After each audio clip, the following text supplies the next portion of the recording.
press and hold to talk.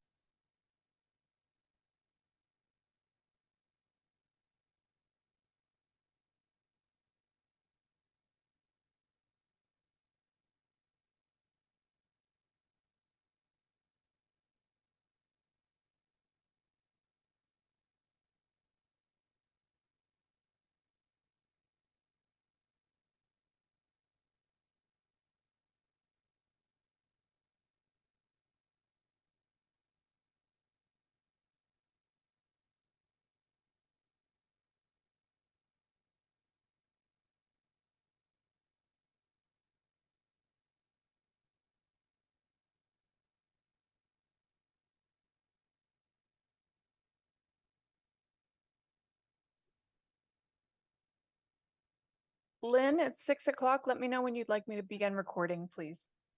I'm counting. 3, 4, 5, 6, 7, 8, 9. All right, thank you. First of all, good evening. I don't think the town room's been this full of elected officials since before the pandemic. So it's really nice to have so many people here in person. Let's start recording. Recording in progress. Good evening. It is November 13th, and this is the first of 2 meetings that we have tonight, both of which will use the same Zoom link. The first meeting is the one we're about to start, and it's with regard to the financial indicators. It's literally when we officially kick off the budgeting season for the next year, believe it or not, even in November of this year. And then the second meeting is a regular town council meeting. This meeting is a joint meeting. It's called the Budget Coordinating Group, but more importantly, it is made up of the town council, the finance committee of the town council, the school committee, and the Jones Library trustees. The open meeting law has been extended, and this allows us to continue holding meetings remotely without a quorum of the council physically present at a meeting location, while providing the public with adequate alternative access to the meeting. This meeting is accessible in real time by Zoom, by phone, and as a live broadcast on Amherst Media Channel 9 and live stream. Given that we have a quorum of the council present, I'm calling the November 13th meeting of the town council to order at 6:04. I'll call upon each counselor by name at that time. Please unmute your mic and say present. This will indicate that we can hear you and you can hear us. And then please remember to mute your mic. That same set of instructions is true for the rest of the committees as well when I call on your chair to call you to order. Shalini Bowmilne. Present. Pat DeAngelis. Present. Anna Devlin Gothier. Present. Lynn Griesmer is present. Mandy Johanneke. Present. Anika Lopes is not present at the time. Michelle Miller is not present at the time. Dorothy Pam? Here. Pam Rooney. Here. Kathy Shane. Here. Andy Steinberg. Present. Jennifer Taub is not present at the time. Alicia Walker. Present.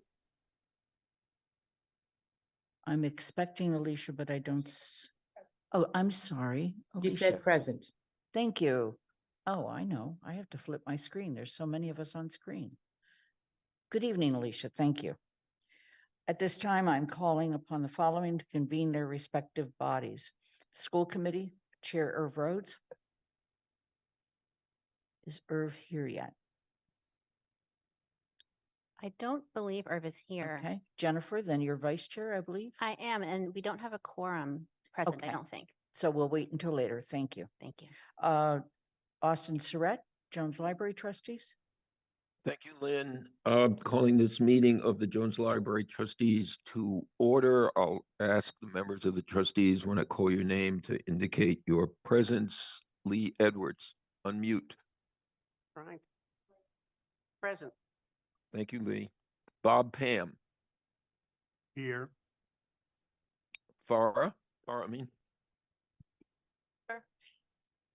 Thank you. Alex? Present. Thank you. And Tammy? Present. And Austin Sarah is present. And the Finance Committee, the remaining members of the Finance Committee, Andy Steinberg. Yes, I'm calling Finance Committee to order and noting that we have already established the presence of the council members, Alicia Walker, Kathy Shane, Lynn Griesmer, Anna Devon Gallagher, and myself. So I'm going to call on the three resident members, Matt Holloway, Present. Bernie Kubiak, Present. and Bob Hegner. Present. Thank you. Okay. So Lynn, I believe the school committee has a quorum. Okay. Jennifer? Seeing a quorum, I'm calling the Amherst School Committee to order. When I say your name, please unmute yourself and say present. Katie Lasdowski, Present. Gabriella Weaver, Present. and Jennifer Shao is present. And just keep an eye out to see if other people come in from the school committee and let me know. Okay, Jennifer? Thank you. There is no chat room for this meeting. If you have technical issues, please let Athena O'Keefe or me know. Please use the raise hand function button if you would like to ask a question or make a comment. And if we have any difficulty with the technology, we will try to determine what we're going to do at that time. I want to make note that Representative Mindy Dom is with us in the audience, as she often is. This is the regular meeting of the town council will begin sometime after 7 o'clock, immediately following this group. And there is no public comment during this particular meeting, but there will be opportunity for public comment on the others. So this is the official kickoff. As we mentioned, this is the process that includes many opportunities for residents to make suggestions about their priorities for the budget. One of those coming up is, in fact, the public forum on the budget, on the FY25 budget. And that begins at 6:30 next Monday night and will be both in person and the ability to be on Zoom. I'd like to welcome, of course, our town manager, Paul Bockelman, Holly Drake, the interim co-finance director and comptroller, Jennifer LaFontaine, interim co-finance director and treasurer collector, Kim Yu, principal assessor, and as part of this team tonight, Athena O'Keefe, our clerk of the town council. And with that, I'm really going to turn it over to Paul. Thank you, Lynn, and thank you everyone for being here. This is the annual gathering of the major elected officials for the town. It's a very important night because it's when we start the budget season. And we do that by sharing information about the condition of the town's budget and how we ranked with other communities similar to us. Yes, we miss Sean Mangano, but we have everybody nods on our team. We have a very strong team, and that's one of the blessings that Amherst has, is that we have a deep bench. And so thank you to Holly and Jen and Kim and Athena for stepping in to put this thing together. So the next slide, we have about 34 slides, seems like a lot, but we will go through them quickly. And we hope to have some time at the end for some questions. So, so we're on this one, that's good. Tonight, we're going to talk about our 10-year monitoring report, which we do every year. We just update it annually. We're going to talk about the current fiscal year assumptions and projections we're looking for FY25 and what we identify as our major challenges going forward. We also will look at some revenue and expenditure projections and then the budget planning calendar. Again, we look at this as the beginning of a long conversation that goes through the end of this fiscal year at June 30th. Next slide. So tonight's major takeaways. So the challenges that we're going to talk about are not unique to the town of Amherst or to us. The major challenges are the rising costs and the need for continued economic growth.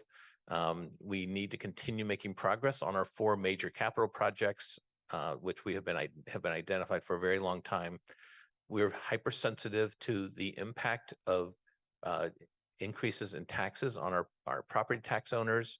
And we need to be balancing our new initiatives with maintaining our our ability to pay our bills. And then the thing for all of us, I think I can speak for the school department as well, is staff changes. The interim superintendent, Doug Slaughter, who is here tonight, is wearing multiple hats and carrying a lot of responsibility at the school department. We have had our finance director move on. So everybody in this room is carrying some additional weight. And just again, Holly and Jen have taken on the role of interim finance directors and doing a wonderful job. I also want to talk about our financial foundation, because we're in we've done a lot. So we have a very strong financial condition. We've been focused on growing our services. We have a new strategic partnership agreement with UMass, and we have a strong financial foundation. That's been confirmed by our bond rating agencies. We have excellent fiscal management and forward-looking planning. This is what this is apart. We always brag about this kind of process when we meet with our bond raters. We have strong financial systems. We have great working relationships between the library and the school and the town staffs. And we really work on coming up with solutions. And through this, we try to maintain sort of steady managed growth, but nothing, we don't look to grow too quickly. Next slide. So what we're going to talk about now are the major indicators over the next few slides. I'm going to turn it over. So we've been doing this since 2007. So it's a practiced process that we follow.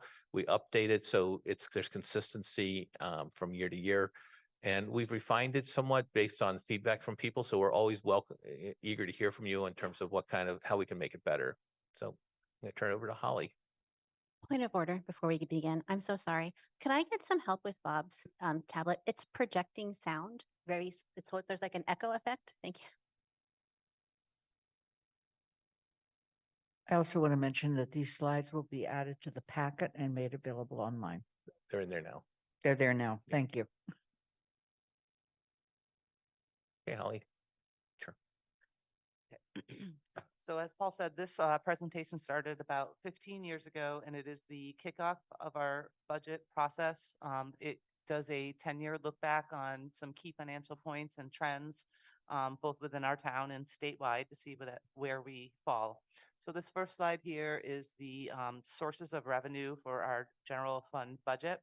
And it just shows you 10 years ago in 2015, basically what the pieces of the pie were and what they are today. Like most cities and towns, our main source of revenue is property taxes.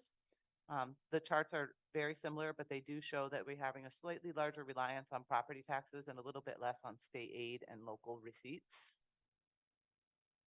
We can go to the next slide. So these two charts show the major categories of expenditures, with the vast majority being made up of the town elementary school budget, the regional assessment, and the general fund, the town operating budget. These percentages, again, are pretty similar to what they were 10 years ago. The capital piece has grown from 5% to 8%, which was a very intentional to increase our capital spending from year to year and start planning for the 4 major projects. The miscellaneous category has grown as well, and that is due to the retirement assessment, as they are looking to become, Hampshire County Retirement is looking to fully fund the pension trust fund, and we are making great strides towards our OPEB obligations as well. So that is some of the reasons why that miscellaneous category is increasing. I know that we have mentioned this one in the past, and I always want to point it out. Where it looks like the elementary school budgets have dropped from 31% to 28% of the general fund budget. Part of that is due to an accounting issue and how we account for the charter and the school choice reimbursements and charges through the state aid. So that results in, that's probably at least a 1 to 1.5% of that difference is simply an accounting issue that we changed. It used to be part of the elementary school budget. It's now part of the general fund budget. Okay, so next slide. Good evening.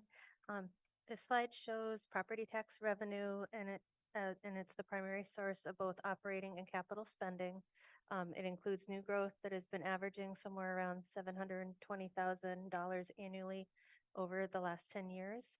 3 new building projects located at 11 East Pleasant Street, 26 Spring Street, and 133 Southeast Street will provide tax revenues of almost $300,000 for the town in FY24. Annual increases are limited by Proposition 2.5 unless the town passes an operating override, which was last done in fiscal year 2011. With the blue line being actual dollars and the red line being constant dollars. This is adjusted for inflation. Next slide, please. This slide shows a 10-year history of uncollected taxes as a percentage of the net levy. Fiscal year 2020 was slightly higher due to the COVID-19 pandemic. The town adopted an extended due date for the fourth quarter property taxes, pushing the due date from May 1st to June 30th without any penalty.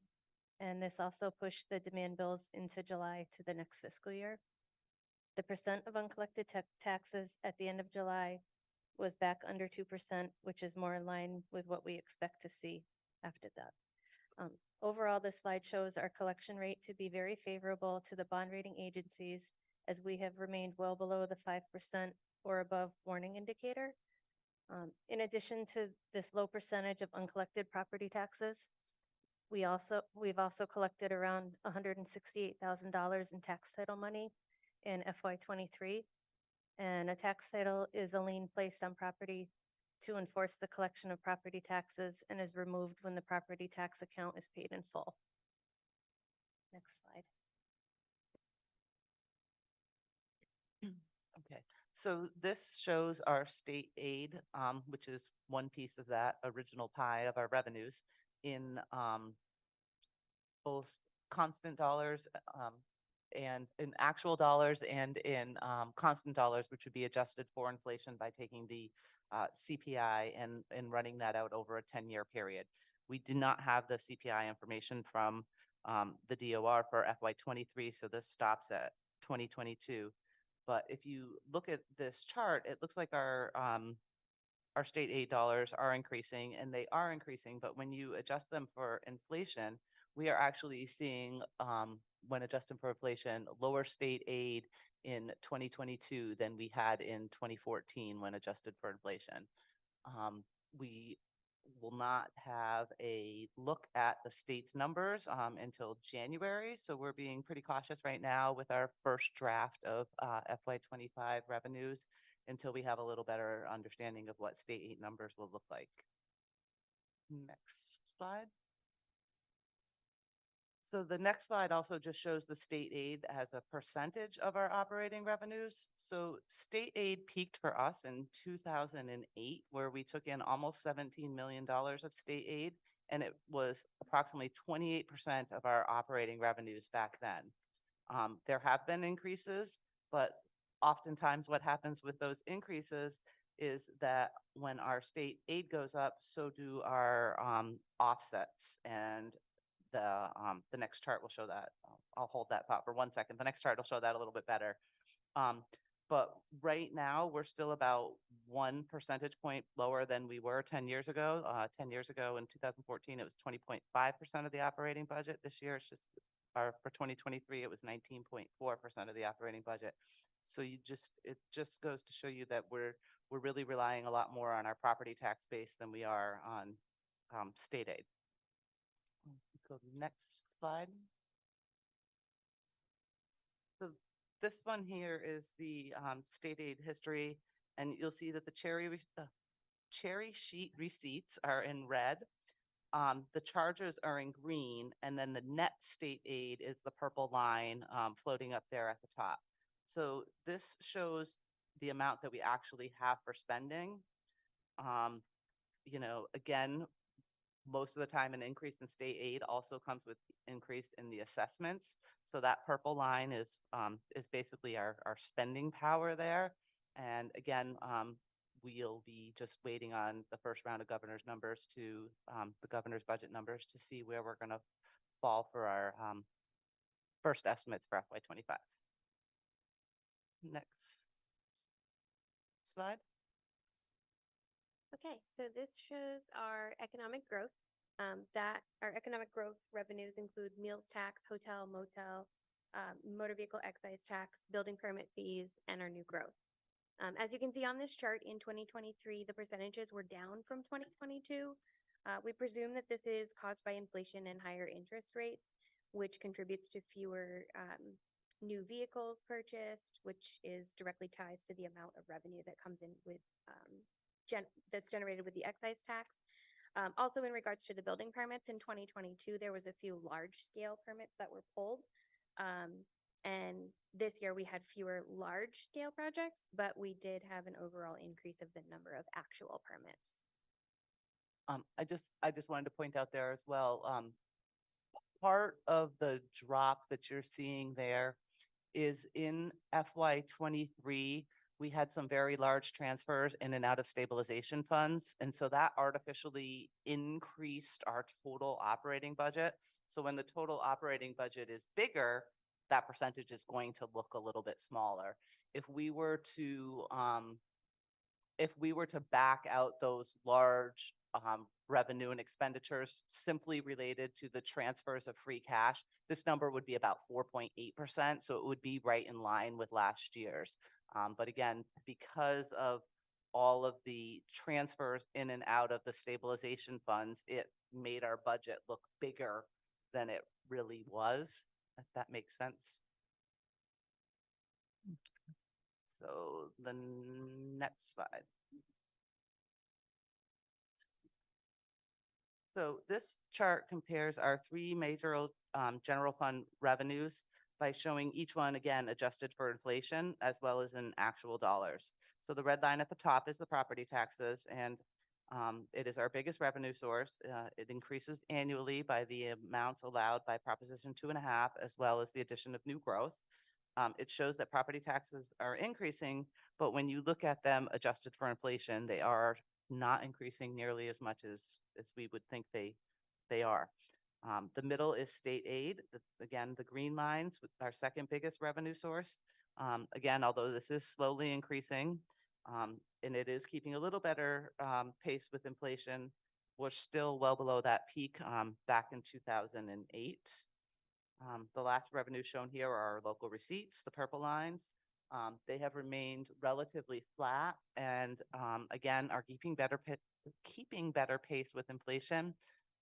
Obviously, they dropped dramatically in 2021, but we are slowly getting back closer to our normal levels and expect local receipts to increase in 2025 as well, hopefully. Next slide. So these are our operating expenditures per capita. So although our actual operating expenditures are going up, when you adjust them for inflation, they're not going up, again, nearly as much.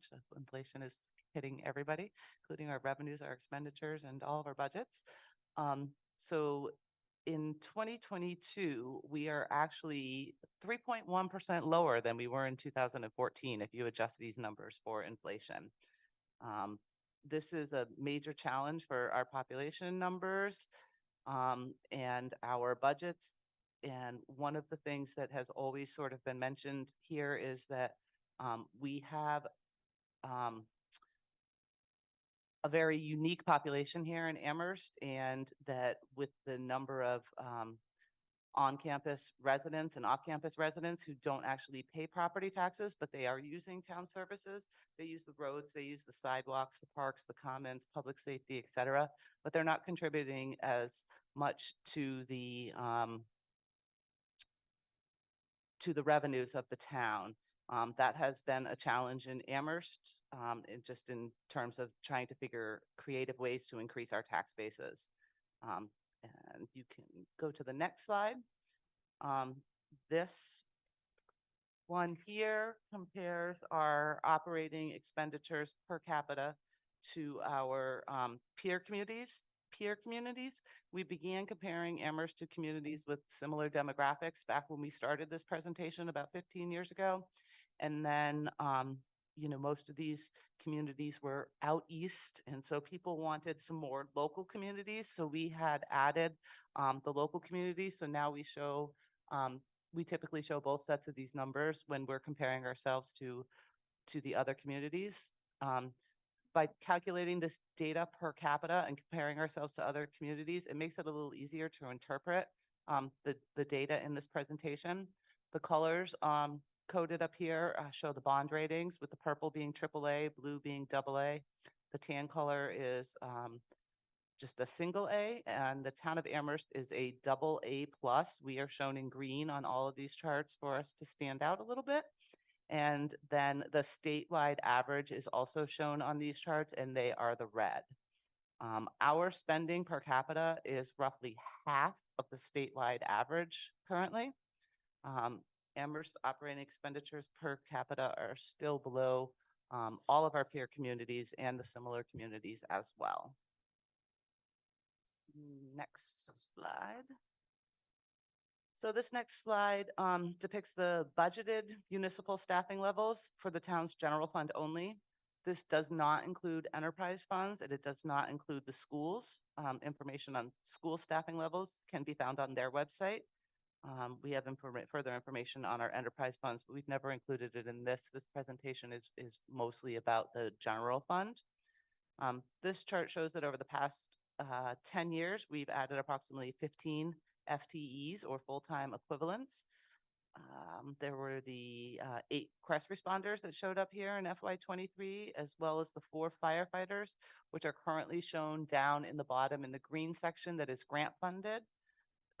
We also have had some recent additions of positions in the last few years, such as DEI, communication manager, clerk of the council, some positions over the last few years here and there, but the major changes are the addition of the CREST in the DEI departments, as well as the 4 additional firefighters. And next slide. So this chart shows our salaries compared to the overall budget and compared to just the salaries and benefits portions of the budget. So the bar shows our total budget salary slowly rising, which is consistent with the prior slide. Obviously, as staffing levels go up, so will our benefits. These benefits include things such as COLAs, steps, retirement costs, insurance, unemployment, life insurance, health insurance. The blue line shows salaries and benefits as a percentage of the total budget. And it has fluctuated a bit over the years, but it remains relatively flat. Again, you'll see that blue line going down just a little bit this year. And that once again is simply due to the fact that our budget was slightly inflated due to all those transfers in and out. So if that had been leveled off, you would see a much flatter number. It would probably be just above the 50% instead of below the 50% here. The green line shows that benefits as a percent of just the salary and wages portion of the budget is also slowly increasing. And you will notice, I think it was in between 2018 and 2019, where you see that green line jump from just below 40 million to above 40 million. That was when we changed from being self-insured to fully insured, and we moved to the Maya program. It did result in some higher rates for us, but some much more stable and much less volatile worries there. Next slide.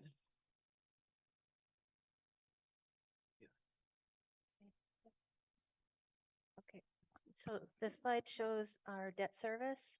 This is our annual debt expense as a percent of our operating net revenue. These are our annual principal and interest payments on existing debt. Because our debt expense is low, currently at 0.8%, we have greater flexibility to issue new debt. And debt continues to drop, and a reason for this is borrowing for Central Fire Station repairs, road paving, and Curis, which was a CPA project, were all paid off in fiscal year 23.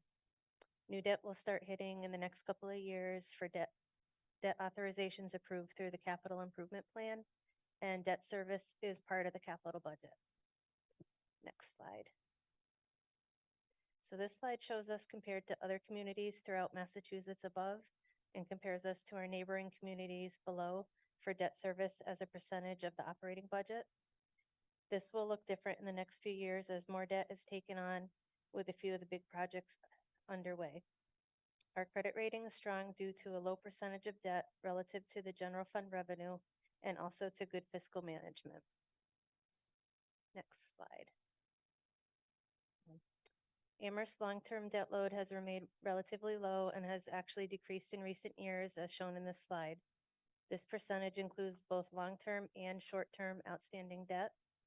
This chart does not show authorized but unissued debt, like the Jones Library, the new elementary school, fire pumper truck, and fire ladder truck.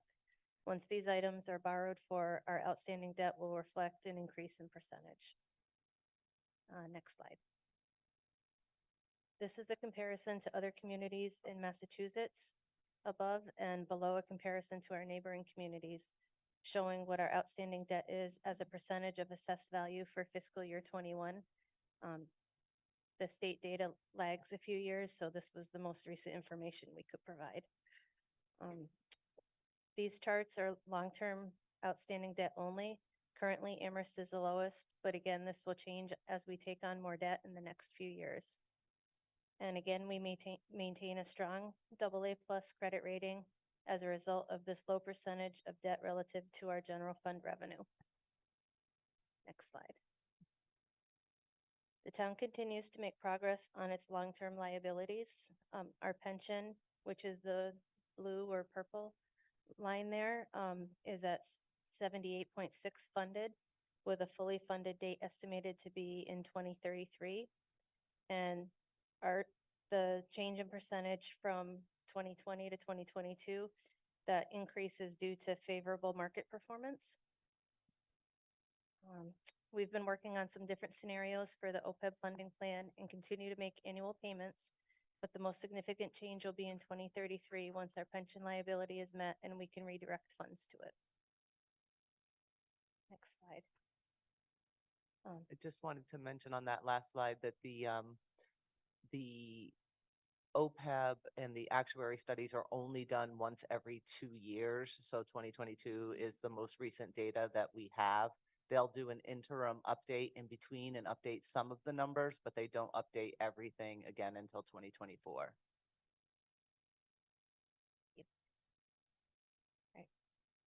So our current financial policies recommend our reserves to be between 5 and 15%. And as you can see, we're at over 25%. Exceeding the reserve ceiling is intentional. General reserves, which is free cash, which is the red line, and general stabilization being the green line, combined are around 16%, with the rest for capital stabilization recently voted by the town council for FY23 to help offset the costs of the major capital projects we are facing, including debt service and our commitment to continue to fund the reparations fund. Having good reserves provides the town with greater flexibility to react to any loss of revenue, such as state aid cuts and unforeseen emergencies, like we just went through with the pandemic.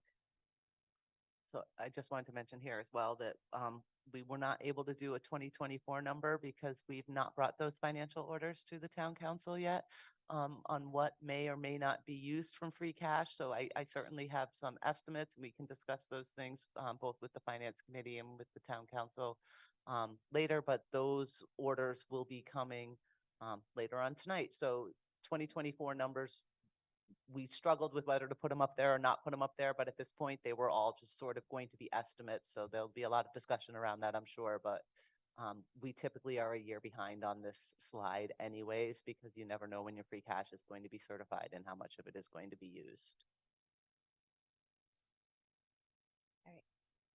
So this slide shows that the town does very well compared to other municipalities above and neighboring communities below, with reserves as a percentage of the operating budget. Next slide. So this comes back to me now. Thank you. But we got more coming. So first off, I want to mention what OPEB means. Many people don't know what OPEB means. It's other post-employment benefits. Basically, it's the promise we make to employees that we will continue to contribute to their health insurance after they've retired. So we make that commitment to current employees. We are pre-funding that as required by our auditors and by accounting principles. It takes time. The strategy is to get full funding of our pension liability and then to take the money that we've been putting into that and to put that into our health insurance OPEB liability. So it takes decades to do this, but it's the right thing to be doing. So what you heard is, especially the last few slides, is a purposeful explanation of why we have done of our strategy for building our big capital projects. Jen talked about the debt rolling down, that we have a very low debt load right now because we have very few outstanding balances. That's a good thing. You've seen the increase in our free cash and our capital reserves and our stabilization funds. That's purposeful. So we build up our savings account in essence. So we have money to help pay things off. You'll see later that we continue to create room within the operating budget to put money towards capital expenses so we can pay things off. We're not struggling to cut things in our operating budget versus paying off our debt. So all those things. And then, so those are the real key things. And then also we have the strategic use of debt exclusions like we've done with the school, the elementary school. So that's all part of the plan for how we build up our reserves and pay off our debt so we can take on these new capital projects, which we needed a long time ago. And also, you'll notice in this presentation that many of our measures showed population as a metric. It's not the best metric for us because our population is skewed with a lot of students. So we have a 40,000 person population, but we're a much smaller town in reality. But it's the metric that we've used, and so you would expect us to be lower on many of those metrics. The other thing is that we try to use numbers and ratios that anybody can go to the state website and get, so you can validate all this information if you want. So it's consistent from year to year. Holly and Jen said, well, it hasn't been updated on the state website because we wait until the website is updated versus us going and talking to different treasurers and collectors and comptrollers saying, what are you doing? We want it all to be standardized. So these are, we talked about our bond rating. AA+ is a very good bond rating for us. We have really worked hard over the last couple of years to move it up even higher. The better your bond rating, the lower the interest rates that you pay for bonding is. We struggle to increase ours because with our large population, it also shows a demographic that is lower in income. So when they're looking at a town like Weston, they'll say, oh, there's a huge amount of ability to pay for a town of Weston because the average household income is very large, whereas our average household income is low. We've made the pitch to the bond rating agencies that you shouldn't look at the student, you should look at the student's family who might have much more buying power because that's what they bring to the town. It's not just the student's income that you should be looking at, but it's the student's family. They have not really bought into that. We've made the pitch once. We're going to keep making that pitch to them in hopes that they say, you actually are undervalued. And so that's one of the things that we're working on in terms of our bond rating. But given everything, our AA+ is really a pretty strong rating for us. And it was reaffirmed last year, I think it was when they reaffirmed it, which was a lot of it had to do with our financial situation, which you just looked at. And they look at all these things, and also with our management's financial policies, the way we've how we've managed in the staffing to meet all of our staff and things like that. On the second thing, we talk about our health reserves, which is our free cash plus our stabilization funds. Oops, let me go back. We're not. so as Holly said, it says 24 million, 26%. That's last year's number. Because again, the council hasn't acted on these new actions that we're presenting to you tonight. So we haven't updated that. That'll be updated once the council takes action on the things that you've been requested to do tonight. The big thing for us is we created the Capital Stabilization Fund, and that was a significant statement by the council to say, yes, we're saving money for these projects. It's not just random why we're building these reserves. It was communicated to the public why we're building them. It's to pay off these capital projects. And then the council also created the Reparations Stabilization Fund to help address that goal. So we were starting to put money aside in advance to start to meet the goal that the council set for reparations. Next slide. So one of the things that I talked a little bit about this is that one of the things we really pride ourselves on is that we're all on the same team, the library, the schools, the town. We communicate well. We share the resources that we bring in. And that's one of the strengths that we bring when we talk to our ratings agency, is that there aren't these bitter battles that you see in many communities over funding and things like that. We communicate. This is one of the very few communities do what we're doing right now, where all the elected officials come into one room and they share the information. We're projecting a 3% increase in operating budgets this year. We built that in this year, and we'll address what we're doing in FY25 in a minute. We continue to invest more in our capital and sustainability efforts. And then the other thing that the council will be looking at later on tonight is the council had wanted to include 4 new firefighters into the operating budget. We initially funded those with ARPA funds. With the strategic partnership agreement with UMass, we now have an outside funding source that lets us integrate those 4 positions into our operating budget, which is a very good thing. It's an important piece there. The challenges, you're going to hear about inflation. It's there, it's happening. And it's happening on when we buy vehicles, when we're negotiating collective bargaining agreements, when we're buying buildings, all those things. We continue to do well in our major industry for the town, which is housing. There's an incredible demand for housing, and you see new buildings going up in key areas, and that's generating more income. I think, as Jennifer said, those 3 new buildings are generating $300,000 in new revenue to the town every year. And so that's money that goes into our operating funds that helps us pay for the services that the town would like. We also need 2 more strategic partnership agreements. We've got one with UMass, we need one with Hampshire, and we need one with Amherst College. Those are challenges that we are really driving towards right now. Next slide.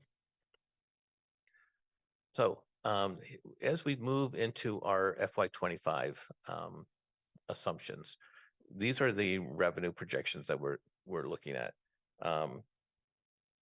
The 2.5%, we always get 2.5% property tax increase that goes up. It doesn't mean everybody's individual property tax bill goes up 2.5%. It's an overall calculation, but we can raise the income we get from property tax by 2.5% townwide. We also budget a number for $650,000 for new growth. New growth is anything that if you have a new building, you put an addition onto your house, that's called new growth. We can add that to our tax base. So any new construction, any new additions that people have, you put in a swimming pool, things like that, that's a taxable thing that we add on. State aid is flat. We are constantly arguing for more money at the state level. I used to work at the Massachusetts Municipal Association, called the MMA, and the nickname for the MMA was More Money Always. And that's how we took the message to the State House. We're starting to see local receipts come back to a more normal level compared to the pandemic. We really reduced local receipts dramatically because that's what was happening in the world. And then one of the things that we do is we have enterprise funds. Enterprise funds are basically separate businesses that operate with their own funding source. That's our water department, our sewer department, transportation, which is downtown parking, and solid waste, which is the transfer station. And we collect revenue from those things, and then we account for them separately. In addition to that, we ask those enterprise funds to pay for the services that they get from the town government, so like Holly's time or Jen's time, we collect the money. And so during the pandemic, we reduced that, those funds that came to the town. We've gone back with water and sewer. That's been back to normal. And this year, transportation's back to normal. We don't collect it from solid waste. It's a very small fund. And again, just an important thing, other communities are looking for overrides. The town of Amherst is not looking for an override for an operating budget. Next slide. So working assumptions for FY25, and this is sort of the major thing. Last year at this point, we were looking at a 2.5% increase in our operating budget. This year, we're saying 3%. We're confident in our numbers and our growth, our new growth that we believe, and we also know that the expenses of our departments are increasing through collective bargaining agreements. And so we're going to start at 3% and hope we can do better. But I think that's a good place for us to begin our conversation. As we enter FY25, we have a number of contracts that are unsettled. When we have settled contracts, that gives us predictability in what our labor costs are going to be. The town, we have a blessed moment for a few months where we have all of our labor contracts settled. The fire department comes up on July 1. So we just finished settling all our last 2 contracts, and within a month, we'll be back at the table again. The bad news for us tonight is what we're projecting for health insurance. We've been informed, and we won't get that percentage increase until January. But we've been told to expect the worst. And so we're budgeting, encouraging the other departments to budget 12% increase. It's a large increase for us, and it's a major piece of our budget. And that will eat up a lot of our increases that we're able to put together. And that's one of the reasons we want to go to 3%, because it is a significant increase. We hope that number will come down. We'll work at making modifications if we can to our plans to bring that number down. But we will have more certainty about that about the 3rd week of January when we get our rates.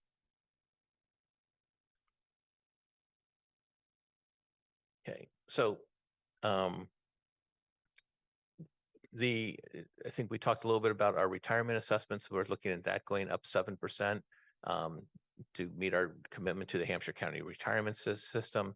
We're hoping to maintain our capital investment at 10.5%. We moved from 10% last year to 10.5% this year. We want to maintain that because it's important as we continue to meet the backlog of capital needs that we have. And we're going to continue to make a modest increase to our OPEB contribution, $50,000, to bring it to $600,000. It's not an enormous amount of money, but it's important for the rating agencies really like to see that even in hard times, we're making commitments to look at our long-term liabilities. So the fact that we've done this every year is really significant when they look at us. Next slide. So we asked the major challenges for each of the 3 entities here. And so again, for us, for the town of Amherst, it's the facility and infrastructure needs, getting more economic development. The uncertainty, we're pretty confident that things are coming out in a good way, but there's still uncertainty, with inflation coming forward. Our health insurance costs, and then we're seeing major new buildings being built, but they're not huge consumers of water and sewer. They're very, very efficient. The university is really much more efficient, as is the college. So we're not getting the level of revenue. It's a good thing, but it means our revenue isn't coming in. We're producing the same amount. It costs the same whether you do 1 gallon or 10 gallons of water, basically. For the schools, and Doug has told, the big challenge is the moving off of the federal funding, ESSER funds, because that's been stabilizing the schools, and that's going to end. And managing that transition, some people call it the fiscal cliff, but it's something that we'll be working towards. Facility needs at the schools are clear. We can't get the new school soon enough. State aid, the funding for federal grants and state grants, and then planning for the transition of the 6th grade to the middle school. Those were the major school things. For library, Sharon shared that was diversity, equity, and inclusion efforts, the needs of the facility, and the reduced reliance on the endowment, which is a goal of the trustees. Next slide. So going forward, we're going to be talking about it's sort of redundant actually, isn't it? The key thing for me though is on the concerns is maintaining our fiscal discipline.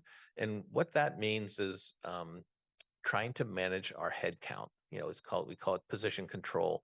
We are very judicious about adding positions. When there's a major initiative that the council really wants, then we integrate that into the budget, but we try to really manage that head count, because that head count comes with it OPEB liabilities, health insurance costs, and pension liabilities. That all gets calculated into our number. So maintaining that kind of fiscal discipline is really important. Moving forward on our 4 major capital projects, but also figuring out and sharing with the public how these things are going to be paid for.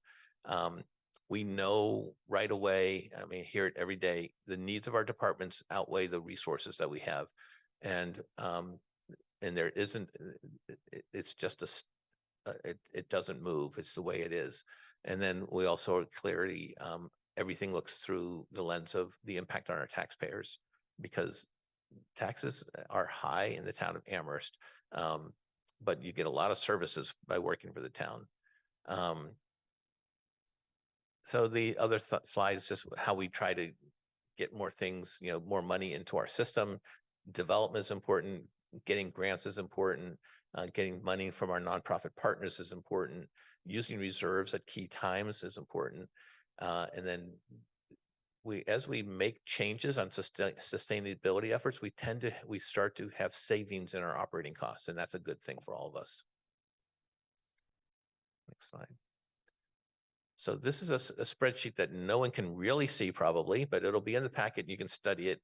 But you will see this many times over the course of the coming months. It's something that we update regularly.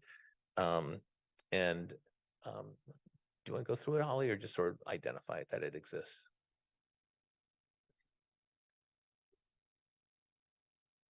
This is just sort of, again, our first draft of an FY25 budget. Like Paul said, we're going to go through it again and again and again and refine it and, add things and take things away and balance things as governor's numbers come out.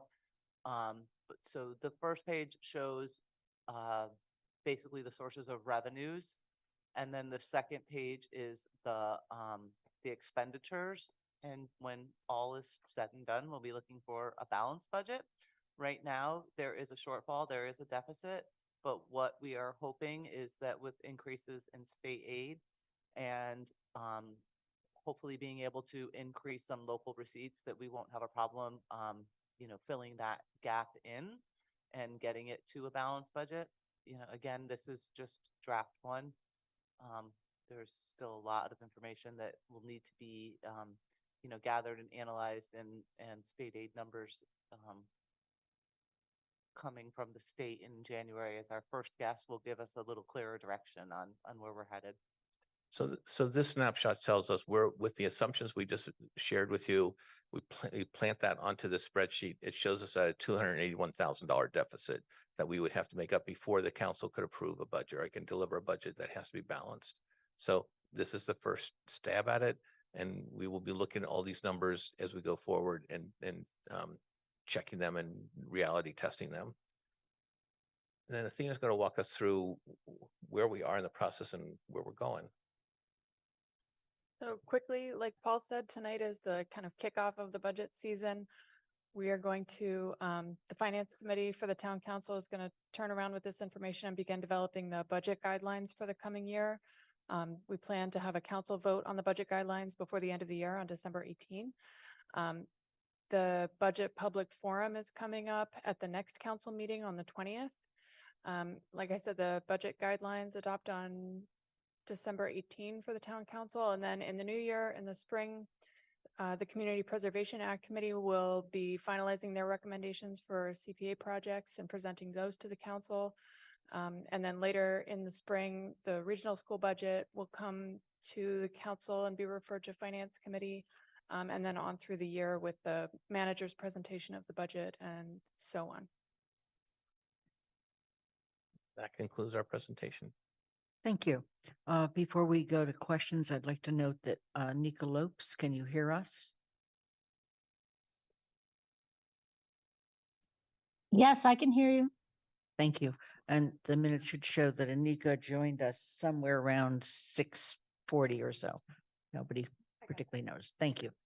Are there questions from, we have no public comment. Are there questions from the various groups, boards, et cetera, that have been gathered? Please use the raise hand function. Jennifer. Jennifer Shao from the school committee. Thank you. I think it was Holly in the pie chart page. You mentioned the change from moving charter and choice from the school budget to the general fund budget, and that the change between, that's why the numbers looked so different. One of the reasons between 2015 and 2024. When did that change first? When did you make the change?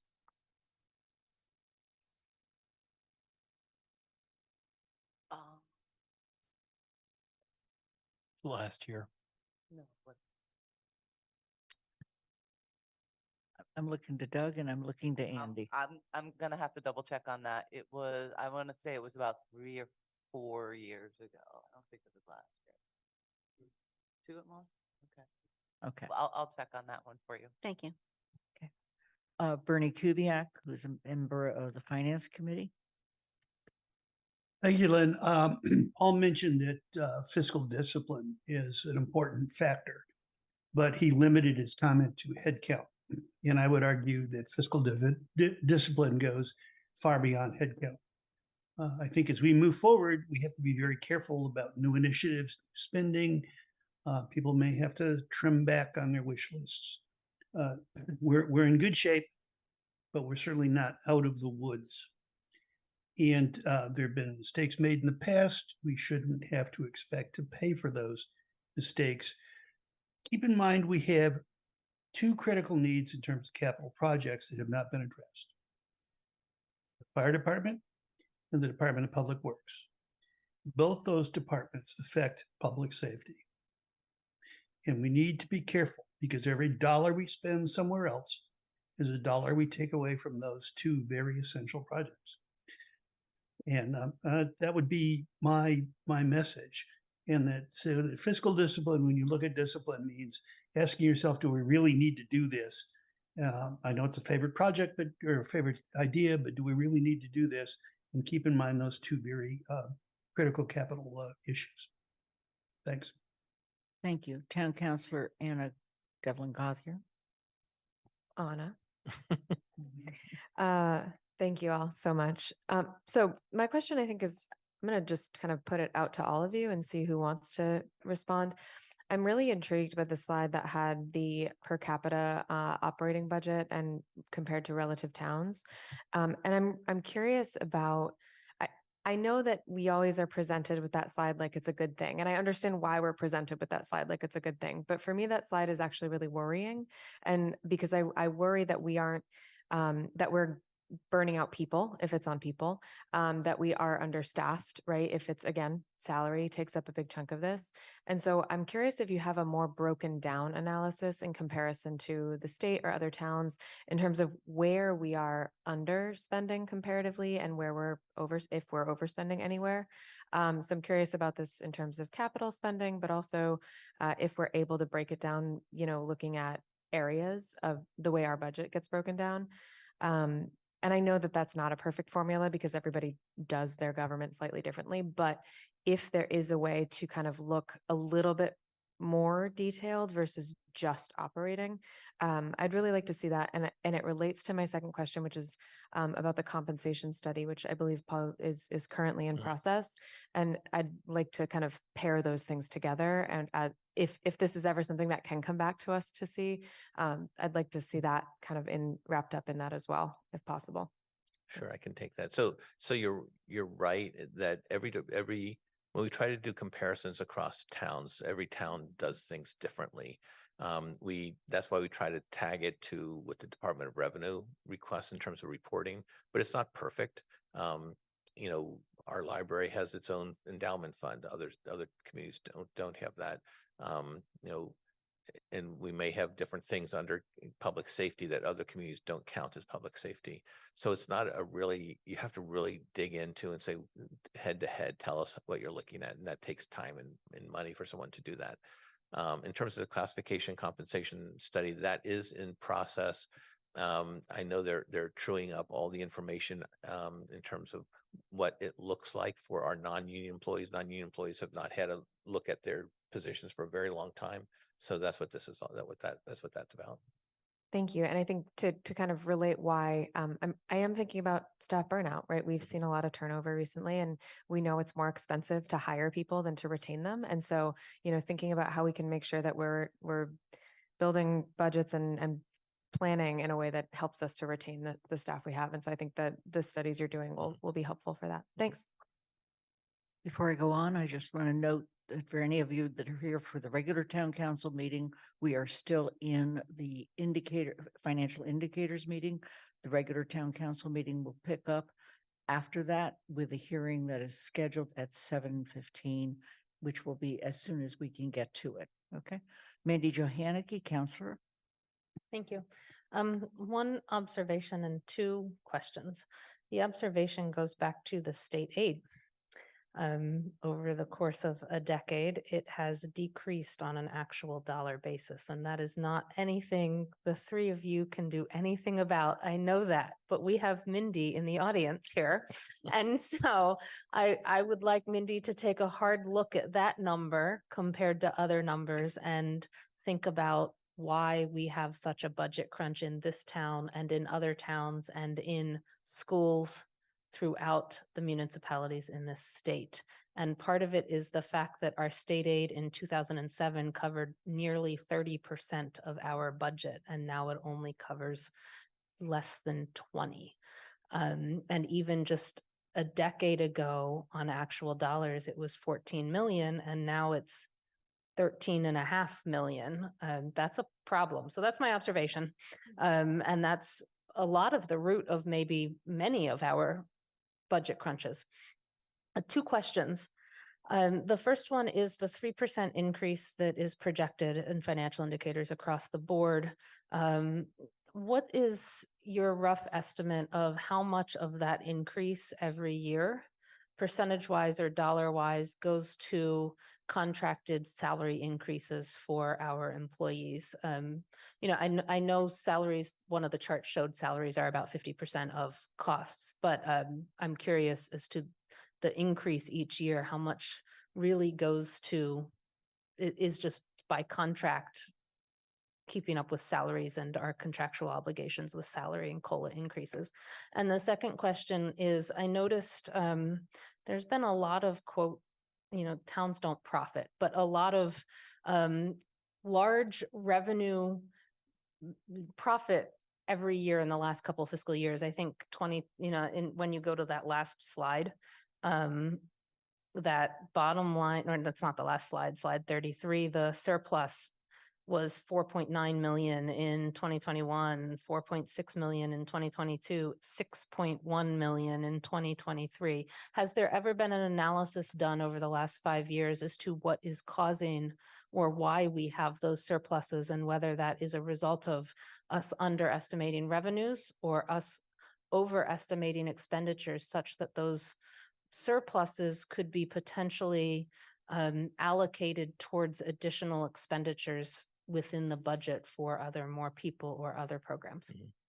So on the contracted increases, we can share with you what the contracted agreements are with our unions. That's public information. They're on our website, but we can share that. I think most of them are, there's the COLA, then there are other things that get built into a contract. Typically they're in the 2.5% range for the most part, 2% sometimes. And then for where that surplus comes from, or whatever, where free cash gets built from, we can give you a calculation of what that is. It's always a combination of, and we do a good job at underestimating our revenue, and we're underestimating our whatever it is. We're making sure we come underneath the budget, and that we're bringing in more money than we project we will. So that when we achieve that means there's what you call profit. It's really, we don't want to be, say we're going to bring in $1 million and bring in 800,000. That's a problem. We never want to be in that situation. So we're very conservative about that. Sometimes things happen that that bring in a lot of revenue. Say a large facility brings in a very large building permit fee. That's not something that we build into our budget on an ongoing basis because that's a one-time event. Then it falls to free cash and it shows up there in free cash. So, but it's usually a combination of both, and we can sort of ID where that comes from. Councillor Pam Bruni. Thank you. I really, really appreciate the work that goes into this. And I especially like the comparisons with the other communities. So it occurred to me as I was watching through each of those related slides is that the only one that does not compare Amherst to the other communities was the staffing levels. And I think that would be something that I would find of interest. I think that would be informative and just to understand, are we way above the average or how do we stand in terms of staffing? Does it mean that we try to take on too much and need more staff to accomplish all of our exciting goals? And then Mandy Jo actually asked the questions that I had about the free cash and how to perhaps better narrow the gap, or if we want to continue with this practice, that perhaps there is also an estimate or a proposal of what we might do with the free cash ahead of time so that there are some clear priorities being set for any free cash that does get generated, rather than the discussion that we're going to have tonight, which is going to be a little bit more, what do we do with some random, distribution of money? So thank you. School committee member Katie Lesdowski. Good evening, everyone. Thank you for the comprehensive explanation. My question is simply, what is the basis for choosing the communities in which we're comparing ourselves, or in which those that are focused on the slides? I'm just curious about what parameters are used to select those particular towns. Someone can address that. Thank you. So initially it was there's a UMass study that looked at communities like Amherst that had similar demographics, similar budget size, things like that. And that was and I think Holly said those were the communities that tended to be in Eastern Massachusetts because there aren't a lot of communities like Amherst in Western Massachusetts. But as the decision makers would look at that information, they would say, well, I know about East Hampton, I know about Northampton or Greenfield, or what are our neighboring communities doing on those same metrics? So I don't know, 3 or 4 years ago, Holly, we said, tell us the communities you want us to include. And we created a second chart that included all of our neighboring communities. And we put that information. Many of them aren't comparable to us because they have different types of operations, but it's how people look at things. When you're a decision maker, you may have somebody who lives in Hadley, so you know what their operations look like, and you can see what they're doing. So the initial take was based on the people who had done the initial study for the town. Okay. Taking my turn as a counselor. One of the things that strikes me as we look at the additional money called quote free cash, none of which is free and none of which is cash, that we actually think about maybe we are at a point where we should increase the percentage we're putting into capital, and or we do have staff needs. And I keep hearing about staff needs every day. So that's one just observation. Another observation is, as we continue to prepare and try to make the case state level regarding pilot payments from both public institutions as well as private institutions, it would be interesting to look at a chart similar to those communities where we compare, where we pick the ones that have the 29 public higher education institutions and also concentrations of large numbers of higher education institutions using something like student enrollment or something, because my guess is that we begin to see a trend in those communities as well as we compare to others where your per capita expenditures are lower than they are in communities that do not have all of that land that is not taxed. I have many other questions, but This is just the beginning. So, Andy? Yeah, I appreciate all of the comments, and I waited until towards the end of the process to raise my hand because I wanted to reflect on sort of my own experience, having been probably along with Doug Slaughter involved with town finances in Amherst longer than anyone else in the room. And so recognizing that we were both on the finance committee back in the town meeting days. And so a couple things that I wanted to just mention. This question that Mandy raised and has been talked about a little bit about budgeting, and the budgeting philosophy is not new. I mean, it's really been talked about every year. Should we spend more money and live at a higher risk? And, you know, each year we come to the same conclusion that Paul mentions, which is that our bond rating and our sanity will be totally turned upside down if we make a mistake and go the other direction. But the other thing is that the ability to have the free cash to transfer for other uses at the end of the year does have some value, and it is something that the council is going to be talking about including a substantial addition to, for example, roads and repair of roads, which we had the ability to do last year, and hopefully we'll have the ability to do this year.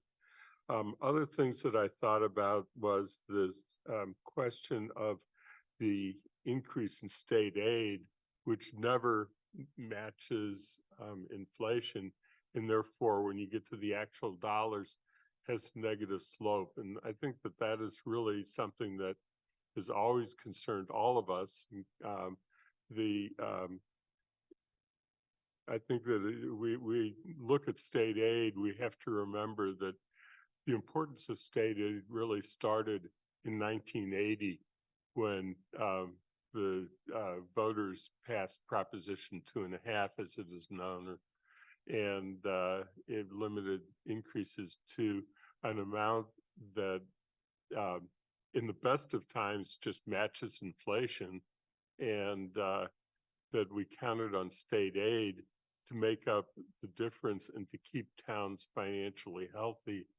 And state aid became increasingly important. And I've always been concerned that if we got into a period of higher inflation, as we have since the pandemic, that the 2.5 would not work anymore, and that the legislature was under the same pressures.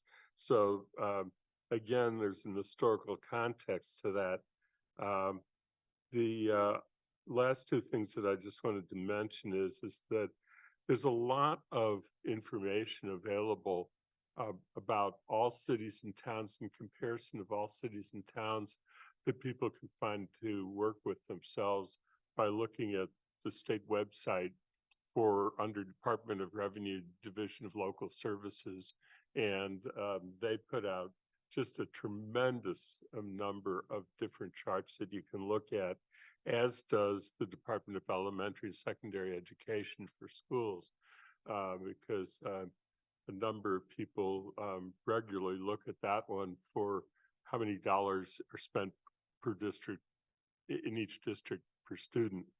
And so I just wanted to point people in that direction, which gets to my final point, which is that I've wanted to look at something that I think is a financial indicator that we never thought about looking at, and it's just become a much more of a discussion as of late. But the percentage of property within the town of Amherst that is residential, commercial, and industrial, that in comparison to other towns, we are very low on commercial and industrial, and therefore the percentage is much higher on residential. And that has a tremendous effect on options that are available to us. And I am looking at that comparison a little more and encourage that we give some thought to that as being recognized as part of our financial analysis. So thank you. Thank you. Counselor Dorothy Pam. I wrote in my notes that you don't have any charts that show authorized but not borrowed money for the Jones and the fire pumper. And I can understand why you might not have them because they haven't been borrowed yet. However, I think we'd like to see that. So are we going to see such a graph or later tonight?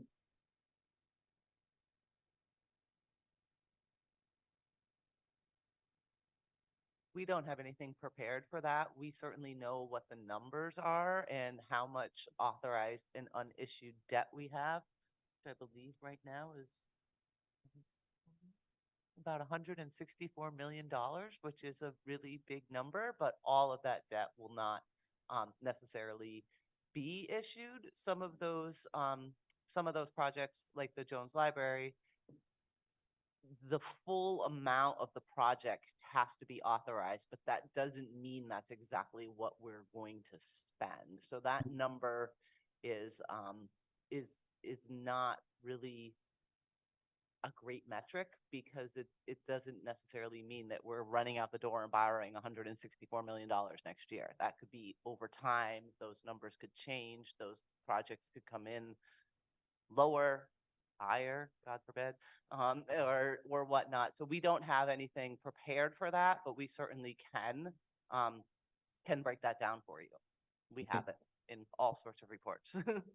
Thank you. It would be very good because if you're a visual thinker, it would be helpful to see them with the other charts and graphs. Thank you. Counselor Kathy Shane.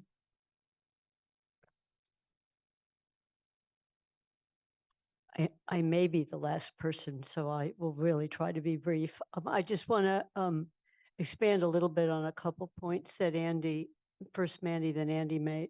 Andy, we do have an industrial base. It's called education. It just, we can't tax it. So our major industry are in terms of major employers. I mean, whatever you think about them, someone else might have a factory. We have a pretty big education factory. So it's something I think there's no way of capturing. You captured it when you went quickly through it, Holly, that how much of what might in other places be a tax base is not a tax base. And this really was brought home to me when we were looking at the carrying costs when we went out to the community for the new elementary school. And there's this great little state tool. It can say, if you need $1 million, plug in your town, divide it by the people. And in Northampton, we were dividing it by twice as many taxable units as in our town. And we have about the same population. And I mean, it was really startling to see you divide by 6,500 versus 12,000. So we have a base that has to carry a lot. The other thing I wanted to say on the decline of state as a share, which Randy said, this started back in the 70s too. The federal government cut down to states, states cut down. We decreased income taxes, which were a very equitable way of collecting money. So there's been a push down to the property tax level that has been an ongoing thing, which I personally think we need to reverse at some point, and that we rely on our state reps to start thinking about that. Mindy's going to be sorry she attended. I want to thank you all. You did a phenomenal job, and I know it's been without Sean, but you know what? He picked well because you're all doing a terrific job, and we really appreciate what you've come forward with tonight. I'm going to ask each of the committees to adjourn their group. We'll start with Jennifer Shao for the school committee.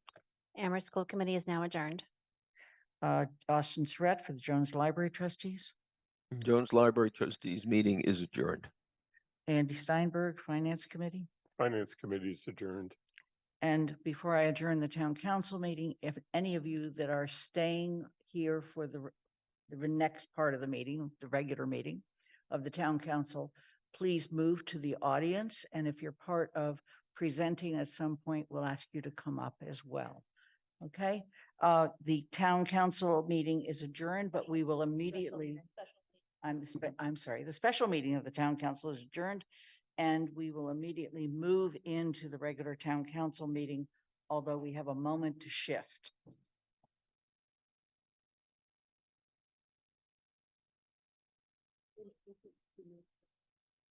No. Go take it, because if I announce it, it will never be 2 minutes.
Athena, would you please take the screen down so I can see people? It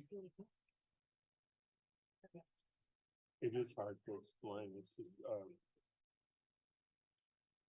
in, We're going to leave Austin in the room, but we should put Gabrielle Weaver in the audience. come in the morning. And Katie Lesdowski needs to be moved into the Thank you. audience.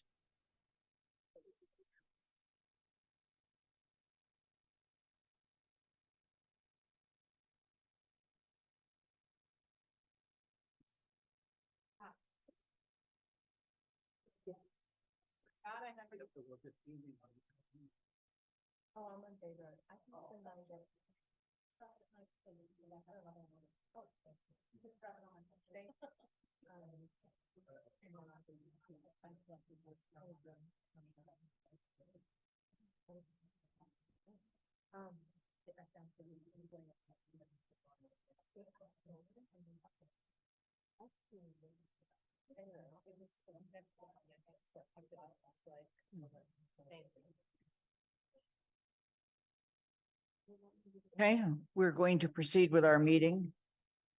So close, so close.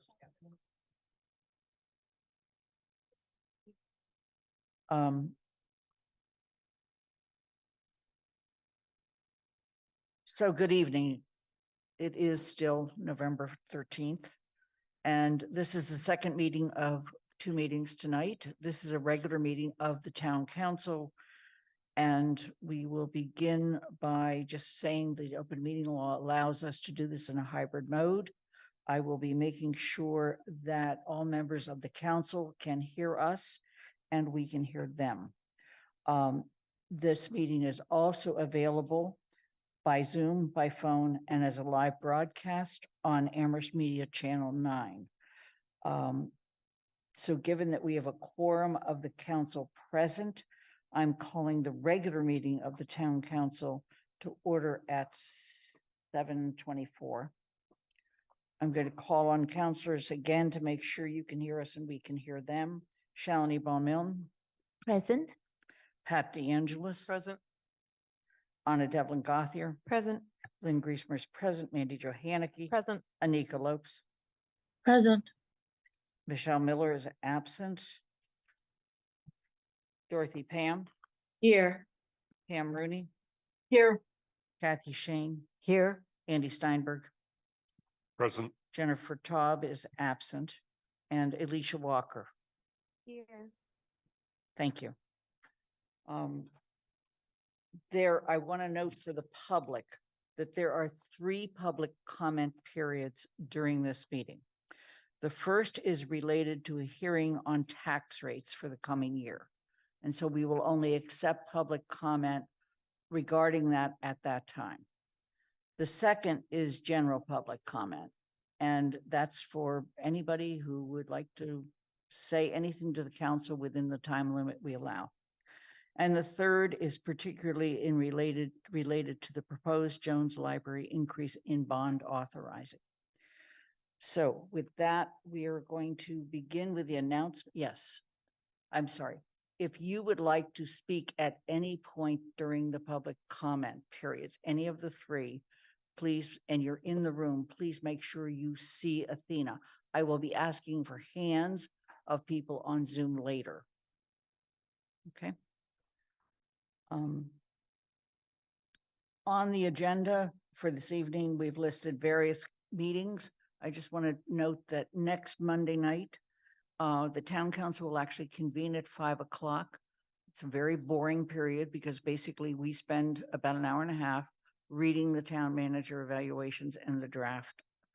And so there's actually nothing going on, but we have to be in public meeting. At 6:30, we will begin with a public forum on the FY25 budget. We mentioned that earlier.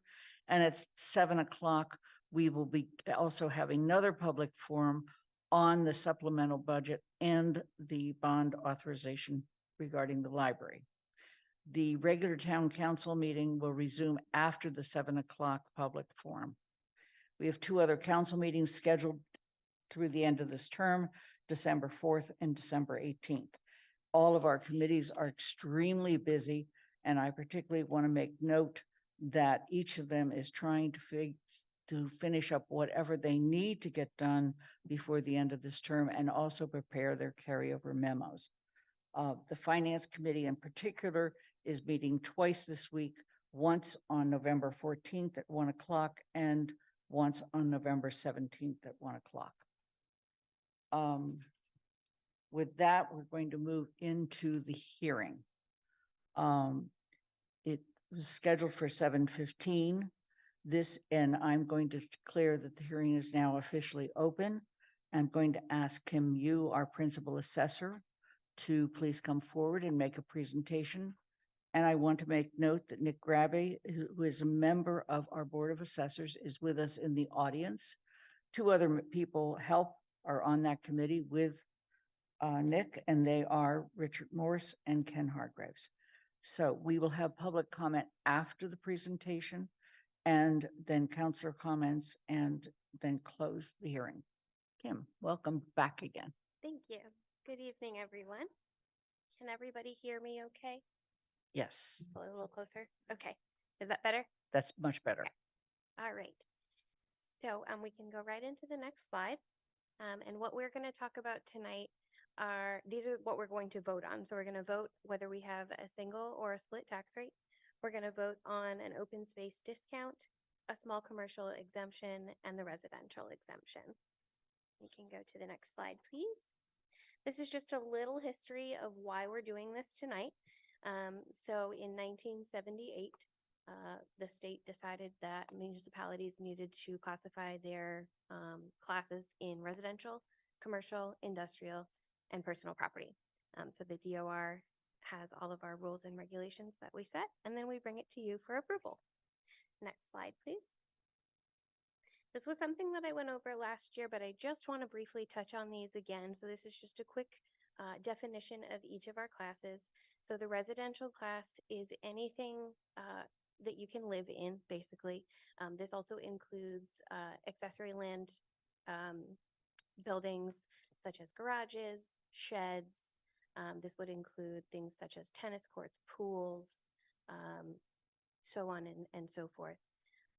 This is single family homes all the way up to any type of apartment building. So 2 families, 3 families, condos.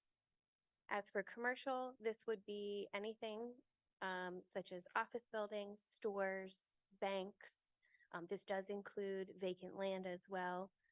And this also includes our farms. So all of our farmland that serves vegetables, tobacco, so on and so forth, as well as our recreational land. So we have our land that's left at its natural state, our hiking trails, things to that nature. Industrial properties is anything that's manufacturing. This also includes our solar. And then with personal property, basically, if you were to lift a building off the ground, anything that would fall out, desks, computers, chairs, refrigeration, any of that sort of thing would be considered part of our personal property. Next slide, please. So this is just a pie chart to show you the distribution of our town. So we are 89% residential. Our commercial comes in second at 6.2%. Our personal property is at 4.4%. And then we have less than 1% of industrial. And just to touch back on our residential property, we have $3,101,008,339 in value. So just to show you that. Next slide, please. So about our tax rate. So you'll often hear people refer to a factor of 1, which means a single tax rate. If we decide to do a factor of less than 1, what we're doing is shifting our taxes to the burden of our taxes to the commercial and industrial classes to lower our tax rate for a residential class. If we were to do a factor of greater than 1, we would be doing the opposite. So we would be shifting our tax rate to our residential class to lower the rate for the commercial industrial class. And I will touch a little bit more on that as we go on. So we can go to the next slide, please. So here is some examples of our estimated impact with our tax rate. So what this year for fiscal year 24, we're estimating a tax rate of $18.51 per thousand if we do the single tax rate, the factor of 1. Our average single family home is $508,713. And with that tax rate, the average single family tax bill would be $9,416.28. And with the commercial, our average value is $596,087. So again, with that tax rate of $18.51 per thousand, the average tax rate or tax dollars would be $11,033.57. So then we get into our split tax rate. If we were to do a split tax rate, as you can see, we are estimating about $17.42 for the residential property and $27.80 for our commercial properties. This is at the highest split tax rate, so this might be a little bit more than what we're thinking. But you'll see that there is an average decrease for single family homes of about $554. But then when you look at the commercial impact, it's an increase of $5,500. And so when we're looking at the split tax rate, we do need to think about our small commercial class, our large residential of 89%. And so if we are to put in place this split tax rate, we really need to think again, is it going to hurt our commercial class, which in turn is going to hurt our residential class? So just something to think about with some figures there. And I can go to the next slide, please. So the next thing that we would need to vote on tonight is the residential exemption. And I know this has been a big topic in the past. So what I just want to start out with saying again is that the residential class is single families, condos, 2 and 3 families, and apartment buildings, vacant lots, and any portion of a mixed use property that is someone's residence.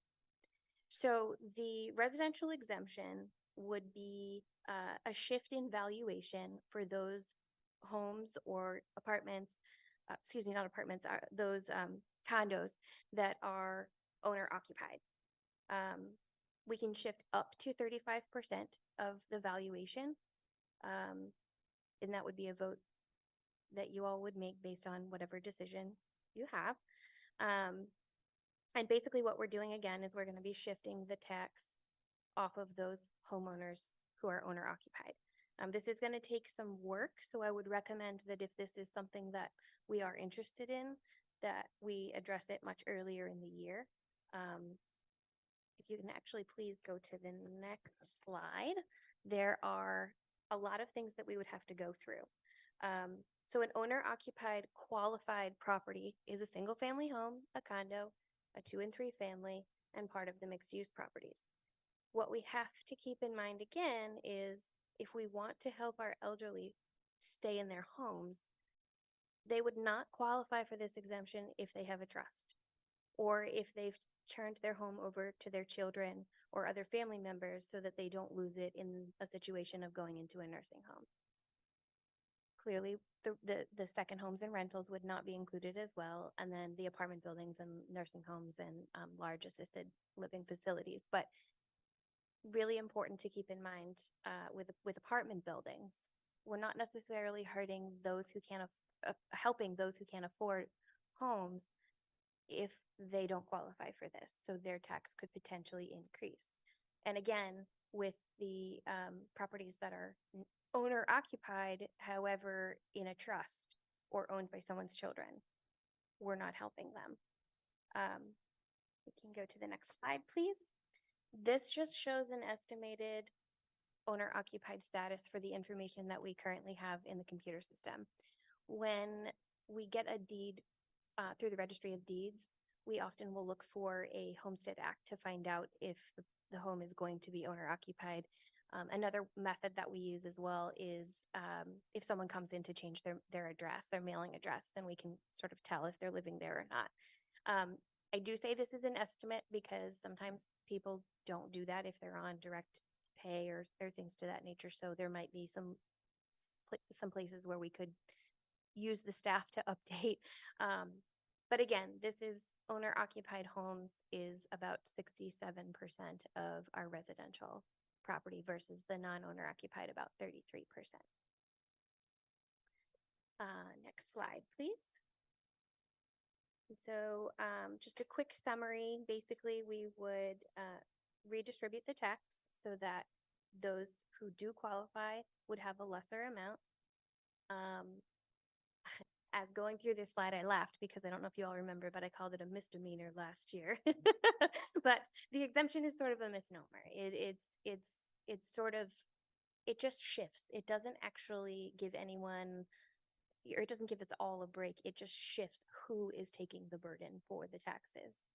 And then again, as I mentioned, it tends to penalize those of lower income apartment buildings, you know, the tenants potentially of those apartment buildings and anyone who's in a trust or having their family own their home as well. Next slide, please.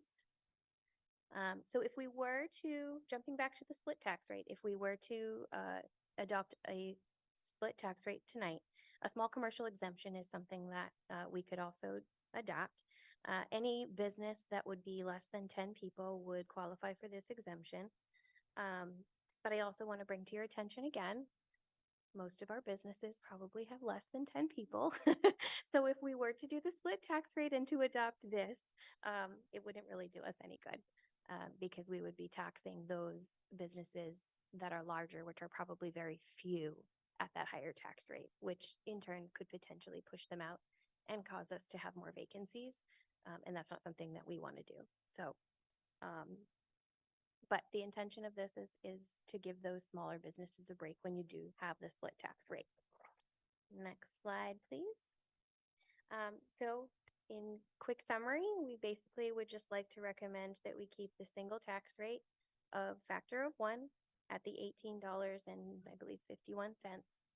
And so we would keep no small commercial exemption, no open space because we don't actually use the open space here in Amherst. We use the chapter land properties instead. And if we do want to do a residential exemption, I would recommend to vote no this year, just because we need some more time to be able to pull all the data together, make sure it's accurate, and make sure that we have all the staffing to make sure that we get all that done on time. Okay. And that concludes my presentation. And why don't we just have you stay there for the moment? Sure. Maybe shift a little to the Sure. left or something. I'd like to ask Nick Grabe if, as a member of the Board of Assessors, you have anything that you would like to add. Okay. So are there any people who have signed up for public comment with regard to this issue? either here in the audience, and there are about 20 people. At the same time, there are 38 people on Zoom and many other people probably watching on TV.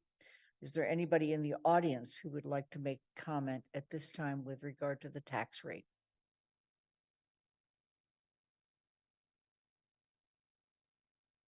Okay, then I am going to ask if there are any counselors who have quick clarifying questions, noting that we will have an opportunity to address this later. Anna? Actually, we won't. So Anna, go ahead, please. Yeah. Okay. Anna. Thank you. I always somehow feel both smarter and less and dumber after these presentations. So first is, it's kind of a long question. So when we think about um, the estimate of split rate increases and decreases, when you looked at it, it was like the 500 and something and then the 5,000 something.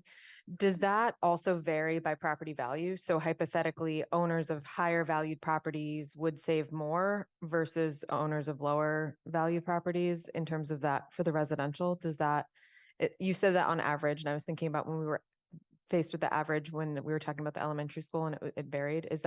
Would that be true? And is my assumption true that then higher value properties would see a greater decrease than That's lower correct. value? Okay. So it would impact hypothetically those who are, it would benefit those who are wealthier more hypothetically, who own higher value properties.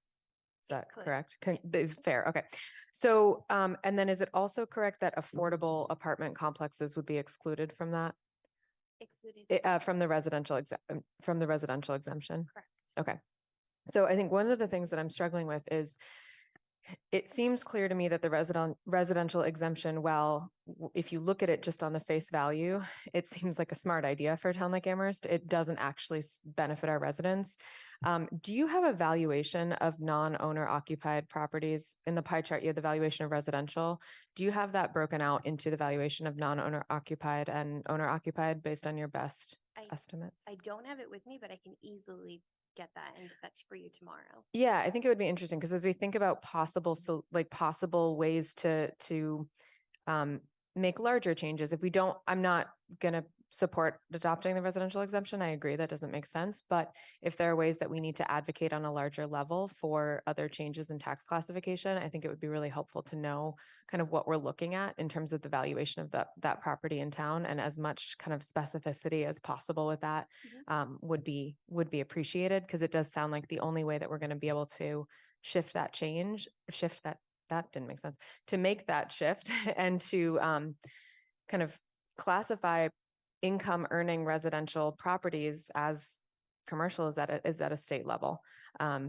So I just would love more data, please, if possible. Sure. Thank you. Absolutely. And just to note as well, I know that it doesn't affect everyone, but we are working on another senior exemption that's going to have higher income levels. So hopefully that will help in other cases as well. So I know it won't help everybody, but it might help a much larger group of people than what we're actually helping right now. Thank you. And you're actually leading me to, can you just briefly mention what the exemptions that we do offer? Sure. Thank So you. starting with seniors, we do have 2 exemptions that are income and asset based. They start out at $1,000 and it's the same application. If you didn't quite qualify for that, then you could potentially start out at $340. Both of those can increase to double as long as you apply and qualify every year. We also have a number of different veterans exemptions. So those who are at least 10% disabled or have a Purple Heart, you could potentially qualify as long as you can provide us with certain paperwork. And again, that can double as well. And that starts out at $400 and goes all the way up to a full abatement on your taxes. And then we have an exemption for those who are legally blind. All you need to do is provide us with your certificate of blindness from the Commission of the Blind. As long as it has this year's date before July 1st, you would qualify. And all the deadlines that we have is April 1st. So people still have time to be able to apply for those for this year. Thank you so much. You're welcome. Pam, Bernie. Thank you. A quick follow-up to that is how do we advertise the exemptions that are available? That wasn't my primary question. Um, I'm interested in the sort of the valuation process and wonder if you could explain a little bit what the difference is between a mixed-use building, which was mentioned, I think, by you, and for instance, a hotel. So a hotel is commercial, a mixed-use building is valued differently than that, yet it is also a completely a commercial income generating business. If you could describe that. Sure. So briefly to answer your first question, I generally go over to the senior center and have a chat with everybody about the exemptions that we do have. I think last year we did not do it on Zoom, but it was something that we had talked about. So more people could join and then to hopefully maybe put it up on our YouTube page or our website. The exemptions are also listed on our website. And for those who do apply, we do send them out to you each year. So, it is a 1 year thing, once a year thing. So we don't expect everybody to remember. So we hope that, word of mouth travels. I've been out in the field a lot, doing a lot of inspections lately. And so if I ever, run into someone who's mentioning their struggles, I always ask, do you get our exemption? Help them find out if they would qualify for it and let them know that it's there if they don't qualify, when they may. So to answer your question on valuation and the difference between a mixed use property and a hotel.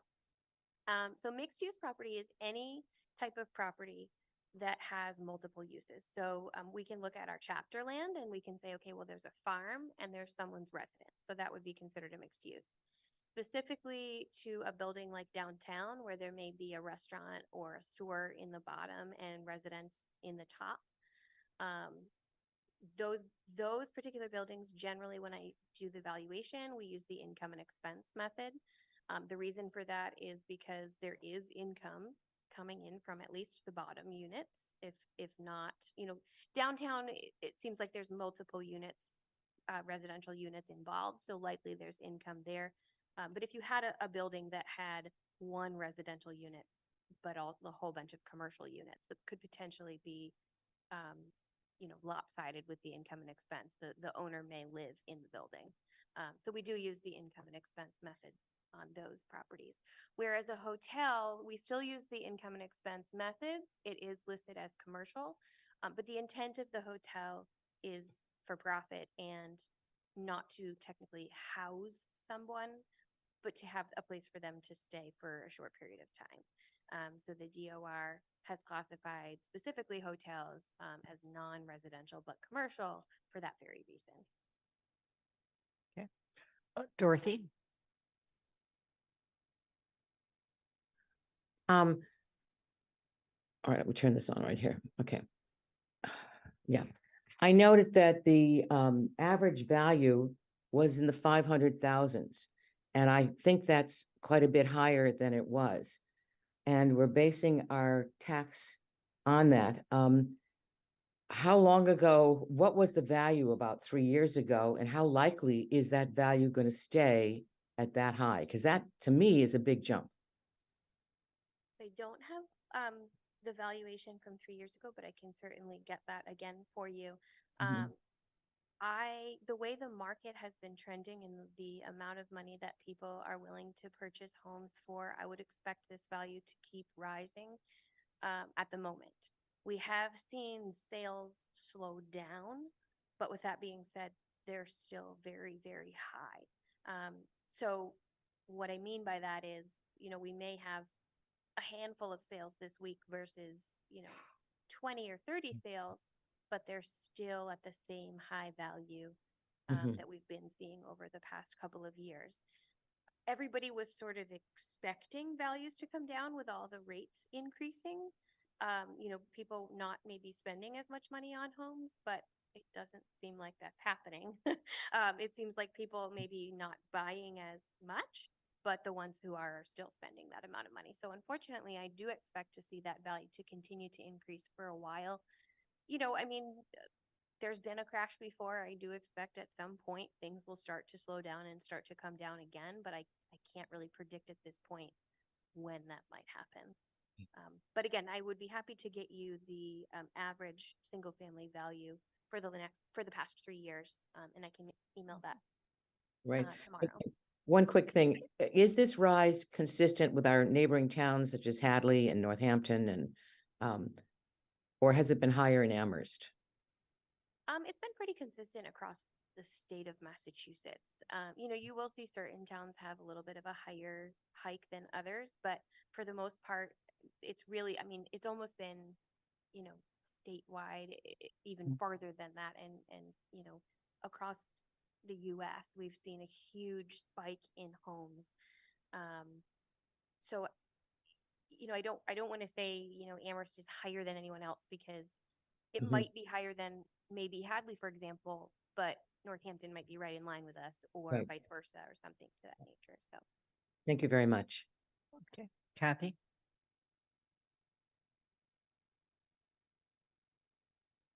Thank you for the very clear presentation, Kim.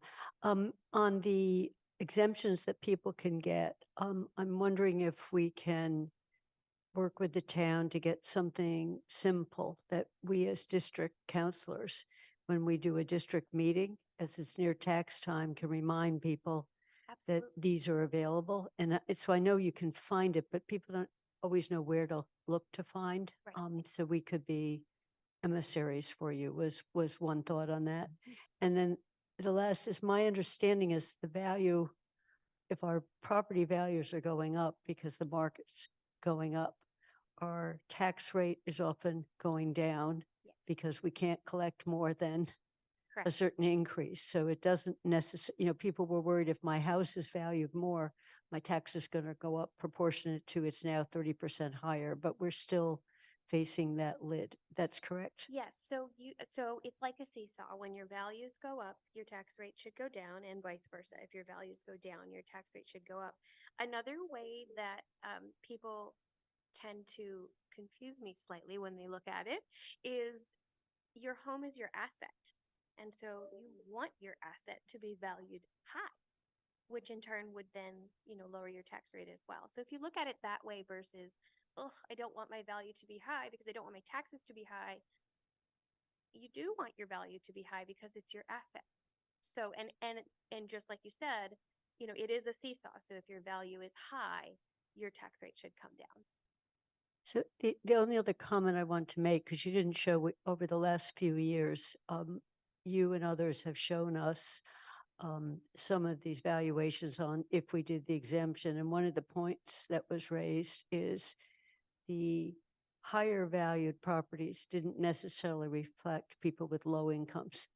So you're someone who bought their house a really long time ago. So you weren't necessarily helping the people you want to help, that we don't have an easy way to do that other than these small exemptions. So there were some very good pieces put up that led us to agree with this uniform rate. So I thought that was a good insight, that, there are people that are property rich, but income poor. Yeah. Yes. And that's one of the reasons too that we are looking into another exemption, because that for that reason exactly, you may have been in your home for 60, 70 years, and when you bought it for $10,000. The way cost is going, our paychecks are not necessarily going up, but everything else is, so that's another reason that we want to try to help out to keep people in their homes. And I'm working on a presentation, so you'll soon see that. Andy, you had your hand up. I actually lowered my hand again because Kathy's point was what I was going to make sure was brought up, but I don't need to repeat it. There was one other thing that I had mentioned to Kim before, but I don't think that it's something that we're going to be able to really address tonight because it's a complicated issue, and that is not really a tax classification issue, but an assessment methodology issue. Whether there is a way of assessing houses that people own that they don't live in and are operating as businesses, and whether they can be taxed on the income and expense methodology and whether that would shift property that is being run as a business as opposed to the house next door, which is being owned as a residence. And someone had mentioned to me recently that there was Northampton that they were doing something like that, and so that got me to raise the question with Kim. But as I said, it's not related to the tax classification hearing, but is something that the council might want to have a little bit more information on when it's available. Certainly. Be useful. Kim, I just want to make sure, are we using the maximum exemption amount that we are allowed by the state For the personal exemptions, yes. for personal exemptions, Yes. for elder, for Yes. So, veterans, for blind? With the elder exemptions, many towns will have $750 as their max. We do 1,000, as well as allow for that to double as long as people apply and qualify each year. And again, that goes across the board for all of the other personal exemptions as well. There is the new senior means, which I keep mentioning, that some towns have been adopting. And so that's something that we're now looking into as well, and looking to potentially get your approval to send that request to the state. And you would come back to us off cycle Yes. with something like that? Yes. Okay. Are there any other questions from the council? Then I'd like to move and seek a second to close the hearing. Second. Okay. Thank you. Thank you so much, Kim. Oh, we need to vote. Thank you. All right. Let me find a place where I can record some votes. Okay, Shalini Bowmill, we're voting to close the hearing. Yes. Pat DeAngelis. Aye. Anna Devlin Gothier. Aye. Lynn Griesmer's and I, Mandy Johanicky. Aye. Anika Lopes. Aye. Michelle Miller is absent. Dorothy Pam. Yes. Pam Rooney. Yes. Kathy Shane. Yes. Andy Steinberg. Aye. Jennifer Taub is absent. Alicia Walker. Yes. It's unanimous to close the hearing with 11 counselors in agreement and 2 absent. Thank you very much. We're going to move on to the next item. You're right, to general public comment. Again, let me mention, general public comment, we do have a special public comment period with the relationship to these library. So this is general public comment. Athena, has anybody signed up? Is there anybody in the audience who would like to make general public comment, not specific to the Jones Library? I'm seeing one hand. And so we are going to have that one comment. We're keeping the general public comment to 3 minutes. And please enter the room, state your name and where you live. Maria Kopecki. Maria Kapicki, I live in South Amherst. I'm speaking tonight on the agenda item regarding what the town manager has done to help residents bear the burden of the debt exclusion to pay for the new elementary school. The motion that passed in April of this year read as follows: to request the town manager develop options to reduce the impact of the debt exclusion on residents by developing a financial plan that identifies an additional $5 million of alternative funding to be presented to the town council by November 30th, 2023. What we will hear tonight is that the town manager has completely failed to do any such thing. Back in April, Councillor Walker tried her level best to get her colleagues on the council to put some teeth into this motion so that this failure would be avoided. Walker didn't want any empty promises and pretty words. She wanted the town to take actual action of its own to lessen the burden of the debt exclusion override on individuals and families. The fact that the MSBA changed its funding limits for building and site costs is great news, but that does not relieve the town manager and the town from doing its own work to directly help the people of Amherst. In the spring, several of you counselors justified your lack of support for Walker's initiative by expressing confidence that the town manager would work hard to develop creative options to find additional funding, confidence that many of us did not share, and for good reason. It's especially galling that the town manager and other town leaders apparently did find the time and energy to lobby Amherst College to give money to the Jones Library, a donation that will not lessen the town's share of this project. Meanwhile, the town schools get words rather than funds from this institution of higher learning. With several school roofs in need of replacement and solar panels, and aging oil and gas boilers needing to be replaced with non-fossil fuel systems, I hope that the town manager will go back to Amherst College and other sources to secure funding that will benefit the schools, the climate, and the taxpayers in Amherst. Thank you. Thank you for your comment.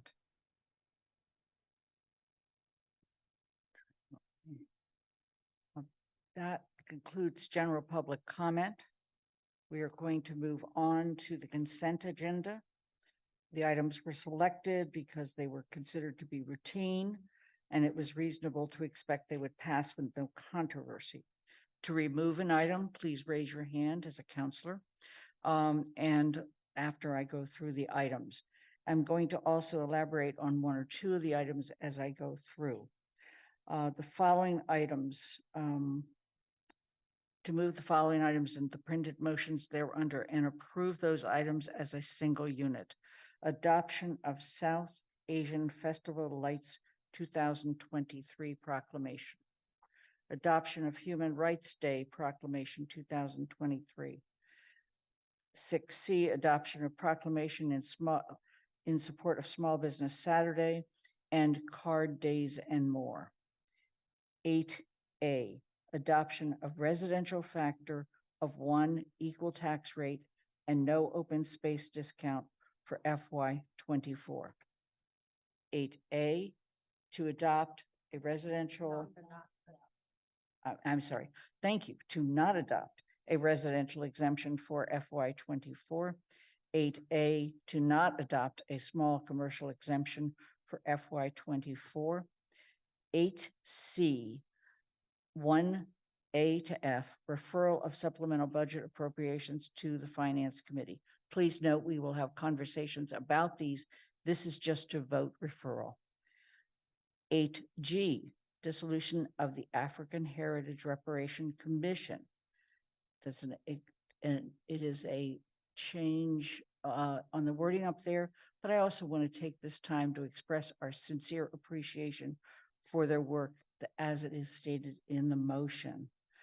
8H, waivers of town council policy on making recommendations for town council appointments to multiple member bodies.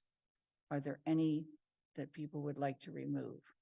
Dorothy, I'm sorry.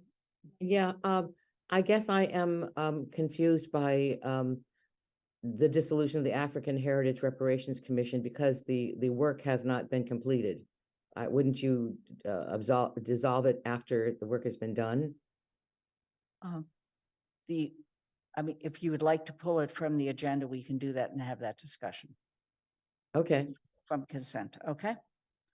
Pam Rooney. Pardon me, Lynn, it's the AHRA, it's the African Heritage Reparation Assembly, not the new body. Right. That was proposed. Right. Assembly. It is. I made that change, I think. Did I? I'm sorry. Pam Rooney. To pull 8C1, A through F, I understand we'll talk about it, but I don't think it should be automatic.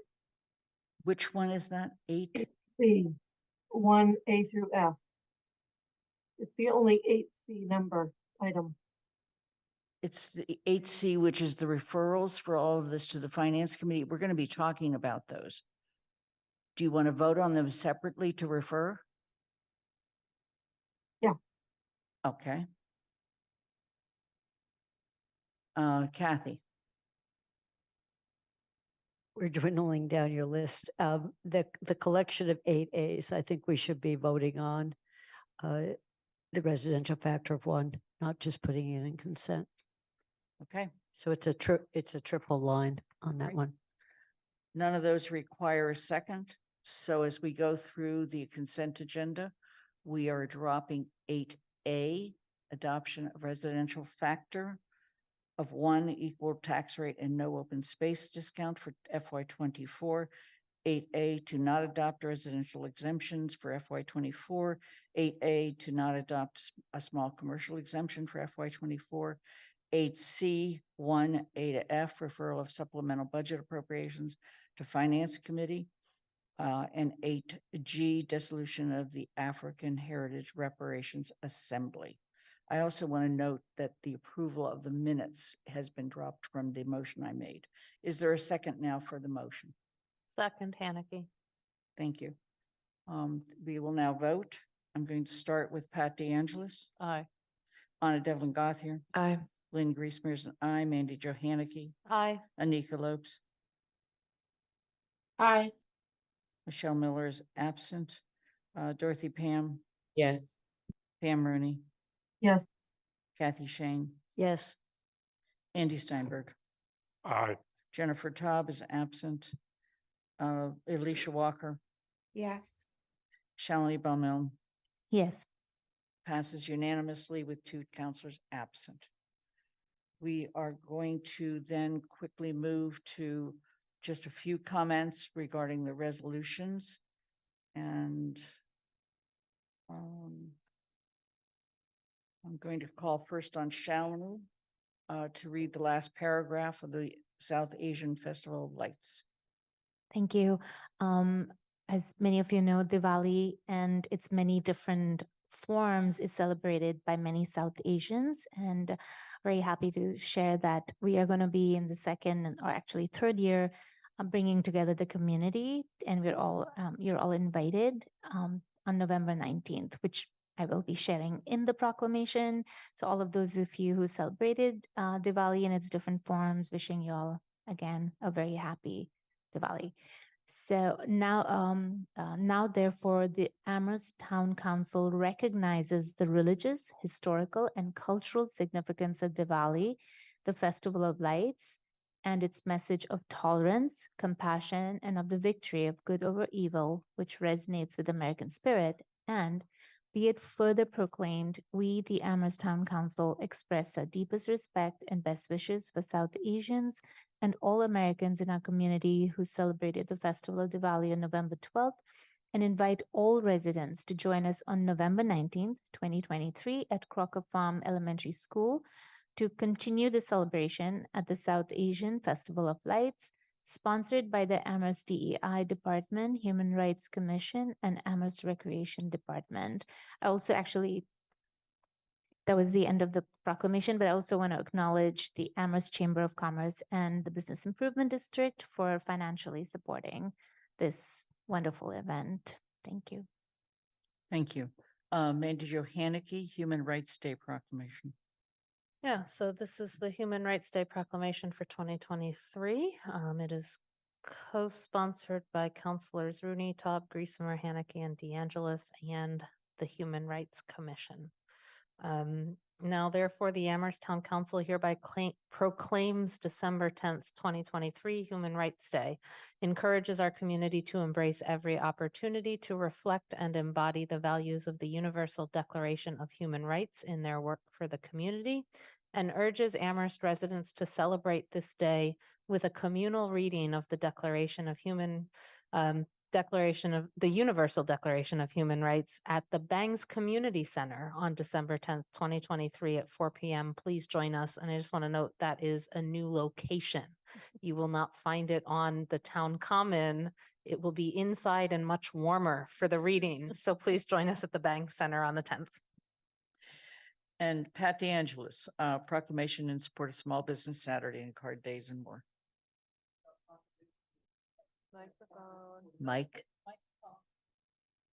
This proclamation has been sponsored by Councilors Griesmer, Haneke, myself, and Jennifer Taub. The community sponsors are the Amherst Chamber of Commerce and the Amherst Business Improvement District. And now, therefore, the Amherst Town Council proclaims November 25th, 2023, Small Business Saturday, and urges residents of our community to support Amherst-wide small businesses and merchants on Small Business Saturday and throughout the year. Thank you. We're going to move on to the action item A, which is tax classification, tax rates and exemptions. I'm going to read the motion and look for a second and move through the three of these. The first motion is to adopt a minimum residential factor of 1 equal tax rate for all classes of properties for fiscal year 2024, and that no open space discounts be granted. Is there a second? Second, Second. DeAngelis. Okay, is there any question or comment? Then we're going to move with Anna Devlin Gothier, Aye. Lynn Griesmer's an aye, Mandy Jo Haneke, Aye. Anika Lopes, Aye. Michelle Miller's absent, Dorothy Pam, Yes. Pam Rooney, Yes. Kathy Shane, Yes. Andy Steinberg, Aye. Jennifer's absent, Alicia Walker, Yes. Shalini Balmilne, Yes. Pat DeAngelis. Aye. It's unanimous with 2 counselors absent. The next one is to not adopt a residential exemption for fiscal year 2024. Is there a second? Second, Devlin Gothier. Any further question or comment? Then I'll start with myself, Lynn Griesmer's an aye, Mandy Jo Haneke, Aye. Anika Lopes, Aye. Michelle Miller's absent, Dorothy Pam, Yes. Pam Rooney, Yes. Kathy Shane, Yes. Andy Steinberg, Aye. Jennifer Tubbs absent, Alicia Walker, Yes. Shalini Balmilne, Yes. Pat DeAngelis, Aye. Anna Devlin Gothier. Aye. It's unanimous with 2 counselors absent. And finally, to not adopt a small commercial exemption for fiscal year 2024. Is there a second? Second, Devlin Gothier. Any questions or comments? Let's start with Mandy Jo Haneke, Aye. Anika Lopes, Aye. Michelle's absent, Dorothy Pam, Yes. Pam Rooney, Yes. Kathy Shane, Yes. Andy Steinberg, Aye. Alicia Walker, Yes. Shalini Balmilne, Yes. Pat DeAngelis, Aye. Anna Devlin Gothier, Aye. Lynn Griesmer's an aye. It's unanimous with 2 counselors absent. We are now going to move to the Jones Library Building Bond Authorization. This is an automatic referral to the Finance Committee. And I would like to welcome and may have asked people to make the presentation, which I will talk about in a moment, particularly Paul Bockelman, our town manager, Kent Farber, the head of the funding of the fundraising campaign, and Bob Pam, who is on the library trustees. Other members are here with us in the audience, are on Zoom. They include Austin Surratt, who is chair of the trustees, Lee Edwards, Alex Lefebvre, and Tammy. Is Tammy still with us? No. Okay. Farah Amin, and we also have Ginny Hamilton. And I'm going to start, and later I'm going to ask town manager to introduce our capital projects consultant. So let me just start. The purpose of this agenda item is to begin the process for increasing the bond authorization for the library. It is not a request for increasing the town's contribution to the library. The town's contribution to the library is 15.8 million, and the assumption is that it will remain that. And there will be a clear opportunity for counselors to ask questions and request additional information. In addition to that, we will have a special public comment. There is no vote tonight, and there will be no vote on this until the Finance Committee is ready to make a recommendation back to the town council, whether that be by next week or a subsequent meeting. The process for consideration and of increasing the bond authorization for the Jones Library renovation expansion is as follows. First of all, we start tonight. In your packet, there's a memo from the town manager that includes an update on the estimates for the project. The Jones Library Funding Sources Summary is also going to be part of our presentation, and an update on fundraising. The MOUs are also included for your convenience, as well as our previous votes. The presenters will attempt to respond to questions asked by counselors about the bond authorization. Though there have been some questions about the building construction in general, most of those can be discussed at a subsequent Finance Committee meeting. But of equal importance, we want to make sure the counselors have an opportunity to make sure they request any additional information in preparation for the Finance Committee.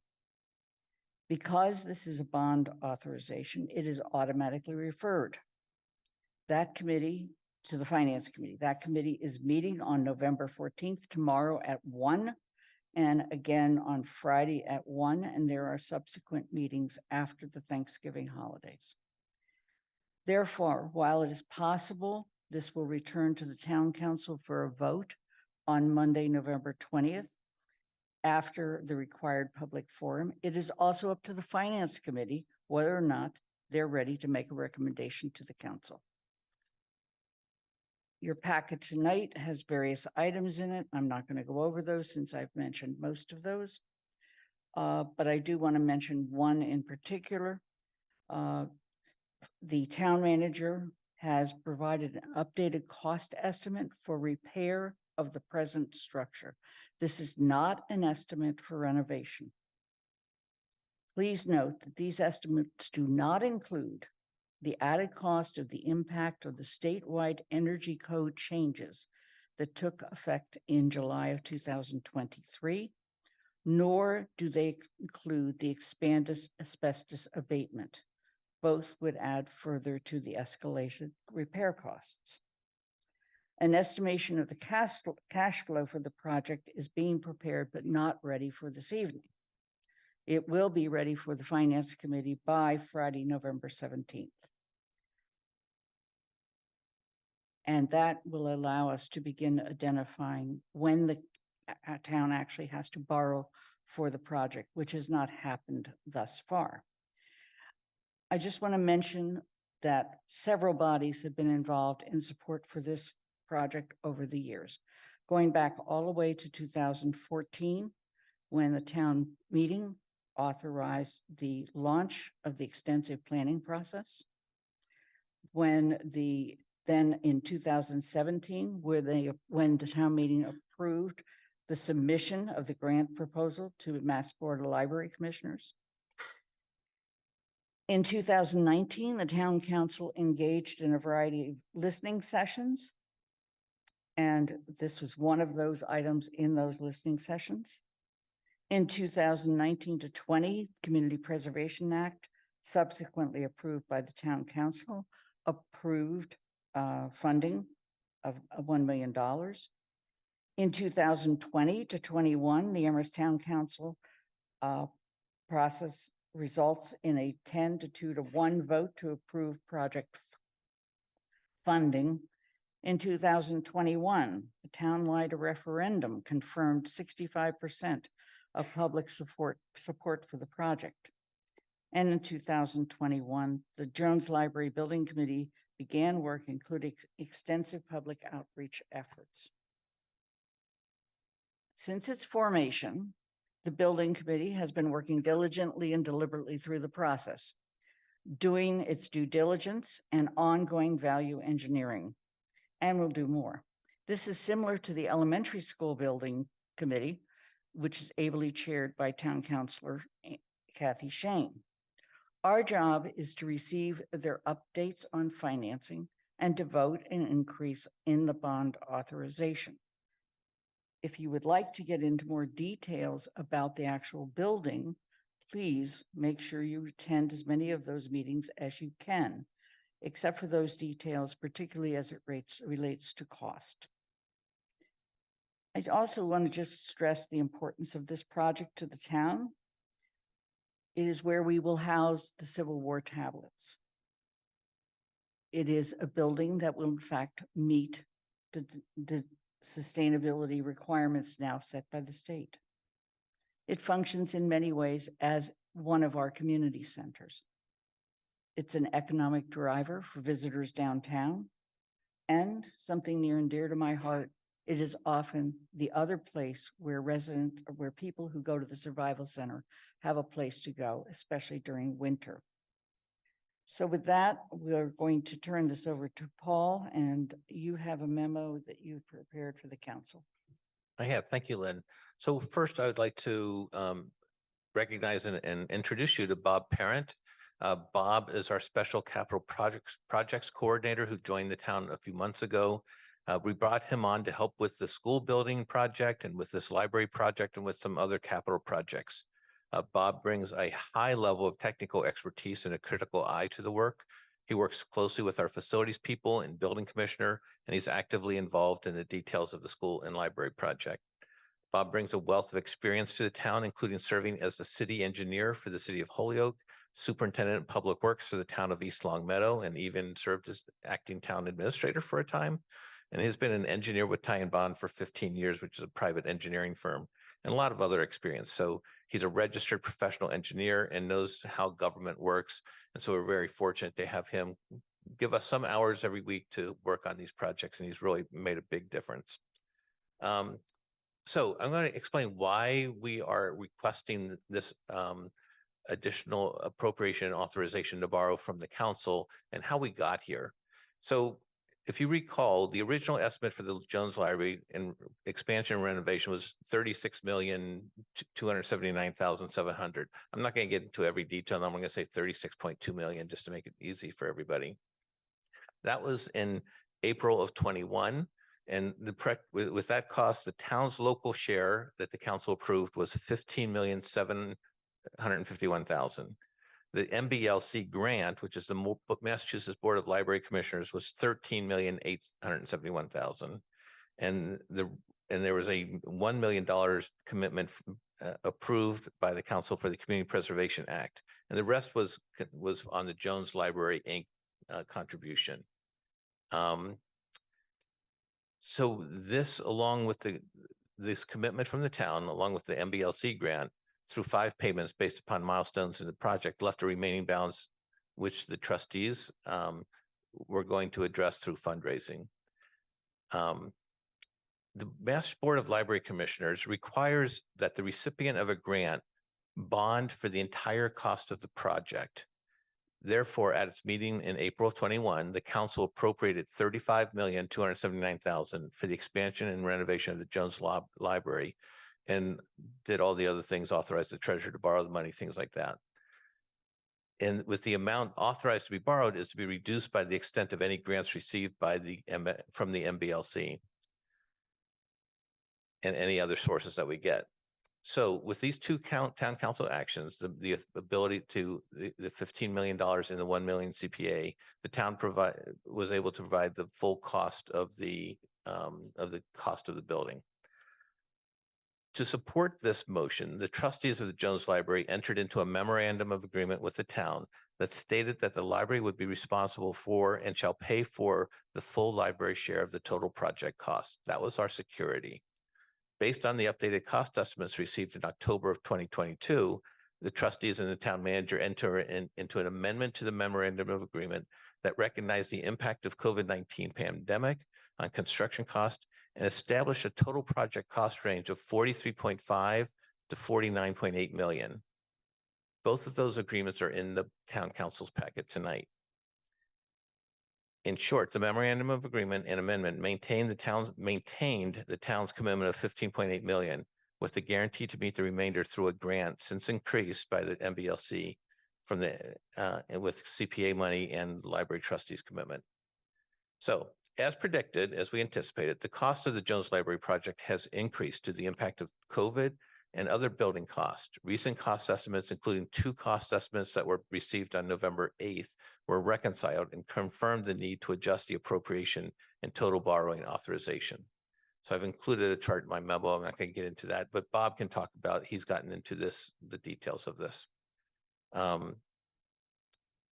what was good is that through the significant efforts of Senator Comerford and Rep. Dom, with support from the town and the library, the MBLC took an unprecedented action to recognize the cost increases and increased its commitment by awarding an additional pandemic escalation payment of that increased the total commitment by about $2 million.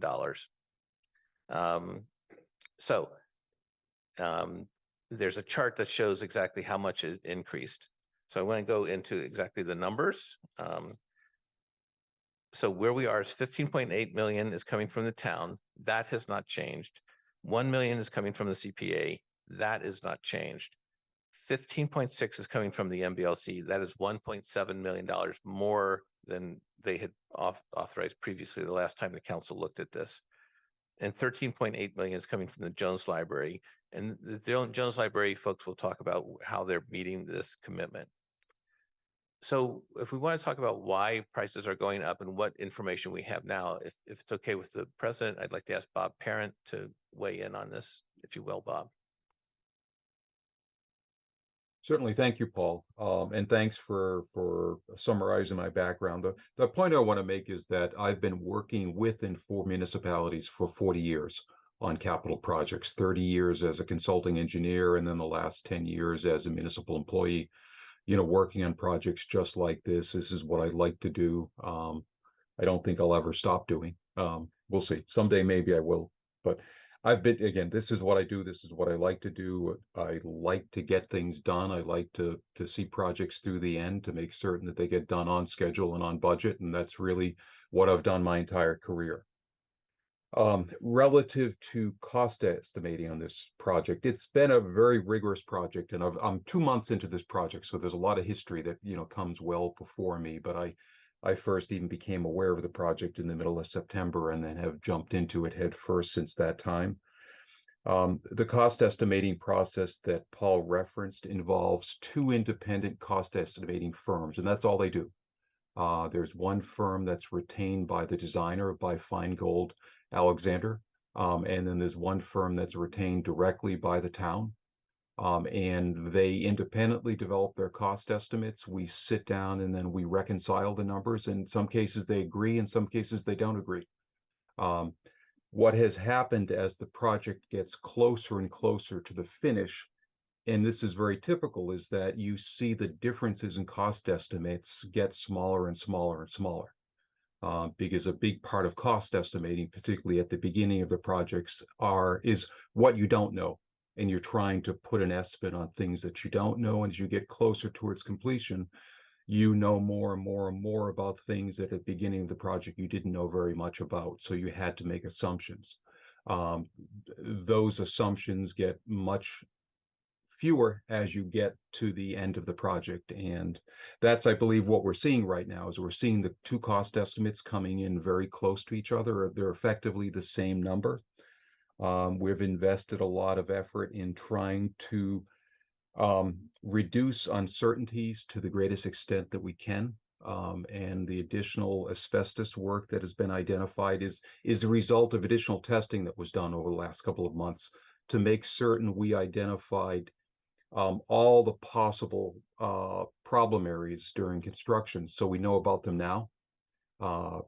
Any surprises you have during construction will cost more than they will if you include them in the bidding documents to start with. So that's what we've been doing. We've been doing our due diligence. We've been, again, trying to reduce the uncertainties by going through a very rigorous process to get the number to what the number is. And as Paul had cited it, we're right on where this project had been budgeted several years ago.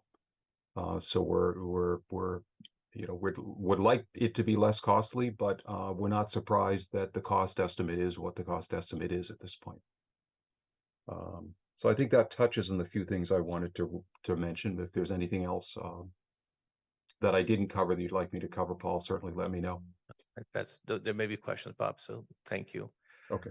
So, I think that this project has been approved by the town and has been identified when I got hired as a priority for the town. It has been received the support of the town council, from town meeting, town council, and a town election.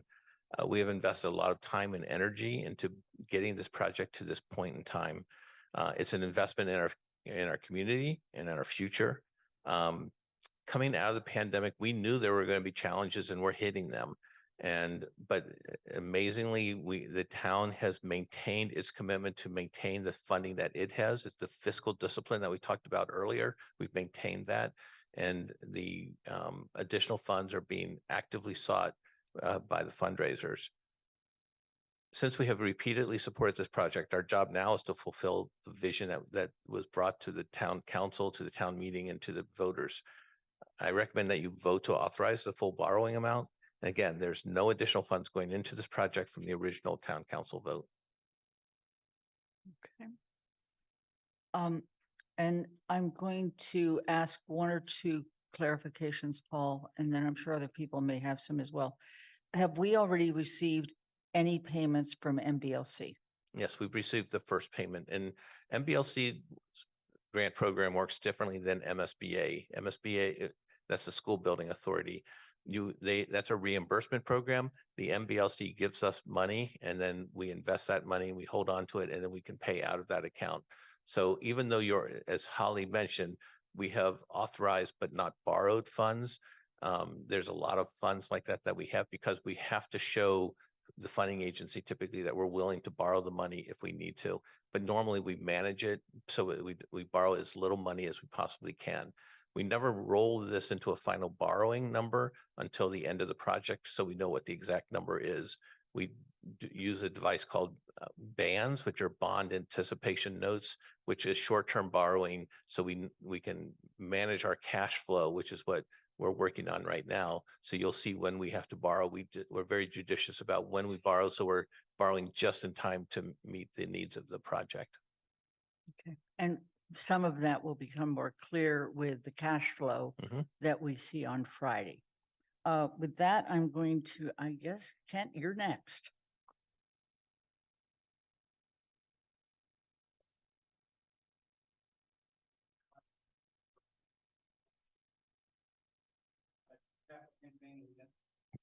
I got to turn it on. Good.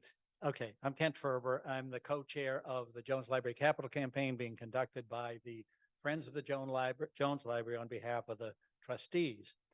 And the news in the campaign, I'm happy to give a report because the news is brisk and prospering and we're doing well. I think Paul's numbers need, in order to understand what it is that we've been doing and how successful we've been, I'd like to rephrase the numbers so that in the way that we understand it, which is that what we see as our task is to close the gap between the cost of the project and the sum of the town's contribution, the 15.8, and the MBLC contribution. Our closing that gap at this point, it represents about $9 million. And if I could have, oh, sorry, that's the slide I want. I'd like to give you a sense of the way that gap has been closed over the years. In April of 21, when you first approved this project, the gap was to be $6.6 million. At that particular point, we'd secured something like $2 million, even though we didn't have a project yet, about 30% of what was needed. You fast forward to September 22, when you had to reconsider because of the increased cost of the project, which turned out to be 46.4 in the presentation that was made to you. So the gap then was about $16 million. At that point, we still, because of the delays and the uncertainty of the project, we hadn't done as much fundraising as we would have liked to. So we were at a total of about 3.2 million at that point. And finally, you come to the fast forward in the last year, really put the pedal to the metal. And so the result is now we've closed that gap by $9 million. We, in addition to the, most of the totals for the April 21 and 22 came from individual donors, but we have generated a lot of additional, the MBLC additional grant and the grants from the state, from the federal government. So our total is now over half of the amount needed to be raised.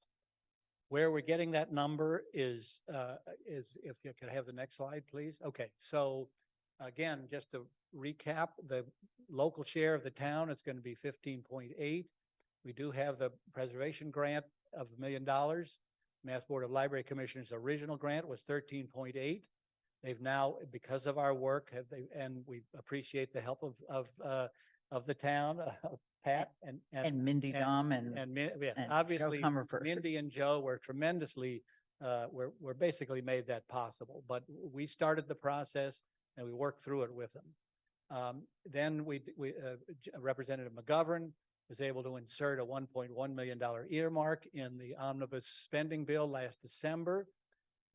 Because of the hard work of some of our consultants, we were able to submit a grant to the National Endowment for the Humanities, a nationally contested process where we got the largest grant in the program for that particular time period. We also were able to get a couple of other smaller grants from the state. And then finally, we've been out on the streets talking to the local community. And you probably heard about the Amherst College's grant recently. There was another $100,000 commitment from a local business person. So our total there is now $3.7 million. In addition, we have some other things since this is printed. We had another $75,000 in commitments, and then we have about another $100,000 in oral commitments, but we're having a very rigorous process. We're not reporting anything until we can get it in writing. So with that total, as a result of all this activity and the involvement of a lot of additional people, we have many more prospects. I'll be happy to answer any questions about more details, but having reached the 50% mark, I think I am as encouraged as I ever have been that we can close this gap. Time is essential here. With enough time, we can raise this money. I feel good about it. Any questions? I'm happy to answer. I'm going to go on to Bob Pam and then Sure. have Yep. both of you come up and make sure you can be there. Trustee Bob Pam, who is the keeper of the books and the overseer of the endowment. So have you ever been given that title before, Bob? No. Anyway, thank you. Bob's going to talk about their efforts to ensure closing the gap and not putting the endowment at risk. Well, I think everybody understands that the question is, can the library raise the amount of money that is required? But there's a second question, which is, can we do it within the time frame that is required of us? And so one has to look at all of both the money that has been raised and will be raised in terms of a time scale. As it turns out that Kent has been doing extraordinary work, but what he is reporting is the amount of money that has been both received, awarded, and committed. And those are three different sets of numbers. Some of those numbers will occur and have occurred already, and they can be transferred reasonably quickly. Some of it is awards which will happen over the course of the construction, and some of it will happen during construction, after the construction, and some of them actually a little bit after the construction is completed. So we have to really pay some attention to all of those things. You've heard the description of the fundraising. What we need to do is to think about exactly where that leaves us. And as Kent has reported, there's something over $7 million which still has to come. And that is $7.5 million beyond the amounts that have both been awarded or are committed. My assessment after spending a lot of time thinking about the numbers is that the current commitments plus new contributions over the next 3 years during the construction and once the building reopens will supply much of this. I don't know exactly how close to the total that will get to us, that will get us. If the difference is small, the library can self-fund by withdrawing it from the endowment. Annual withdrawals from the endowment currently contribute 10 to 12% of the library's budget, but that actually represents about half of the operating costs that are not provided by the town. So that's what I think about a lot of the time. We can't take a huge chunk out of that, but the endowment is built to tolerate short-term swings through two different mechanisms. We take withdrawals for operations based on a 3-year average of its value. So the impact of peaks and valleys in its value on the withdrawals available for operations are stretched out. For example, between 2017 and 2023, the endowment has swung between about 6.4 million and $9.9 million. But our 4% withdrawal rate has stayed essentially in a narrow and adequate band. You know, we have continued to have enough money to operate regardless of what happened in a particular month or a particular quarter. Second, it is conservatively managed to match the return of the stock and bond markets. And over time, that produces reliable earnings that are greater than our withdrawals for operations, with the excess available to rebuild any withdrawals that we may do for this or for other reasons, and to make it grow. So if successful fundraising is continuing, we can manage a payment to the town from the endowment of, say, $1 million to $1.5 million. And we can go a little higher than that if we increase our draw rate. But we might not choose to take such sums from the endowment, or if the gap is larger than we can safely take from the endowment, then we will borrow. I have projected what a loan of $4 million would look like, and that can work as long as fundraising continues. And our assumption is that it will, and it will continue on for as long as it's needed. I'm not sure a gap of $5 million or more could be overcome, but that's a whole other issue. So what we've been doing is exploring several forms of lending. One is a line of credit or other similar flexible loan for a limited amount and for which prepayment is simple, quick, easy. Second would be a commercial loan or mortgage backed by the assets of the library with perhaps a lower interest rate. And C, a tax-exempt bond purchased by a financial institution at a still lower rate, probably, but more complex and probably feasible only for a larger loan. We have talked to 2 local banks and they have indicated interest. One, after a fairly detailed review of our finances, but we recognize that they can't give a commitment for a loan 3 years from now for an unknown amount for an undefined period. Shucks. But this, but it's still serious reviews that have been going on, and we're comforted by those reviews. And Bobby, because I was part of this conversation, we also talked with the Mass Development Finance Corporation, We have, yes. which is and they're the group that would do the, that would be the ones who would give a tax exempt bond. right. And they have also said that as long as we can find a financial institution which is willing, Right. you know, that makes sense to them. Excuse me. They've also described the process as being somewhat more complex. And Right. consequently, Right. that's why I think of it as being the way you would go if it is a larger amount and probably for a longer period of time. Okay. And just Mass Development Finance Agency is what is called a quasi-public corporation in the Commonwealth of Massachusetts, and it is specifically there to help organizations, municipalities, et cetera, fund projects. And we have, of course, described what the library is, and they said, yes, you are qualified. Right.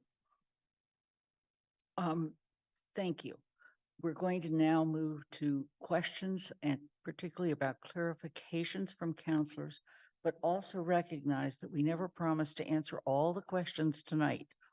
But Kent, perhaps you'd like to come up and sit with Bob. We have other people in the audience that we may call on. And I'm going to now ask counselors with regard to, respecting the 3 minutes, et cetera, to begin asking questions. Kathy. One is a basic request. That was a great set of overhead charts you just gave us, Kent. So I'd like to be able to post them. And over the weekend, Lynn managed to get the details of the most recent estimate, the November 8th. And I'd like to get those posted as well. You know, both posted so everyone can see them, but when finance takes it up, it would be good. And so some of what I'm going to ask is because I've been staring at them since Saturday and Sunday. And then going back to look at what we looked at in 2021, you know, on where the piece. So Bob, you said what I've been focusing on, we still have this gap, and it's 7.4, 7.5. So Kent, you were talking about how well you've done in closing the gap, but the issue that you've been grappling with is the gap got really big. You know, it was a little over 5 million because CPA you'd already secured when we voted on it, and then it ballooned up and you brought it down to 7.4.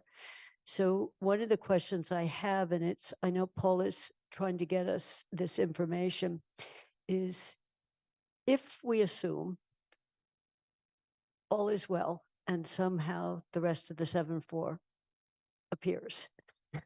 Okay, so if we assume, so Bob, you said we could do 1.5 out of endowment, and then there's some additional things. When that flows to us really matters, because if we have to, at the beginning, take on the $46 million, we had this flow chart with some assumptions that Sean did last time on the carrying costs. So there's debt for the first 4 years, first 5 years, before I think even the bond, the grant from MBLC gets paid out in 5 different chunks, I think. And I think Amherst College, they said they wouldn't do someone told me they wouldn't do the 5th, the new piece, until the end. And Amherst College is in 4 pieces. So I would just like to see that flow and have people say, who pays the interest on that money before we're made whole, where we're held to just the 15.8. So that's just a question on the flow. And I don't know how you would work that out. That is being worked out by the town manager with assistance from our former finance director. And going back to our original chart, I just want to correct one other thing, Kathy. We've already received the first payment of 6 from the Mass Board of Library Commissioners. We are slated to receive the next payment as early as this next summer. So they pay on and Okay, on. and that's all I'm asking, Lynn, is just it gets laid out cash. because you can see that we're not at risk for that amount of money because we're getting it, you know, in 2024. So I just would like to see that, to have some sense of our carrying costs, because when we estimated the whole project in 2021, I mean, everyone knows this, we were in a world of low interest rates, and we said, oh, we can get a 20-year bond at 2%. Well, that was really nice. Or we can get the short-term bands at 2, and then I think we had 2.8 for the 20 years. So I just want to see that worked out. Then I also have a question on the most rigid budget estimates on line items. It looks to me like the furniture and equipment budget is on the low side because it's actually lower than what we saw in 2021. And I know there was a cutback initially to just stay within the 36 million. So I want to know whether we are in fact on short on audio visual desks, chairs, movable equipment. You know, do you have a budget to actually buy the stuff? Because I would not like to open a library we could go ice skating in it or something, but we need to sit. So just on is there a gap there that you had to cut back to make the numbers work? And then the last part, Bob, when you talked about the endowment, what if you said you could go maybe 1.5, but not 5? You know, so where is the squish room there to really mean that the taxpayers in Amherst are not at risk for this? It's the trustees at risk. So I know you can't answer all of that now, but I'm hoping over the discussion, we would get more of that. Thank you very much. Pam Rooney. Thank you. Kathy had a couple points that actually need some clarification for Bob, Pam. again, that $1 to $1.5 million payment possible. Is that a one-time or is that per year that the endowment can carry? You talked about a loan for maybe $4 million.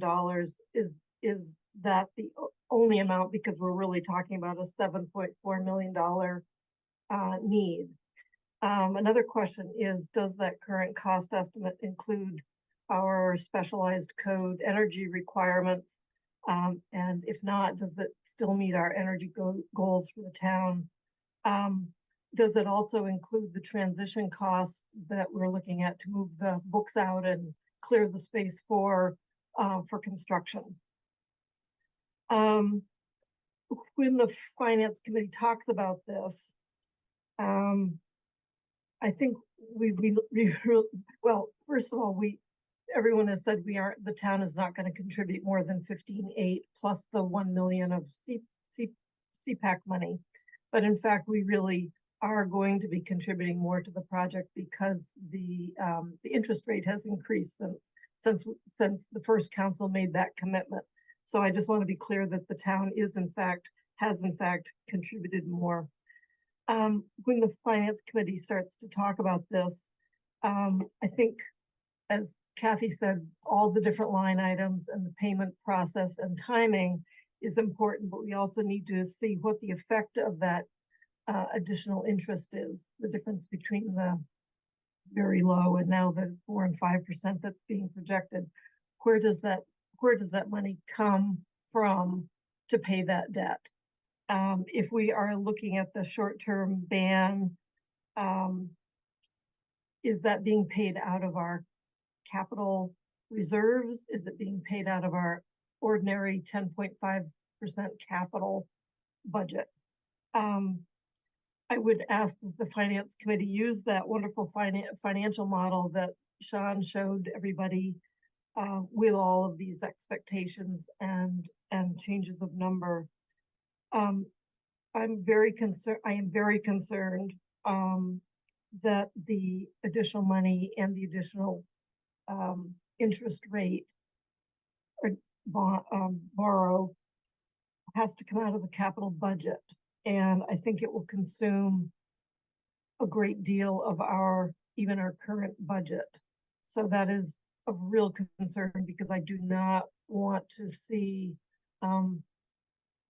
today's needs being set aside because of the increased interest rate and this interest and this increased amount that we're borrowing.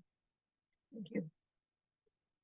Austin, you put your hand up during that time. Would you like to respond to any questions? I just want to clarify something, just so that we're as clear as we can be. Right now, there's a $7 million gap. We don't contemplate that this is the end of our fundraising. So one needs to, and that's what Bob was trying to get us to do. One needs to think about this in time. So the hope is that what Kent, Edwards, and their good colleagues have done, which seemed to some of you and some of us quite unimaginable a couple of years ago. Not only have they raised what they promised for that time, they've raised $3 million, roughly more. So they're at $9 million now. But when we think about the number that Bob was talking about, we're not going to stop the fundraising. It's not going to be a $7 million gap. It'll be a gap that will be somewhat lesser, and we hope much less. Lynn, can I ask a point of order? Sorry, the agenda had listed presentation, public comment, and then discussion. Yeah. Are we having discussion or are we having clarifying? No, we're having I can't tell. clarifying and discussion, and then we'll go to public comment, then we'll come back. Okay, to so now is council just discussion. questions, not discussion. Okay, thank you. It's hard to separate them. I know, I just wanted to make sure before I raise my hand. Thanks. Dorothy? So I've got two parts. One follows up on the interest question. I really hadn't focused on it until recently, and then I began to get very upset. And I'm wondering, does the town have to pay all of the interest rates? Can't we have some of that interest rate paid by fundraising? Because it's a huge amount. It's really adds up with the higher rates and the higher cost. So that's question one. Is the town absolutely have to pay all that interest rate? And the second thing is, in terms of, again, when bringing up the question about equipment, is there sufficient equipment? I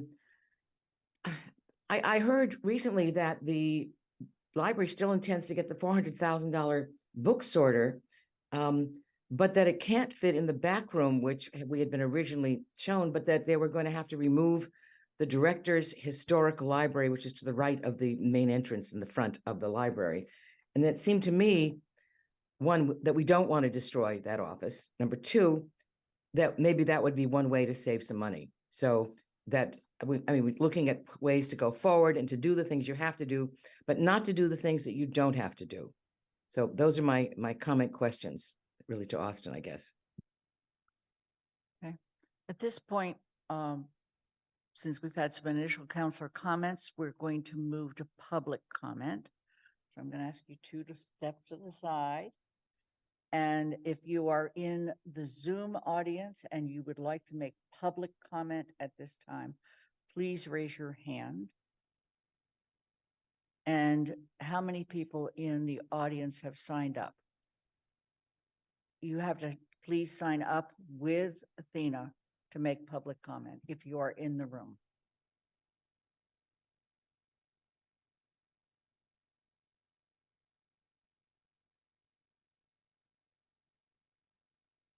Okay, let's begin with the Zoom where we have 3. And let me just say, public comment is no more than 3 minutes. And counselors do not respond, although we're perfectly interested in the additional questions you may ask so that we can incorporate them into our further meetings with the Finance Committee. Tony Cunningham, please enter the room, state your name and where you live. Hi, Tony Cunningham, Owen Drive. I actually had drafted some comments, but Kathy and Pam have asked a lot of my questions. So +1 to all of the questions they asked and the data they asked for. So I won't repeat those, but as I wrote in emailed comments, I don't see how you can vote to authorize a higher borrowing amount when you don't have all the funds secured and you know you won't have them before construction begins. Time and time again, I've heard the town manager say he cannot move forward with a project without having funds secured. Why is it different in this project? To date, I believe only 500,000 of the trustees' now 16.5 million share has been deposited with the town, and 1 of 6 MBLC payments has been received. While the library fundraisers have done very well to raise funds, they are now in reality further from the target than they were when this began, at a shortfall of 7.4 million, and they've probably exhausted most, if not all, of potential sources of funding at this point. To properly understand the financial impact of authorizing borrowing of 46.1 million for this project, as Kathy and Pam have said, we need to see the debt service projections over the life of any proposed borrowings. We need to see the cash flow for the project showing when MBLC and library share payments will be deposited with the town. And we need to see the financial model showing the impact on the town's capital budget and reserves, updated to reflect the higher cost estimate and higher interest rates. When Sean Mangano showed the debt projections using the old cost estimate, it showed not only the debt service for the town's share of 15.8 million and the 1 million Community Preservation Act contribution, it showed the debt service on the bands. And like Kathy asked, who is responsible for that? It showed 1.2 million in interest on those bands at that time with the lower borrowing and the lower interest rate. So I imagine it's significantly higher than that. So if we're saying that the town is contributing 15.8 million and no more, how then can we say we're going to borrow and pay interest on bond anticipation notes? It doesn't add up. And so I think that's what I had to say on that. I just wanted to echo Kathy's statement that we need to ensure the taxpayers in Amherst are not at risk for this. And right now, I cannot see how this is not extremely risky and jeopardizes the timeline for all of our other capital projects and our ongoing capital needs. Thank you so much. Dana?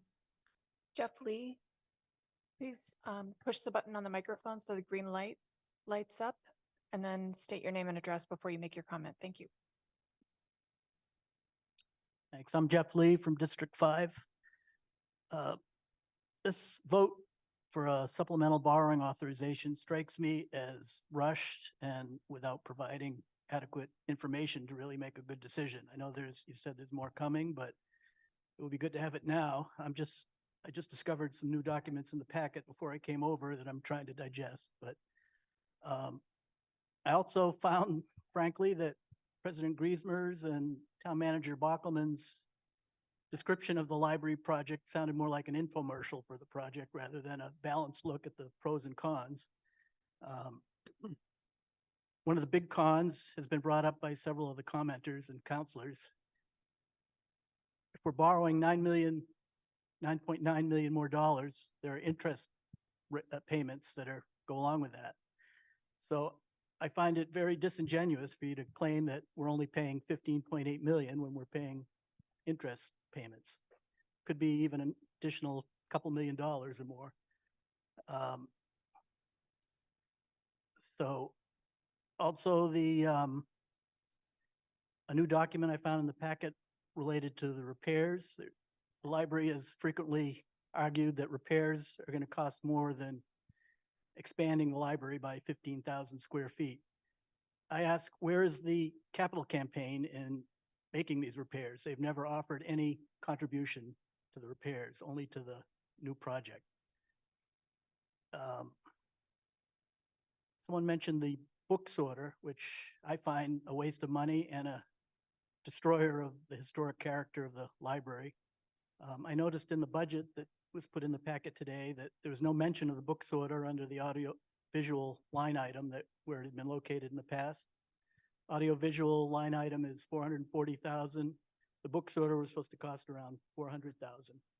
So, and the OPM was worried that that would leave little to pay for audio visual for the rooms in the new library.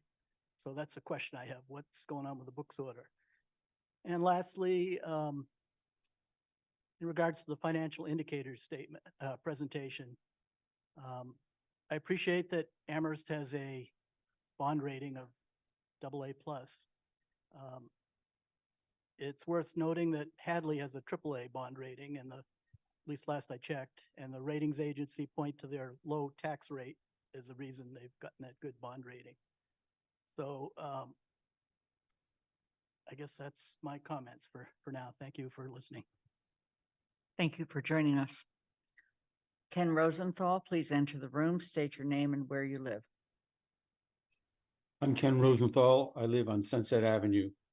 I want to echo what Jeff Lee has said and comment briefly on why I think this is a premature action tonight and at the Finance Committee in the next week, and you again the following week, because there are things that are missing that you do not know, and because the bond authorization does not have to be approved anywhere now for the next several months. What you don't know, first of all, is what the cost of fundraising is going to be. That may not be a big amount, but it's going to be subtracted from the amount of money that's raised.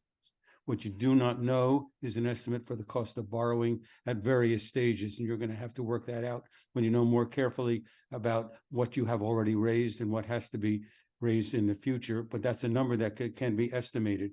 And the final thing that you don't know is what this library is going to be. It's a long time now since the library was designed, since it was submitted to voters, since it was adjusted because of COVID, since it's been adjusted through some of the changes that you have talked about financially here. You have not seen the design of a library that is going to correspond to the amount of money that's been projected it will cost. Jeff Lee, for instance, has raised, and Councilor Pam raised the question about the sorter and the effect that's going to have on the director's office, and also the front of the building where there is going to be a hole punched through, I believe, through the stone. So there is a lot that you don't know, and you're going to be repeating this conversation again months from now, I'm sorry to say, and it doesn't have to be done now. I think you should relieve the Finance Committee of making that decision now. I think you should relieve yourselves of making that decision in the next couple of weeks until you have all the information, or much more of the information that you're going to need. I want to make one other point that I should have made a little earlier. To the extent that the endowment is used as Mr. Pam said, it might have to be used. That money will then not be available for operations. This is a quasi-public library. The town contributes to the costs of the library in many ways, and the citizens do too. So if the money is not there in the endowment and able to produce income, then it's going to be another cost that the citizens are going to have to pay. In addition to the deceptively misleading Community Preservation Act cost is not being charged against the taxpayers, which 100% of it is. So I hope you will put this off to a time when you have more information and can you make better decisions. Thank you for listening. Oh, I want to say one more thing in my 25 seconds. I want to thank very much all of you and the members of the library board for working so hard on this. I know it's not easy. And the fact that we raise questions doesn't mean that we don't love the library and appreciate what you're doing. We just want the best for the town at a price that the town can fairly afford. Thank you again. Thanks for joining us, Ken. Athena? Vince O'Connor. Please come up and state your name and address before you make your comment.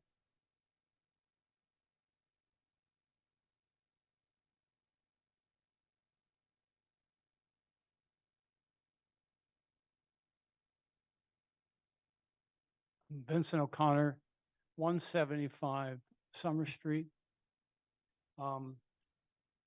First, I'd like to second what Mr. Rosenthal said about the impact of the use of the endowment on the need for operational support from the town. And there probably should be a chart showing the increase in operational requirements of the library that will need to be supported by the town, depending on the amount of money contributed from the endowment, in addition to the other iterations regarding the use of the endowment. But that's a key one. I'd like to speak to the so-called fundraising that's gone on. I don't think I'm the only person who has noticed that many of the millions of dollars of quote fundraising is actually taxpayer money from a different source. I don't really consider that fundraising. I wonder if people who pay income tax to the Commonwealth or to the United States would consider it fundraising either. That is taxpayer money from other sources. It's not really fundraising in the traditional sense. Finally, what I haven't heard, and perhaps because I haven't seen the latest documents, is how this project is going to be staged on the site and around the site. I don't think we're going to contemplate closing off part of Amity Street or North Prospect Street. And I'm quite concerned that after the project is approved, then the project folks will come back and say, oh, by the way, we need from you to implement the authorization to take all of the parking spaces behind CVS so that we can properly stage the project. And at that point, it will explode the downtown in a way that I think would cause so much destruction that the library project is not worth it. And I would urge the council not to approve the bonding until they get a very definitive statement as to how the construction is going to be staged and where, and what the implications are for other downtown activities or the survival of other downtown businesses and entities. Thank you. Thank you for joining us. Maria Kopecki, please enter the room, state your name and where you live.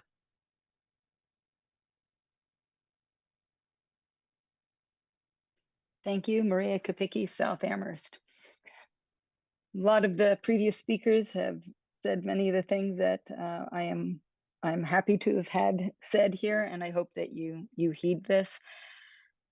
Another thing that you haven't talked about is the $46 million estimate, cost estimate. That is not, if that would be, frankly, a miracle if this went out to bid and came in at that amount. Many other projects have come in higher than the cost estimates.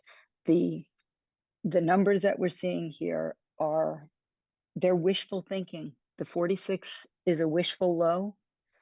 The 7.5 still to raise is a wishful high. It's also not even expected until long after this project would be started and finished, and then you're stuck.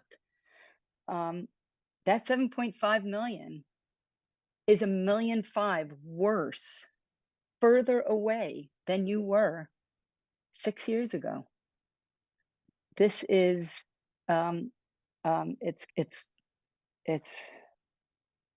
it's mind-boggling, actually. And for this to have been brought up in this way, posted immediately after the election with a planned public hearing and vote the week of Thanksgiving, giving 10 days to make a decision on this when the information hasn't been brought forward, when the cash flow isn't even expected until the end of this week.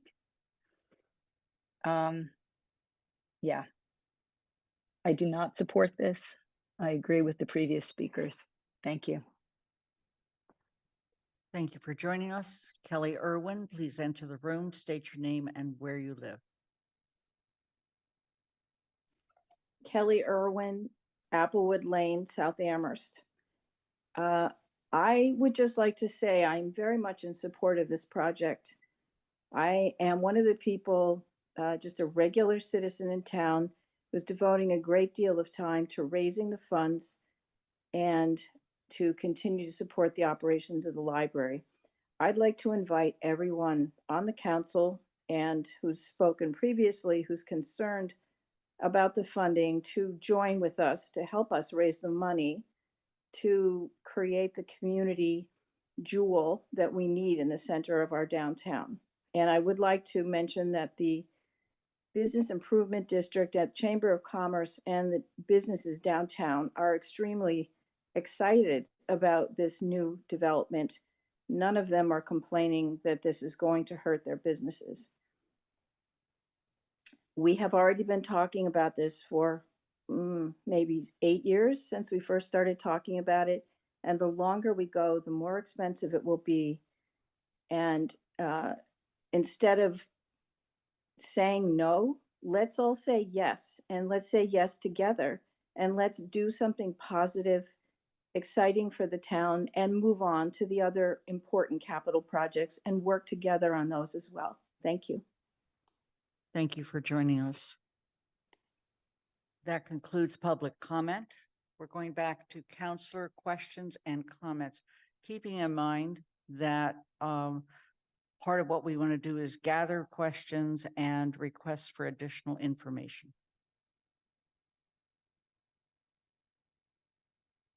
Mindy Joe. Yeah, I want to make sure I've done my calculations right here. So the memo we received, I think today, on the updated estimated repair options has an updated estimate repair option cost to the town, right? Town's share of the estimated repair costs of 19.4 to 21.7 million. That does not include any interest for the borrowing of that money. I believe that's correct. And does not include compliance with the specialized code that we as a town council just adopted. So those numbers are actually probably low.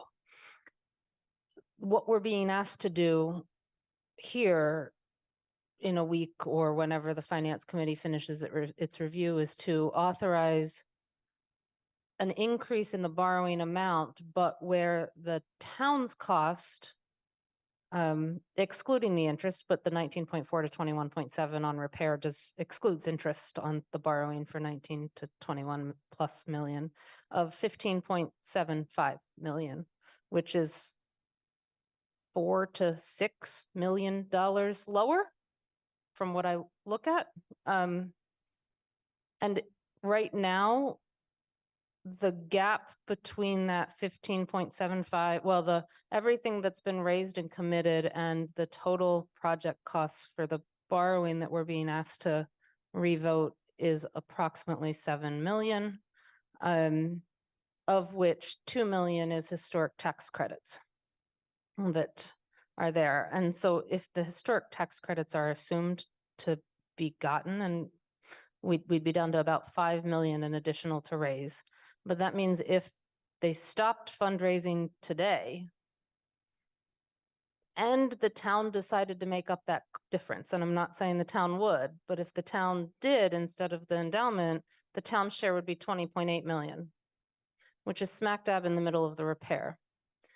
And so I guess I'm trying to figure out how it is not the fiscally responsible thing to do to keep the town share at 15.75 million, do this project and not switch to a repair only, because that would cost the town potentially $4 to $6 million more than what we're being asked to vote on when this comes back to the town. I think that is correct. So help me out if I'm wrong on that.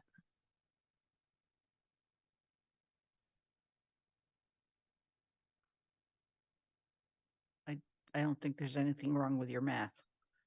Are there any other comments, Kathy? I thought we were mainly trying to gather questions because I could debate some of the points that Mandy just did, but I don't want to do it here. I just Okay. really want to focus on the project in front of us. Okay, please do. But if we have an opportunity later, I would debate the points. I just don't want to do it tonight. Okay. Did you have any additional questions, Kathy? I think I raised most of them and I've sent others to you, but I will.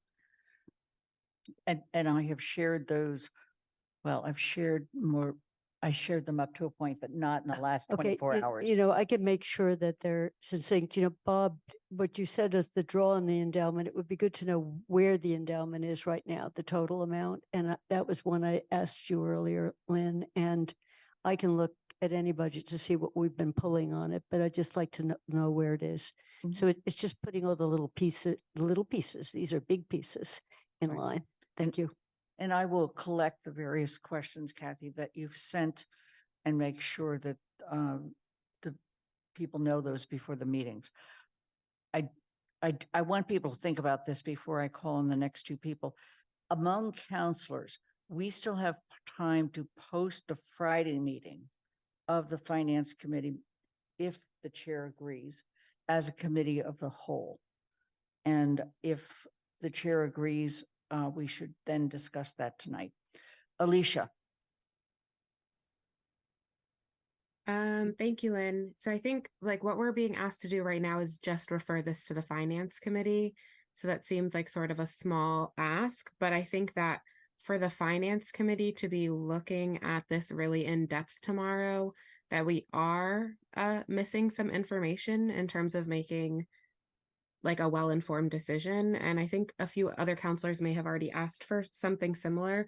But what I think would be helpful is having that cash flow analysis, an updated version that will show the debt service, the amount borrowed each year, that would include interest, and what the town portions will have to pay, including that debt service. And I'm hoping that that might be something that can get to us before at least Friday's meeting, because I'm not sure that that's realistically possible for tomorrow. And I do have a couple of other questions, mostly about process. And so I think one of them is there a reason that this needs to be happening right now? Because I do agree, and it feels sort of like it's being rushed. And so I'm wondering about the timeline and if there's any clarification on why this needs to, like, is there a timeline for this decision? Or what, is it possible to wait until we have more information, or what is going on with the timeline here? I think would also be helpful information to have.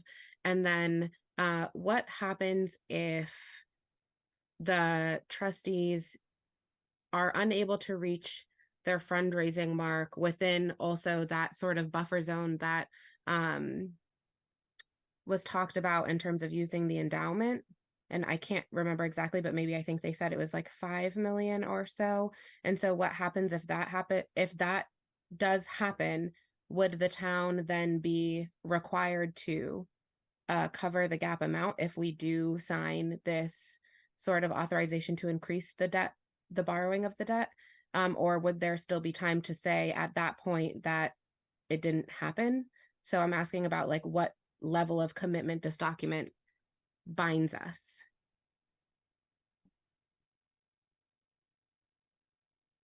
And I can attempt to answer a couple of those questions, but let me just be very clear. We will not have the cash flow until Friday. And so I think the possibility that this will be a decision that gets delayed past the 20th of November is strong. Okay. But we've already been working on the cash flow. There are various reasons to have this come up now versus February or something. First of all, it helps fundraising. Second of all, if as the library is planning to get ready to go out to bid, people are more likely to bid on a project if they know the money is there. And if they know the money is an amount stated, they're likely to bid to the amount. And if they don't, then people have to go back to the drawing board and decide what to cut. That's called value engineering or any number of other things. So there are reasons to get a commitment so that you encourage solid bidding and you encourage fundraising. Those are two of the many reasons. Is it okay if I ask a quick follow-up? Sure. I'm wondering when are we expecting to solicit bids? When are we expecting to what? I'm sorry? To go out for bid, to ask for bids. My understanding is sometime around February. Would you like Bob to January? answer that? Yeah. I'm sorry? Bob Parent could answer that for you. Yeah, we're actually looking right now to start that process in January. Just as a point of clarification, it's actually a two-step process for any projects that are over, I believe it's $10 million in funding. You have to pre-qualify contractors and subcontractors first before you even start the bidding process. So you may notice public notification of that pre-qualification process starting as early as the next week or two. There's no commitment of funding to that, but it begins the process of defining who the potential pool of contractors will be, and then the bids would actually be would be advertised most likely in January for receipt in probably February, beginning of March at the latest. Okay. Does that help, Alicia?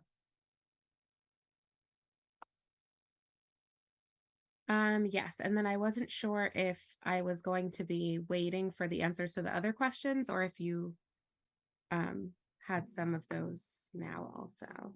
I think we'll have more discussion at Finance Committee, but in terms of the exactness of the plan of the trustees, if they don't reach their fundraising goal, although their plans do not include coming back to the town. They include taking out a loan or something of that nature. There's 3 options. I don't know. There's a lot more to all of that discussion. So hopefully we can expand on that at the meeting on Tuesday and more likely Friday. Are there other questions, Alicia? Not right now, thank you. Okay, Dorothy. Similar to Alicia, I want to know if there's an answer to my question, which is, what are the rules of the game about who pays the interest rate? Must the town pay the interest rate? Is there any flexibility? Because that change in interest rate due to size of loan and increase in interest rate has raised the amount of money the town will give. And we had said the town's not going to have to give more than what we said. So is there flexibility? And does the town have to pay all the interest rates? That's really the question.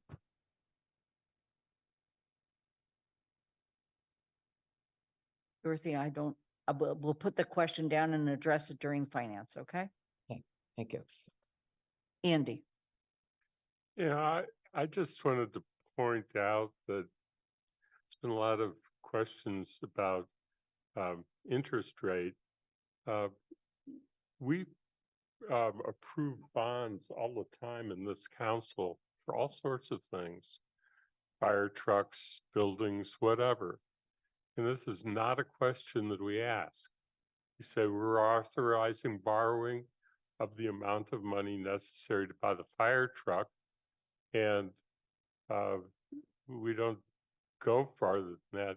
We also make a lot of purchases that don't involve any borrowing, but involve cash or paying from some fund that we have, a stabilization fund, or just from the budget, whether it be fixing up the bank center for the Crest Department or anything else that we might do.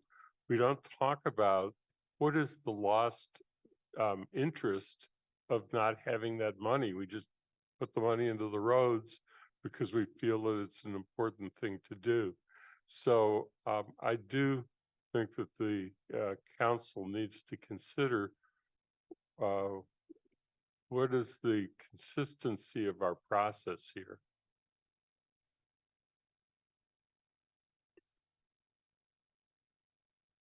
Pam? I think we should think about interest rates. We are talking about a lot of money. We're talking about a period of time. We're talking about a high interest rate, which is usually or has been in the past lower. So if we don't talk about it, we're derelict in our duties. So I think it's a good question. Mandy Jo? The elementary school building project did not discuss interest rates either, and that's a project that's bigger than this one.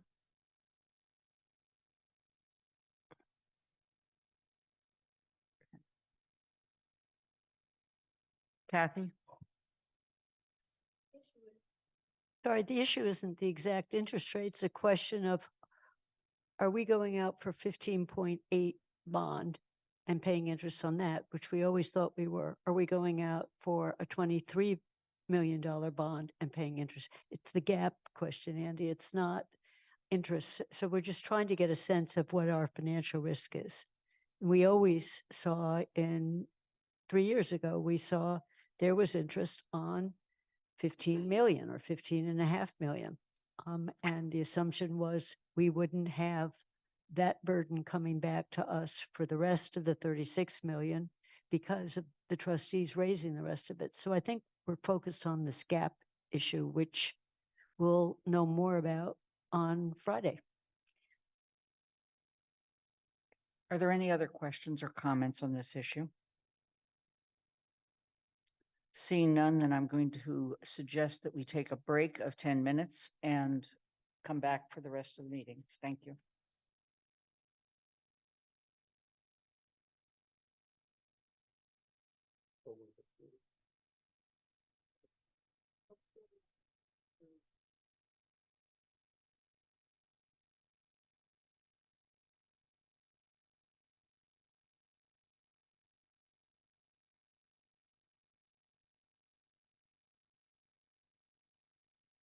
You might want to turn your videos off while you're on break. Lynn, is there going to be more on the library? No, we are not. Thank you so much. Thank you so much for joining us, Austin.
could you take the screen down so I can see who's here?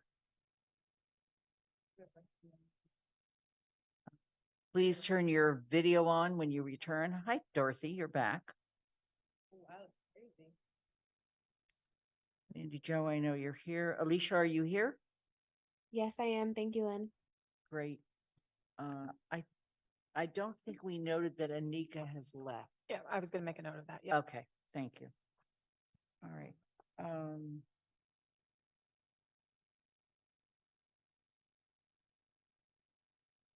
And we're okay. Okay. Thank you. We are now ready to go on to the supplemental budget appropriation requests. And I'm going to call on Paul and Holly Drake again. And Jen, are you also part of this too? Sure you are. Great. We're a team. Just come on up. Yes, there's actually many motions. Okay, we're going to do the first motion. Oh, no, it isn't. It's one big one. Is it just one? Thank you. Okay, Sewers in the motion. Perhaps we want to put it on the screen, but it's to refer the following supplemental budget requests to the Finance Committee for report and recommendation by November 20th, 2023. Council Order FY 24-05C, an order appropriating funds for the Town of Amherst Sewer Fund, Capital Program, Sewer Collection System, and Wastewater Treatment Facility Equipment and Repairs.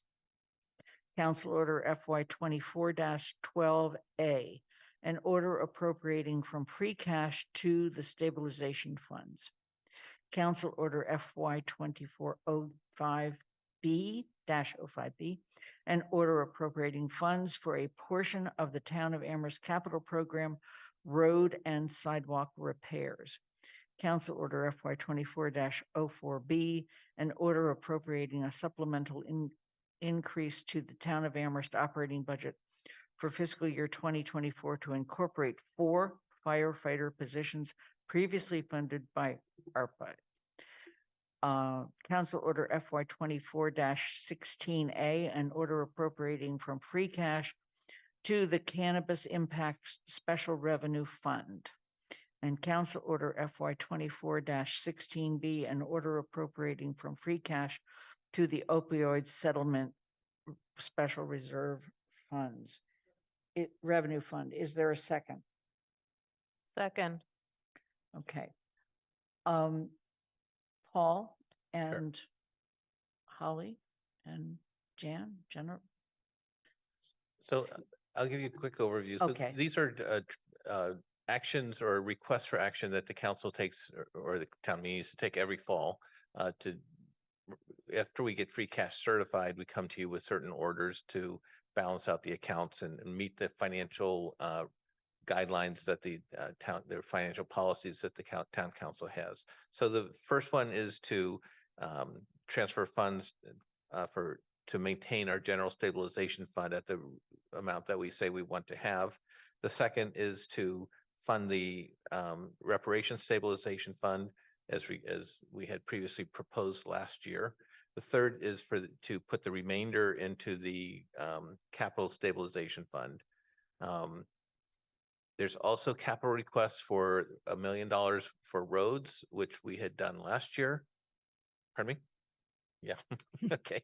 Comments to follow. Yes. And then there's an appropriation from the ambulance receipts to support the 4 firefighter positions, because that ambulance receipt account was filled up with funds from the UMass Strategic Partnership Agreement.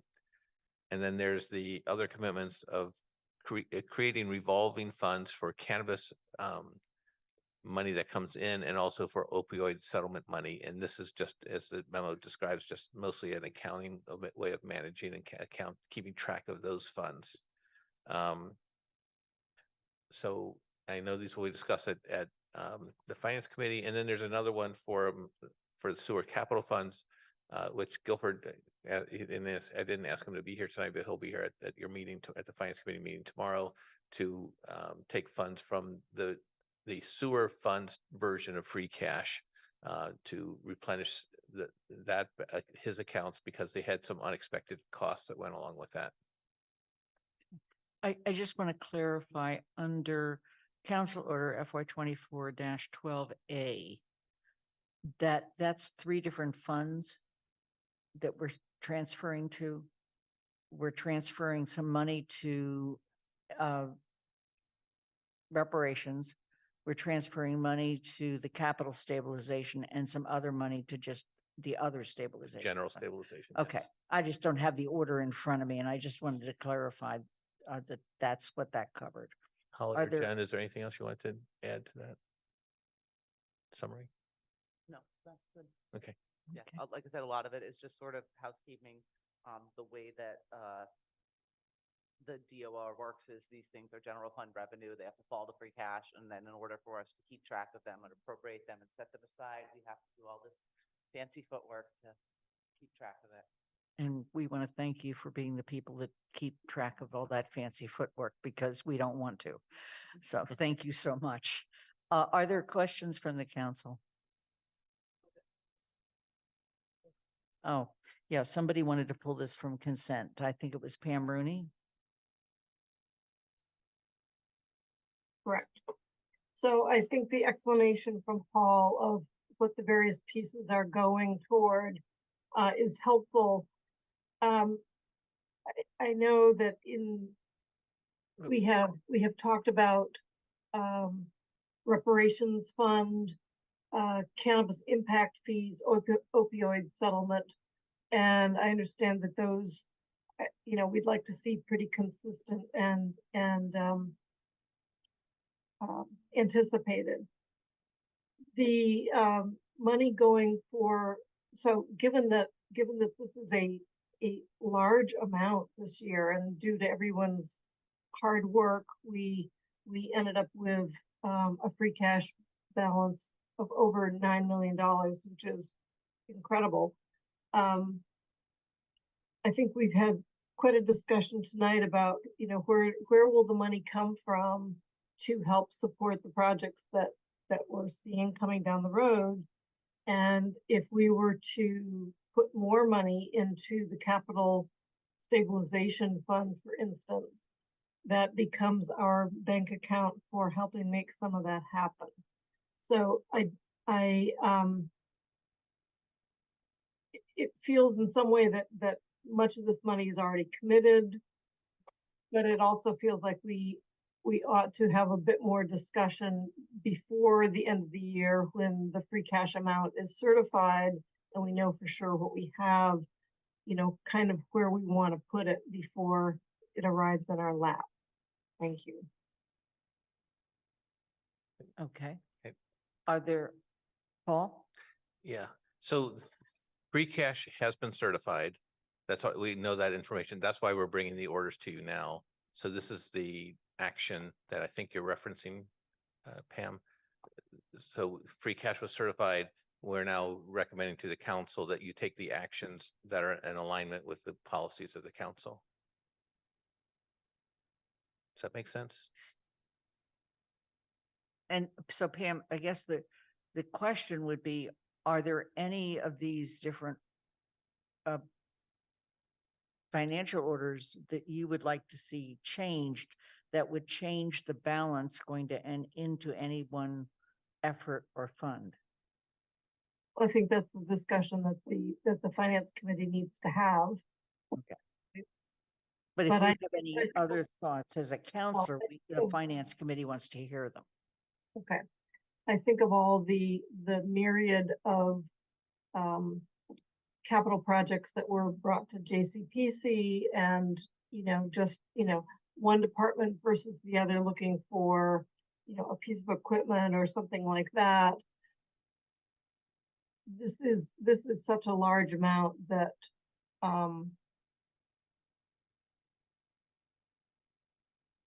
maybe it's just the process. Maybe it's just the process that we're talking about that we're locked into. would that be distributed in this manner, or would it be distributed in some other way within the items that come to JCPC for consideration? Pam, I realize there's a point of clarification that might help you. The 9 million is the sum of what was there before this year plus this year. It's not a total of 9 million new this year. That does help me. And that, we discussed that at a previous meeting when you were not here. So I realized as you're looking at this, you're going 9 million. That was my action too. It's not 9 million. It's Thank only you. about 4 million something Thank of you. new money. Okay. That is the difference. Kathy.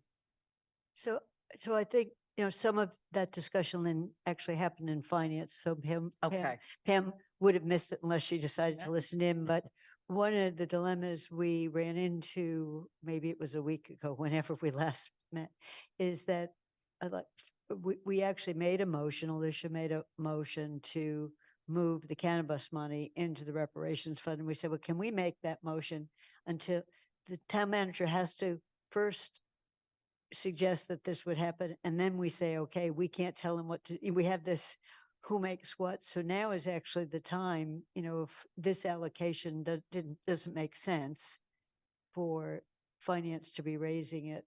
And the other way I think about this road money is at the beginning of this fiscal year, we wouldn't have been sure we could have allocated 1 million more to roads.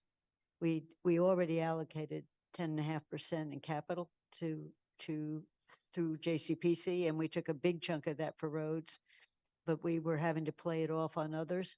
We didn't know we might have another 1 million. So we're building up our road arsenal is another way of thinking about it by these end of the year and unspent money from the year before, where Paul and Guilford can go out and pay for a bigger contract.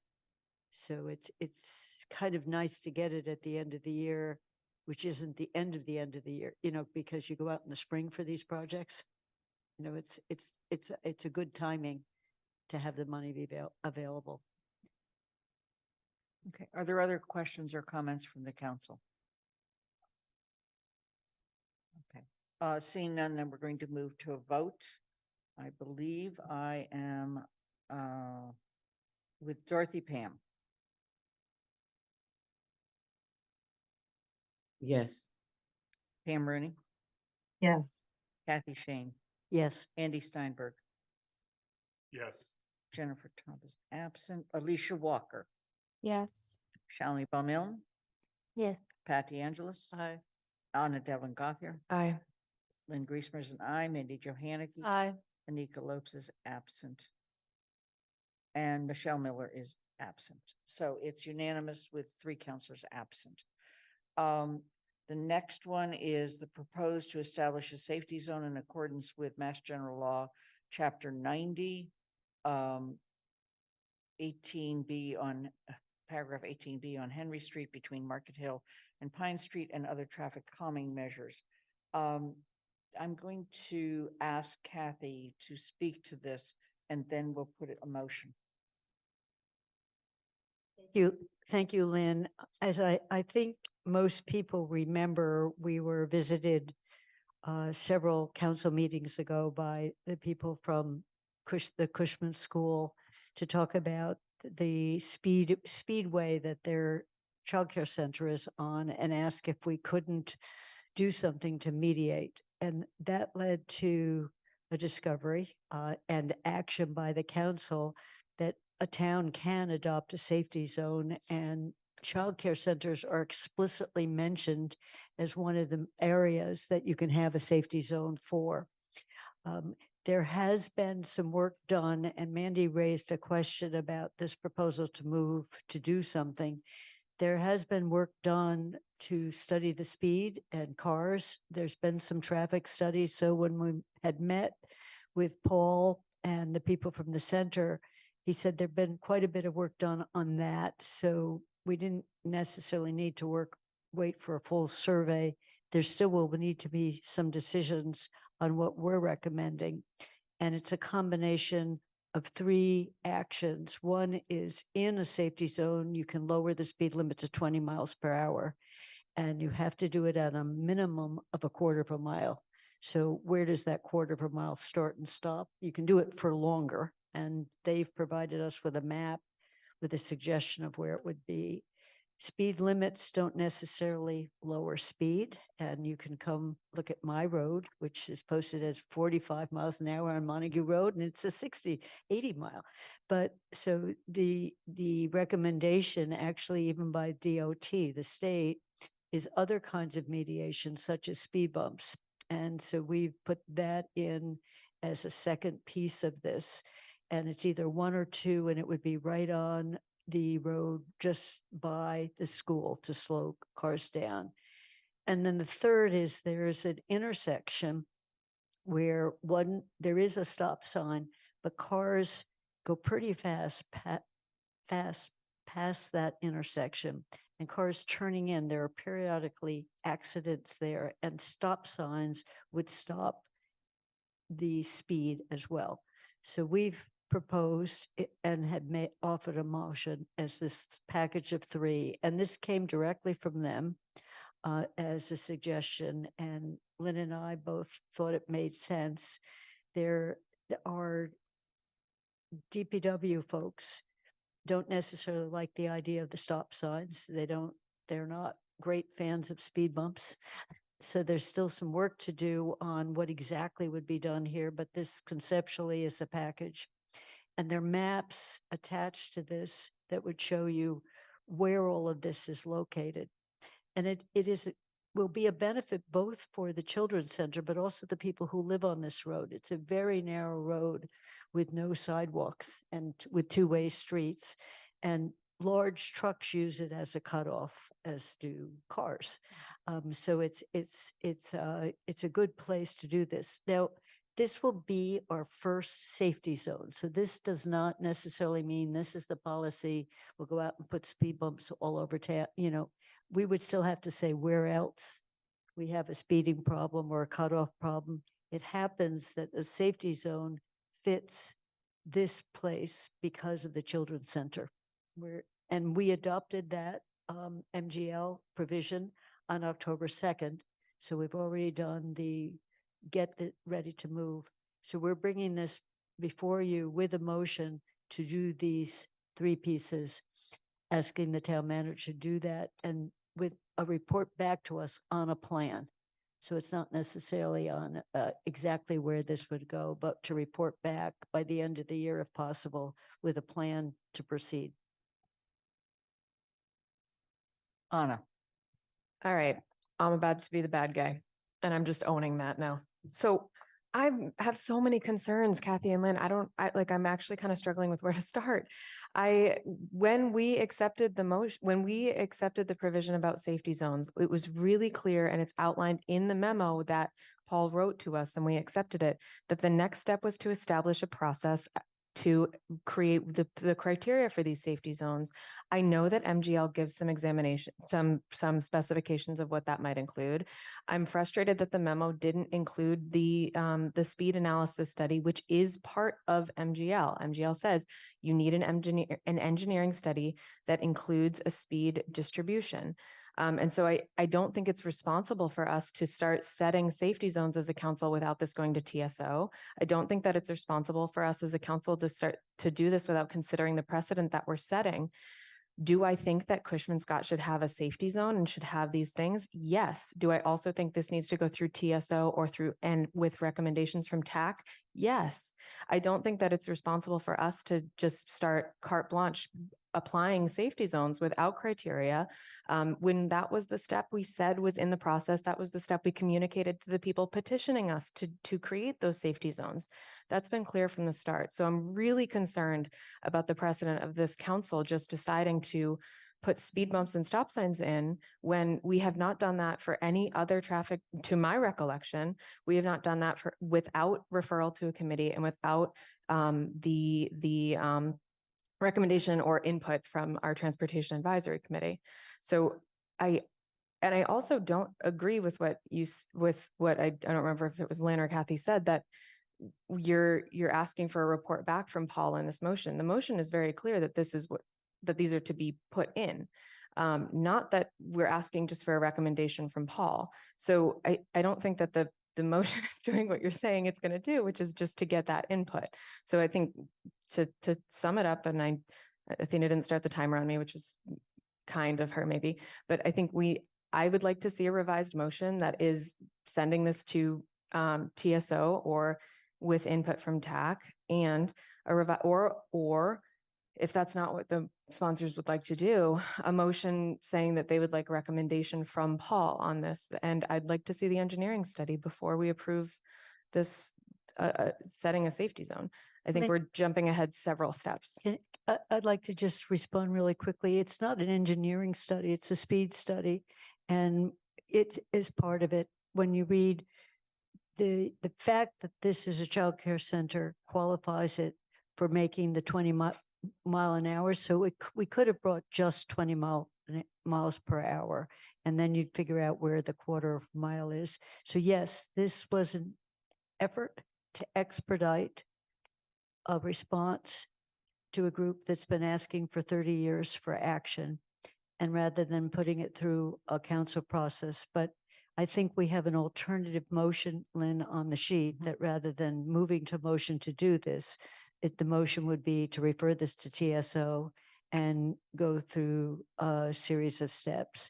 So my understanding, I mean, this came to JCPC with a background that the police have been out and done a speed study, and they talked about putting a blinking light in. The question was, could you put a stop sign in? Could you do some other? Because it didn't look like we could just do it until we found this safety zone thing that allows a town to do some extra steps for these conditions. But yes, the alternative path would be to refer this to TSO rather than on taking action tonight.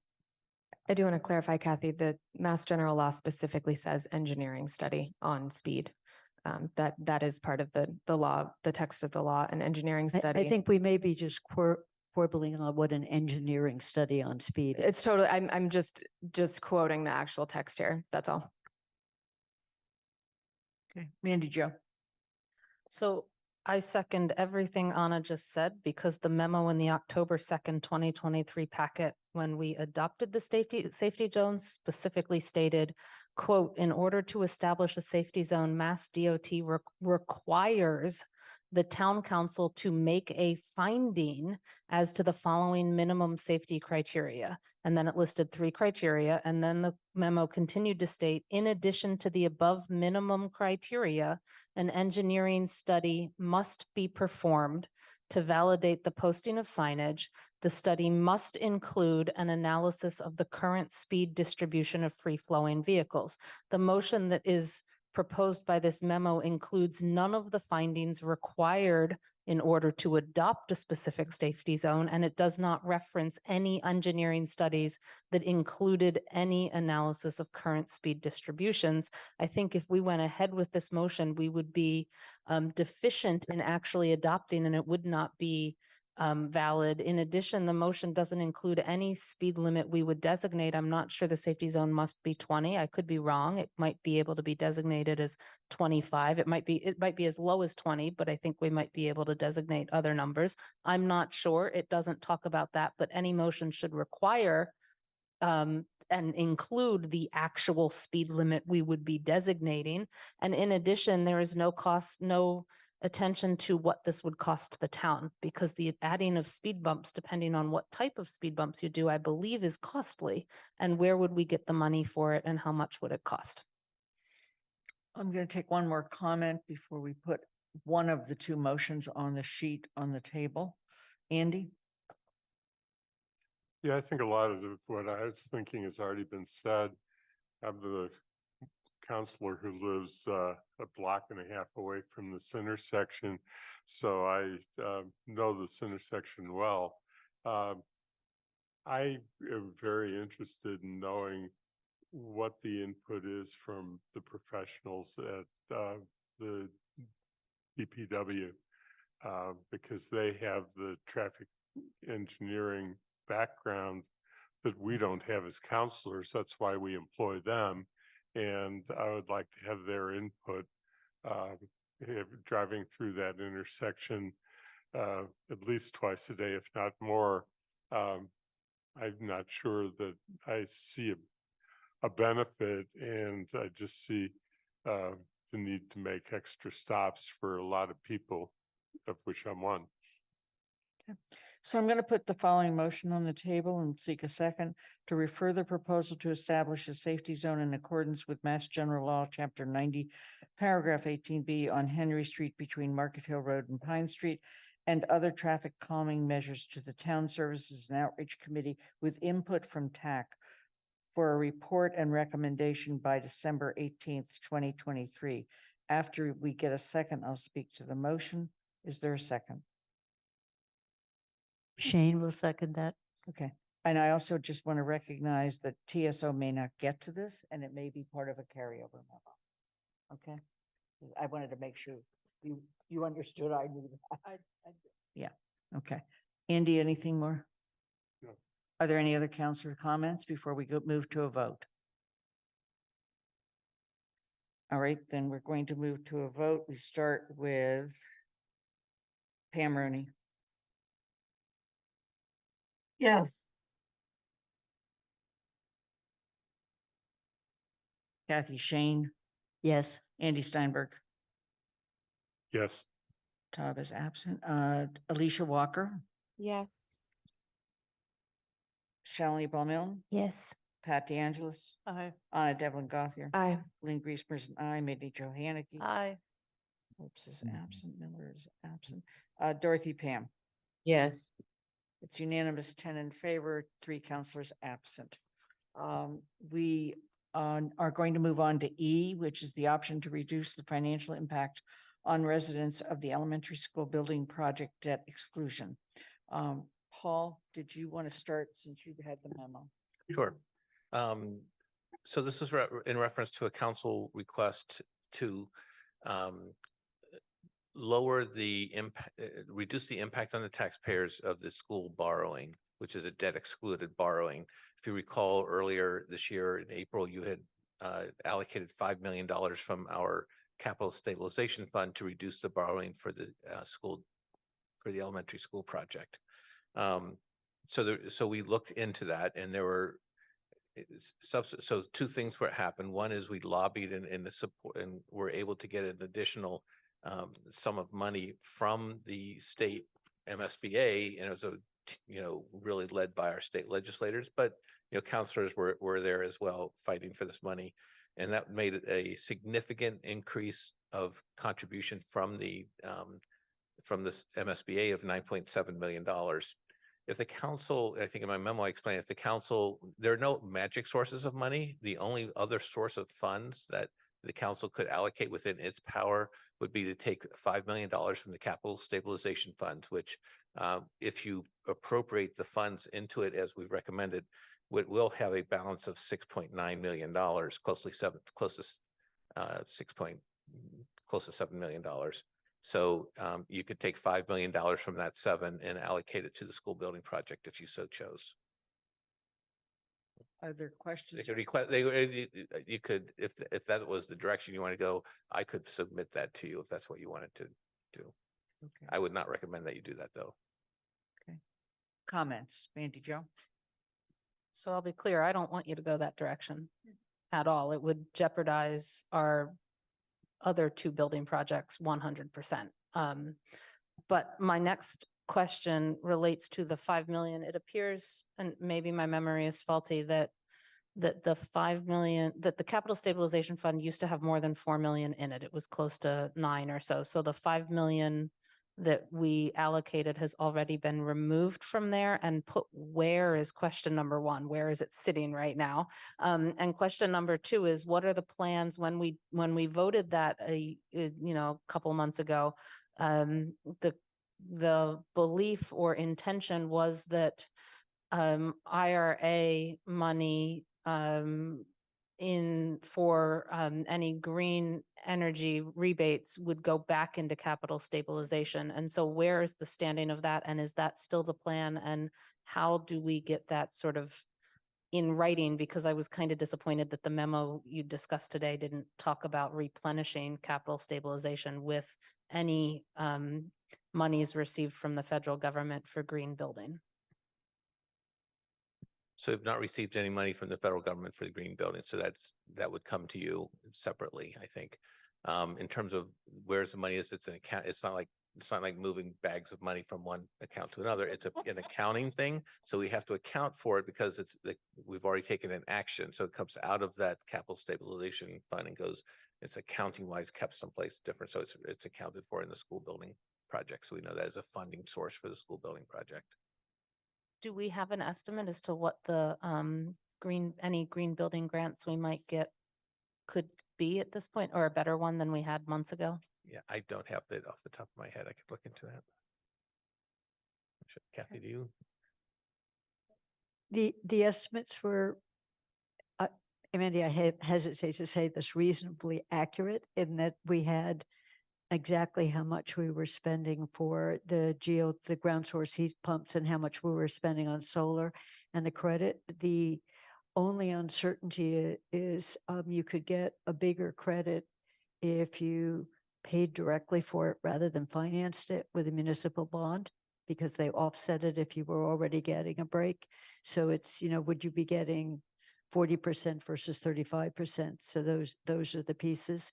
There are some other elements that we potentially can apply for. And I think this is a larger issue that I've talked to Paul, because if we look across what we've been doing in the town, this new North Amherst library expansion, it went from oil to electric. That's eligible for a rebate from IRA. We are doing it in other buildings in the town. So the town has got to figure out how to file tax returns that get this money back for us across a series of pieces. So I think it's real money. It's just going to be how we account for it. The other piece, that there's a bonus if you use local solar panels, and if the workforce is a particular workforce paying prevailing wage, and our designer would always use those. So we will qualify for all those little pieces. So it was a decent estimate, but until we actually apply for this, we're going to be guinea pigs on a lot of things for these big ticket items. In Massachusetts, everyone is waiting for that first check to come back to a municipality. Okay. Alicia. Thank you, Lynn. I'm feeling pretty disappointed in this report and less about the outcome and more about what I feel like is a lack of transparency and communication as to what the intentions were with the search for the funds for this. And so I feel like I was told that we were going to be looking at possible sources. And what I'm hearing now is that since there has been an increase from the MSBA, that we are no longer going to consider additional sources. But was that the plan just all along, in terms of saying that like lobbying the state for this additional monies was the plan to get more monies for the town to complete this project? And if so, why that wasn't transparently communicated when the motion was proposed? Because that was not what I was under the impression was going to happen. And it feels additionally disappointing that the response is a possibility is to take money from the reserves, which I believe we've already determined is not a favorable option for this council. So it's feeling kind of like we're saying there's nothing else we can do because we've already gotten an increase. The extra 9 million that's provided by the MSBA, which is great. And I'm super happy to hear that that's happening. But when I made the proposal for an additional 5 million to the motion that Kathy proposed for 5 million, which would be a total of 10 million off of the impact on residents, we're still less than that 10 million, and saying that now this should be enough. When I proposed it, people were saying it wouldn't even be a substantial amount of relief in terms of the impact on residents. And so I'm wondering why we aren't continuing to seek additional ways for the town to offset the impact to residents.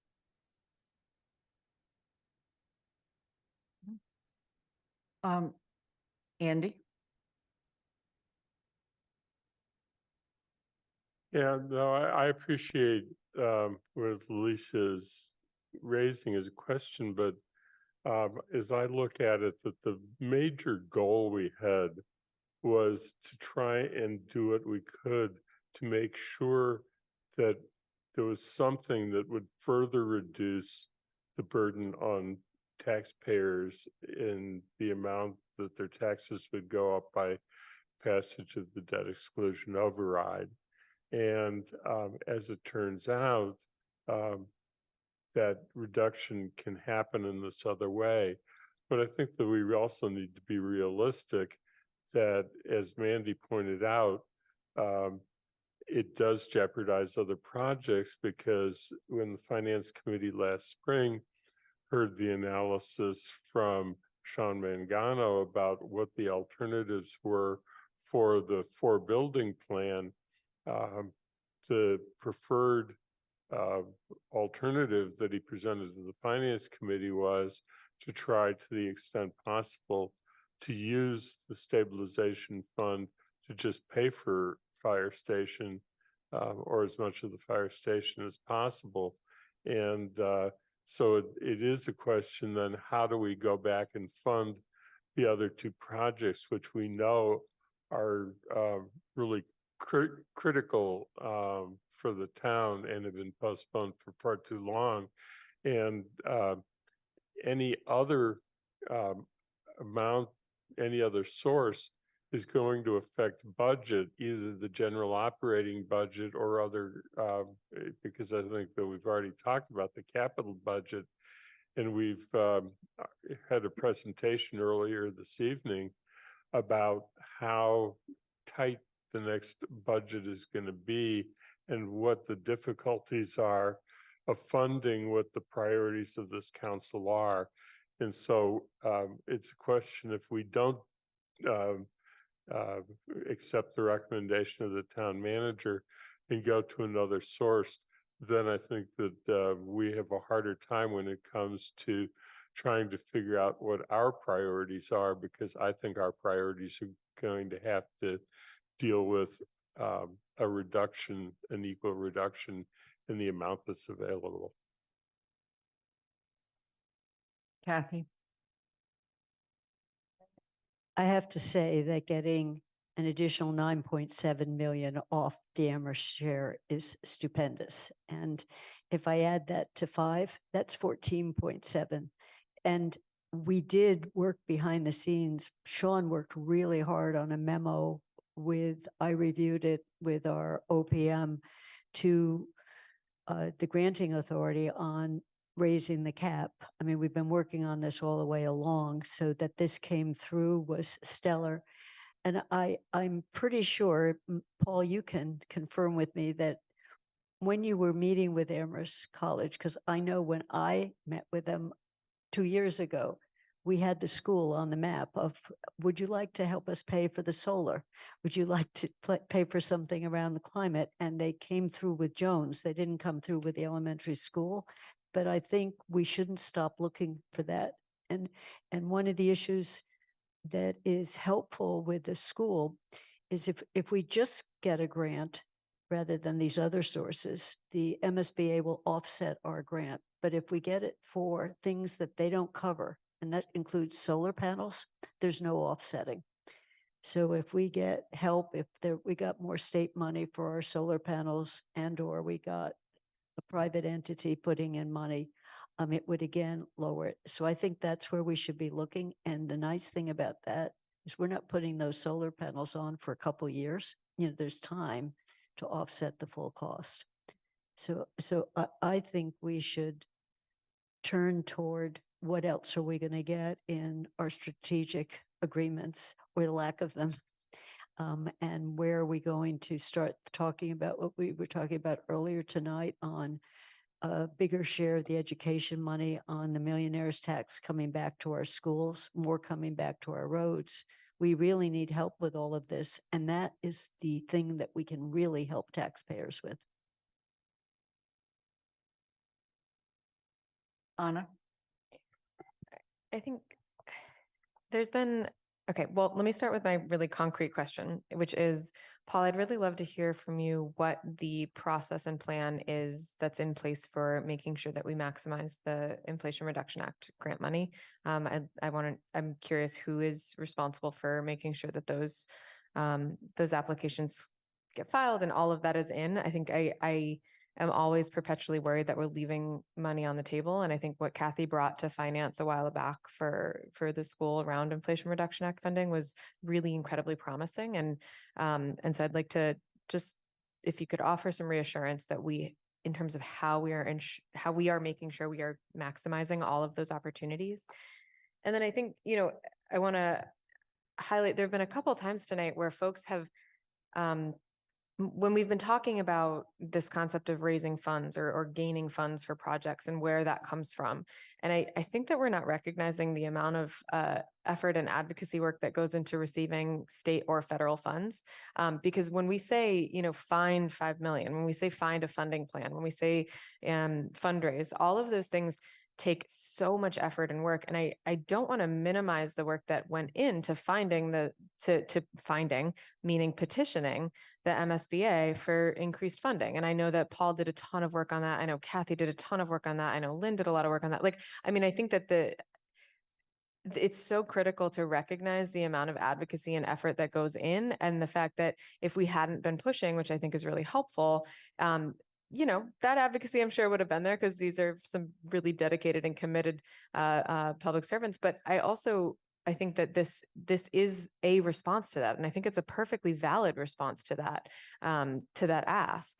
So I agree, that dipping into reserves is not the way we want to go. And I want to commend, I didn't think there was going to be an answer to that. I didn't think that MSBA was going to up it. And I'm not often the pessimist. And so I was extremely pleased to be proved wrong thanks to that work from the folks who did that advocacy. So I want to commend the fact that you found more than what we were even looking for. Alicia, did you want to say something? Yeah, so I do agree with what Anna just said, and I don't want to make it seem like I don't think that there was a lot of work that went into the advocacy and the lobbying at the state level, and that I'm not grateful for the increase, because all of those things are also true, but just that's not the answer that I expected that's not the outcome I expected from this motion. I expected the town to be looking into ways that we could make more of a contribution. So it just kind of threw me in, again, in terms of transparency around what our intentions were moving forward. And that was not clear to me. And so that's really my disappointment, not the actual outcome, but just the process and the lack of understanding as to that's the direction we were going in this, as opposed to looking at what other possible contributions the town can make itself, because that's what I specifically asked when I proposed the motion. And so I think some great examples of that could be what Kathy suggested, which I think were all really great suggestions in terms of other ways to find, to sort of take portions of the project and certain initiatives there and get funding for those things and sort of break it down in that way. And I would have loved to hear or see some of those ideas come across in this memo. And I feel like that would have felt a little bit more transparent in terms of what I had been asking for and what I had been looking for. So that's the only comment I wanted to make, is that I just don't think it was very clear that this would have been the outcome based off of the motion that was presented. And so I do hope that we can sort of look into some of the things that Kathy suggested and move forward there in terms of trying to figure out how to get funding for other initiatives that are involved, like solar panels, and continuing to work with Amherst College and other possible places where we could get more funding for the project. So Alicia, I understood what you wanted was to make sure that people who were more impacted than others because of income level might be a way to solve or to address your original intent of this motion. And that this does it, but not maybe in the way that you wanted it done. And so I just want to recognize that. At the same time, my president's reports include all kinds of topics that we discuss with Mindy and Joe. This MSBA funding has got to be at least there 5 times in president's reports in the last year alone, which is my way of being as transparent as I can without calling everybody up and say, guess who I talked to today? I want to really commend Joe Comerford and Mindy Dom for the work they do in the State House. It is our pleasure as Amherst, town of Amherst, to work with them and have them listen to us in the way they do, and then respond with getting us these kinds of things. And when we're trying to fund something, as long as it's legal, I'll go wherever the money is. And if that means standing up and going to the State House and waiting on for 4 hours to testify on behalf of some bill at the State House because we filed special legislation, I'll do it. If that's what it takes to help fund Amherst. And if somebody feels like I need to be more transparent, then file a president's report within every 2 months and talk about the fact that we're meeting with legislators and maybe asking them for money, then I don't know what else can be done. I'm sorry, I felt very criticized by both this and the library and the lack of appreciation for our legislators for what they do for us. Paul? Yeah, I do. When you read the motion that the council passed, I think I met the requirements of the motion and then some. The council voted to ask for $5 million in alternative funding to be presented by November 30th. So we have presented $9.7 million in alternative funding through the MSBA. It doesn't say what the source should be. And if the counselors wanted a specific source, they could have commented on that. In addition to that, I offered the ability to take $5 million from your capital stabilization fund as another way to put additional funds into it. There, as I said, when I made this presentation, we are always seeking funds, and it's not just writing a memo about it, it's actually doing the work on it. If I can't produce it for you, I'm not going to put options in a memo. So I think that, I would just actually respectfully push back to say I have met the requirements and the request of the town council's motion. Is there any other comment? And let's move on to counselor compensation. This is well, we're going to start with a report from the Finance Committee. I thought there was supposed to be a motion here and there's not. Huh? No action. Okay. Andy, Finance Committee report. Finance Committee was charged with finding the money to increase the compensation for the council. And essentially, we should start with the recognition that there are 3 alternatives that were presented and discussed at the last meeting, and those are the 3 alternatives.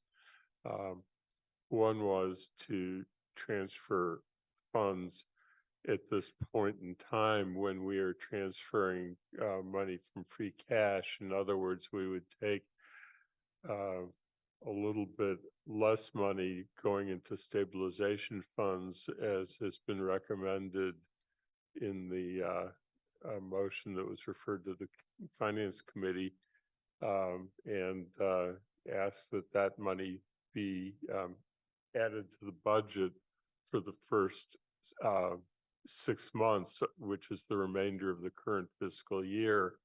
And then we would expect the town manager to submit a budget for the next fiscal year that would cover the second 6 months.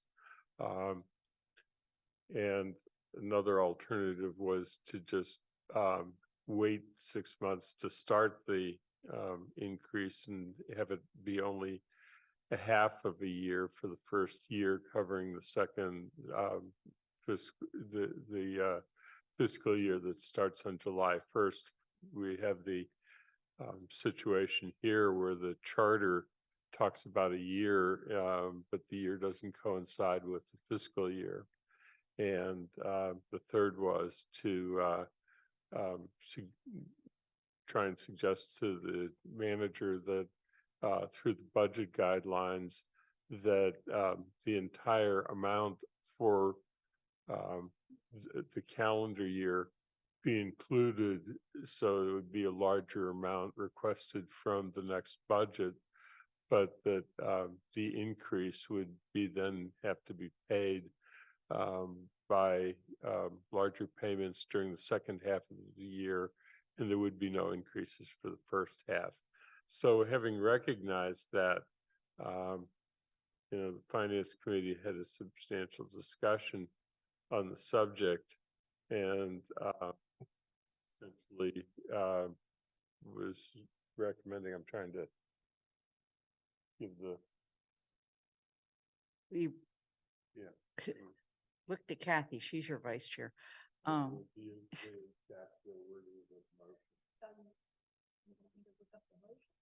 Yes, Andy, I can help if you like. thank you, please.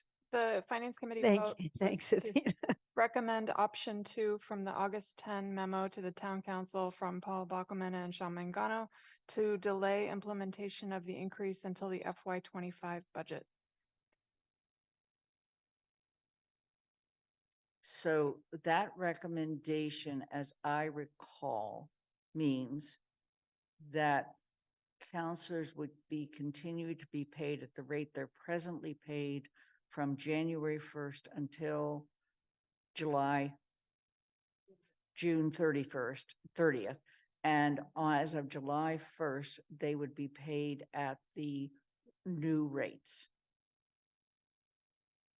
Is that the correct interpretation? That was the recommendation Finance All right. Committee made. I think with the understanding that it would be in the financial guidelines, Okay. including into the Thank you. FY25 budget.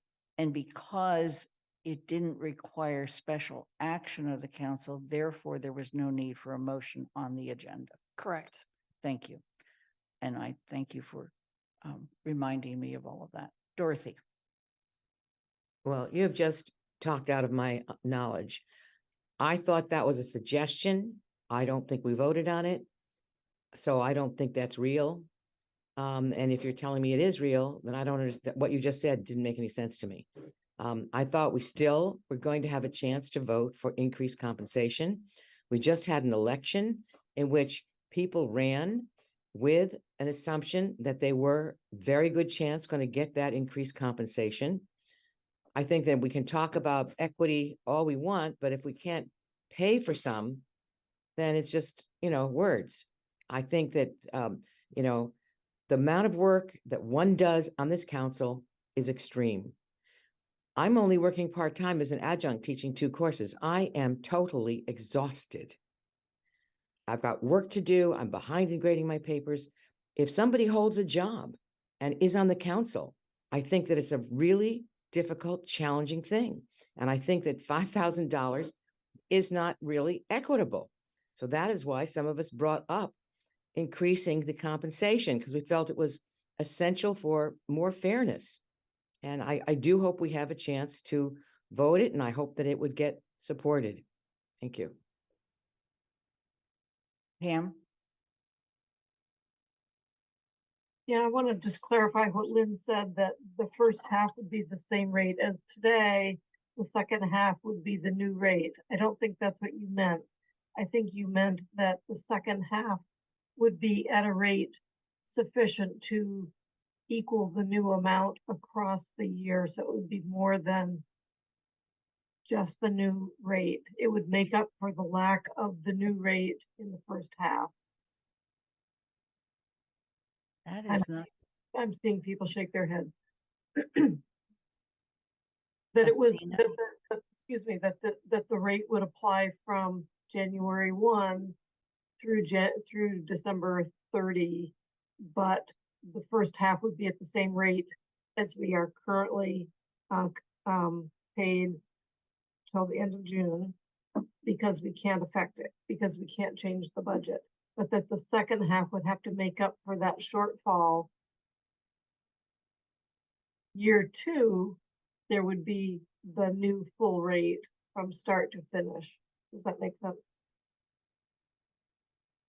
This is the way I understood the motion. I understood the discussion. From the beginning of January, from the new term to the end of June, counselors would be paid at the rate they are presently paid. Starting in July 1, going to the following June 30, they would be paid over that 12-month period the new rate. And then as of July 1 of 2025, the same thing would occur. Andy, did I That's get not it? how I understood it. That's not how I had understood it. Andy? No, I think that the motion was as Lynn described it. I do think that it's worth stepping back for a second because Finance Committee made a recommendation, but it's only a recommendation. Right. The action belongs to the council. And so the distinction between what motion was, as Lynn described it, and what Councilor Rooney is saying is what goes into the council budget guidelines that we provide to the town manager. And so what to accomplish what Pam is saying, then we would need guidance, which could come now, it could come later, because the guidelines come to the council, they belong to the council. And what the process is that Finance Committee presents a draft. The council discusses the draft and can say that it wants a change, and then the change is considered at the next meeting after the Finance Committee can amend the guidelines as the vote goes, so that there is a process for this, whichever way it is done. And I think that's kind of what's needs to just be focused, is that this is a discussion. It is not an action, but it's going to have to come back in some fashion. And for the question of the amount to put into the guidelines for the next fiscal year, they would be higher if we're going to make the increase effective for the year as a whole by paying a double amount of the increase for the second 6 months as a calendar year catch-up. I think that what the Finance Committee was sort of fixated on in its discussion is that we were just trying to deal with the anomaly that exists between the charter talking about the calendar year and the fact that we operate actually on a fiscal year. And I guess the other thing that was discussed in the committee is that the charter actually says that for others, like people were saying, well, why isn't the school committee getting an increase? And the school committee under the charter could not get an increase that would be effective January 1, because the increase would have to be commensurate with the fiscal year. So any increase voted for the school committee would have to occur beginning July 1 with a budget that gets to that amount. And so there was sort of like this anomaly that we're treating the council differently from the Finance Committee. And I just urge all of you to think about it, but the decision ultimately belongs to the council as a whole. And just to clarify, Andy, because I think Dorothy was looking more for a motion, but you're suggesting that the resolution on this, short of a motion that would start it sooner, is through the financial guidelines. Well, the only way that you could start it sooner is if you reduce the amount that's being put into capital stabilization fund and use that money and say that you're going to transfer that money to the budget for the purpose of increasing council compensation. Okay. And I think that Athena wants to be recognized. Athena? So the council couldn't take that action on its own. The council would have to request an appropriation from the town manager in order to make that change in the financial order. So that would have to, be a vote to request that from the town manager. There would need to be amendments to the orders that have been referred to finance committee and so on.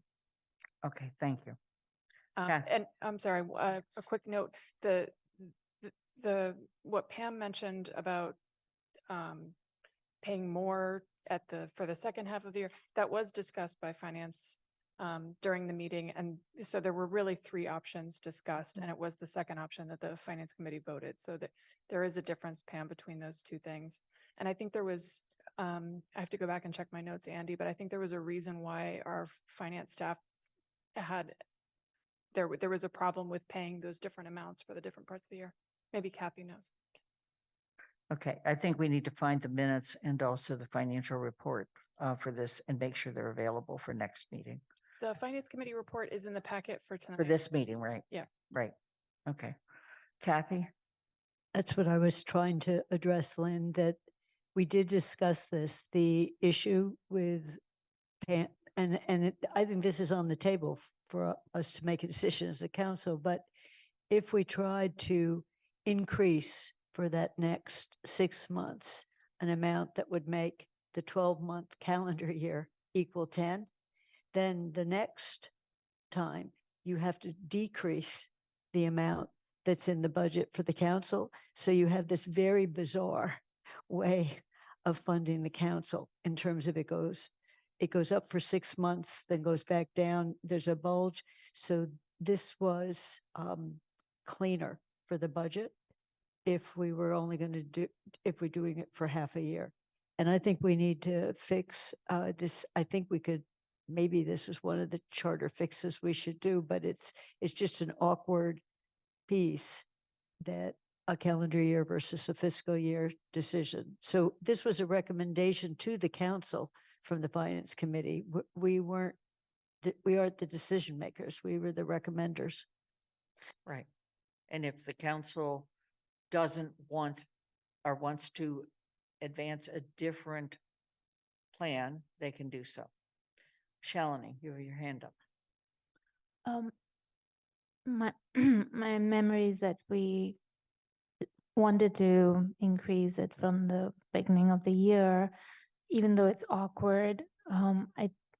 In terms of a priority, we want the diversity in town council, and even though it's not that much of a difference, even 10,000 is not enough to really compensate for the time that people put in. But for some people, that 5,000 extra makes a huge, huge difference.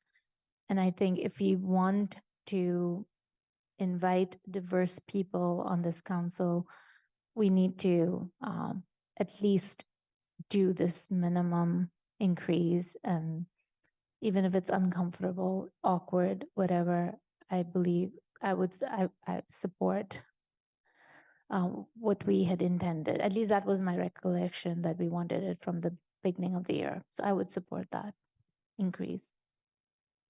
Pat, you have your hand up. I'm listening to Shalini, and I realize that the increase can be helpful to people, but I also feel like the council is what the council is now. We had an election. And I feel like waiting to, for FY 25 to make this a clean and efficient transition makes sense to me because that's what will affect the new council. Or people coming in after this election cycle. And yes, there are people on the council who could use that money now, but I think I don't see the point of doubling it up and then undoing it and things like that. I really don't. Are there any other questions or comments? Can I just clarify that? Yes. My understanding was when we agreed, and that because that was before the elections, that the people sort of who were running, I'm not saying they would have changed the decision or anything, but we did sort of make that, didn't we? Before, I mean, now we're deciding whether we want to do it from, I mean, that discussion happened after. The discussion that came up with these options, I think, happened before we ran for office. Oh, yeah. Yeah, and we discussed these kinds of options. So I don't think that it's going back on anything, or, I mean, I didn't support the increase. So maybe that's why I'm having an easier time saying just keep it simple. So, I'm not arguing with you. I'm just trying to clarify. Yeah. Dorothy? I'm a teacher. We have contracts. And when the contracts finally come through, we get weird pay. We get makeup pay. And, this one, you're going to get this percentage. We live with it. We deal with it because it's a raise. Okay.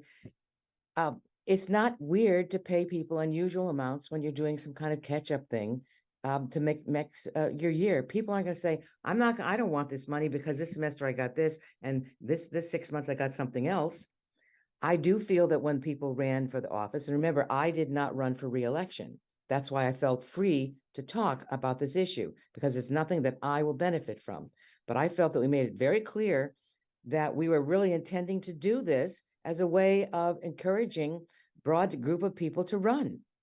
So the idea that we're backtracking now, I find strange. We don't have to have beautiful little even paychecks. People like their money when they get it, even if it's kind of weird for here and there. I think we should go forward with this raise. Kathy? We are going forward with it. So just to put it at its simplest, in the first calendar year, if we continue for the first 6 months as is, then we bump it up. The person will get $7,500. In the second calendar year of their term, they will get $10,000. It's this first 6 months. And Dorothy, it's not so much that you get a contract with a makeup pay, it's what it does to the whole town budget. When we just saw that we're limited to 3% and it's a 12% increase in health insurance, we're going to be in such a tough budget year this year we're looking at. So we're also thinking of, let's not increase the pain with an even bigger bump up for the counselor. So it is a bump up. So I just want to say, it's not that we're not going to 10. It's just the first year it's 7,500 and the second year it's 10, because instead of bumping it up as Pam did with a makeup in the second 6 months. So at the end of, and it's weird for income taxes, by the way. So in any case, but I just wanted to say, it's not that we're not honoring the increase. It's the way the increase is being paid out. Alicia? Thank you, Lynn. So I'm wondering how actually inconvenient it would be to have to redo the portions, just because, so going off of the way I think Pam Rooney was saying that she was understanding the motion to be in terms of like the increase during when we get to fiscal year FY 25 budgeting process, to have that be a higher number, and then for the next budgeting cycle to have that go down. Is that actually inconvenient since we have to go through the entire budget process anyways? So it's not like adding additional steps, it's just changing the numbers in the process that we're already going through. And so I'm wondering if that does actually pose some kind of inconvenience to have to change those numbers, since we'll be changing them anyways. I'm while I am extraordinarily used to other financials, on a town financial level, how does that work? I would, maybe Holly should be here for this. We would appropriate larger sum of money in FY '25. And this would be to hold harmless the first 6 months of the salaries that people otherwise would have made Right. the first 6 months of year to 2025. And then FY '26, we would reduce it. It would just be annualized at that point in time. Right. We can certainly make the sort of paying the checks out is not, we would have personal action forms that would adjust the pay of the counselors for 6 months up and then 6 months down. The harder thing will probably be about putting aside the additional funds because, as you saw in the budget tonight, it's going to be a little bit tighter, but we can work with whatever the council wants to do on this. Okay. Alicia, further comment? Yeah, I still think it's an important initiative in terms of trying to gauge more diversity, equity, and inclusion on the council. And I understand that this initiative doesn't directly impact everyone on the council. But I think that, and most of this I think is something that should be and could be addressed when we do the charter review. But this is just the way in which it's set up for us to do it right now. So it's not like there is another way to increase counselor stipends without going through this weird timing process, because that is how it is identified by the charter right now. And so it feels a little bit strange that we're following the exact process that we're supposed to follow, but it's still creating these inconveniences within our budgeting cycle. And that maybe that wasn't something that was anticipated when the charter was written, but I think it's important to recognize that strange thing that's happening here. And also to emphasize the importance of this initiative to keep people, diverse people like myself with children and families and single parents to be able to do the job of running for council. And I would argue that this is an important initiative to fund from the beginning of the council. And I know that that's not as easily done as it is said because of, again, the way that it was set up by the charter. But I do see the importance and the significance in making sure that people can be effective counselors and that people have the time and the opportunity to really dedicate themselves to this work and to do an efficient job and also to do other things in life. So not for everyone is this, their only major responsibility or the only major time commitment. And so juggling all of those things while juggling taking care of a family, while juggling trying to do a good job on the council is very time and financially consuming. So I think that was the other part that it's missing, is that for people like myself, it actually sometimes costs me money to be on the council, to be able to get help with my kids that when I need help, to be able to do these things, to be able to have the time and the luxury to invest myself in reading and going through the materials, especially when we're getting them only a few days before the meeting. And there's just not a lot of flexibility in terms of actually doing a good, thorough job. And so I think that that's a piece that's missing from this conversation, is that it does cost people money to be on the council if you're not fortunate to have those things. Okay, so at this point, unless I think this now rests with the finance committee in terms of the financial guidelines. Is that everybody's understanding? But Kathy? But Lynn, then we're going in a circle. Don't we just have to vote and say what we want? Well, It went to finance, it came back, and now sending it back to finance? we've already voted the increase. It's the issue of when. I understand. So we don't need a vote. Finance will basically say, implement. Right. Lynn?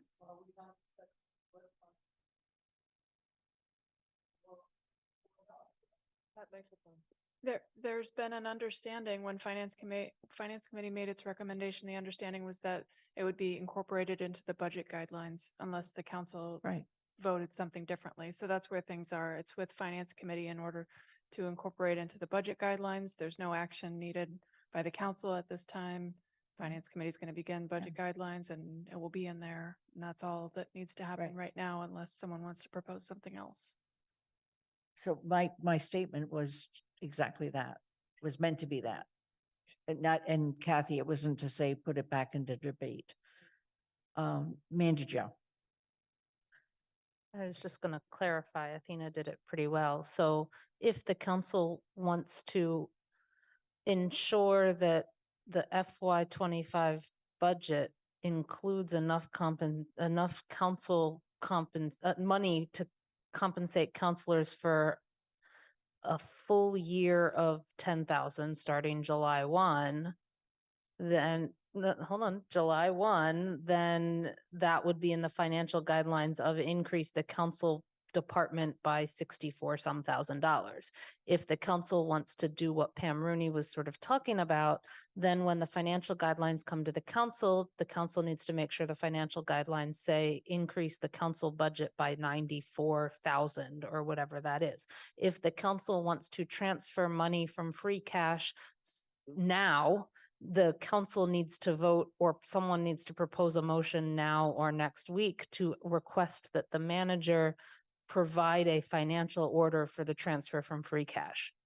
So if it's anything in the financial guidelines, there's no motion, there doesn't have to be a motion tonight. The motions would happen depending on what the financial guidelines come back from in a draft. That's correct. Alicia. Mandi Jo's explanation was helpful, but I'm still trying to sort through. So the town manager will put this in the budget guidelines based off of what? The recommendation from the finance committee or just what he feels he should do? Like, where is he getting his guidance in terms of what to bring us in the financial guidelines? The finance committee develops the financial guidelines. They bring them to the town council. If the finance committee in the budget guidelines includes the way that the finance committee recommended, then there is always the option during the discussion of the financial guidelines by the council to make an amendment to change what's in the financial guidelines. That's what what Mandi Jo was saying. If the council wants to do something besides that involves this fiscal year, then it needs to be a motion to the town manager to develop a financial order which moves some of the money from stabilization into the line item for council compensation, I guess. But that, like said, motion doesn't need to happen right now. That can also happen when we're going over the budget guidelines. It could, yes. Lynn, you would need something on the agenda. You would need to put something on the agenda. We would need to put something on the agenda counselor either would for need to next make- week or, if you want me to, I can put on for next week counselor compensation as an item. And that could be a time to discuss it, or you can wait until the financial guidelines come out and then it is on the agenda. Yes? No. We're in a little bit of a situation because we have financial orders that have gone to finance committee. Right. And in order to amend those to make changes, if the council were to request an appropriation for compensation, it wouldn't make sense for finance committee to make a recommendation on those orders if the council wanted to vote something different next Monday. Right. Paul, maybe. So I agree. I think if a counselor would like to see the compensation increase starting January 1, the council should have a motion before it on Monday. The 20th. On the 20th, before you vote on the other financial orders. So that would be the way to do it. Okay. Yeah, because because those financial orders sort of balance out the budget, and we would need to amend one of the financial orders or two to make sure it all evens out again. Got it. Alicia? Can I just request that be added to the agenda for next council meeting? Thank you. Kathy? The only point I was trying to make is we had this discussion in finance and we came with this recommendation. We've now been discussing it for a considerable length of time. If we want to change the recommendation, it would be good to have clarity on that, i.e. the whole group. Because we'll put something in, finance will put something in the guidelines, and then we'll have the discussion again on December 8th. I don't find it very, efficient's a bad word to use, but I find it circular. And I think it's because we don't want to vote on it. We've had these same three options in front of us now and they're making everyone uncomfortable. I understand that because it's awkward. So I'm on the finance committee. I can have this conversation again on the finance committee, and I can have the conversation again at the council if how people want to do it. Or there are 11 of us here. We could say what we want to do now. So that's what I'm grappling with, because we've always had, we could take money out of cash, and we came back with say, don't do that. Do it this other way. So it's 11 o'clock and we started at 6. So for me, this, it would be good to, if we can't end this discussion with a conclusion, then I'd rather just end it. Andy? Yeah, question for Athena and the charter. We have, if it's a supplemental appropriation, then there has to be, and it's recommended by the town manager, which is the first step, then there has to be a forum that covers it. We already have the forum scheduled. What are the complications we're talking about? Yeah, I was just asking Paul about that, and we would have to hold the financial orders until we could reschedule the forum if there were a vote to make a request for a different appropriation. Because that would be you're exactly right. We would have to do the public forum and so on the new appropriation, and then there would be amendments and so on. So we wouldn't be able to do that on November 20th.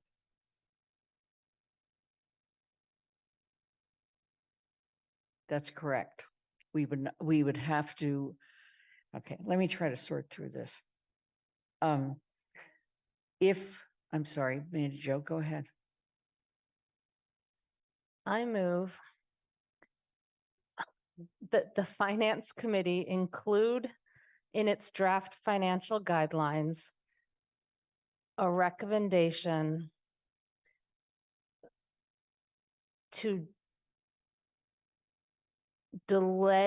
include implementation of the counselor compensation increase in the FY25 budget.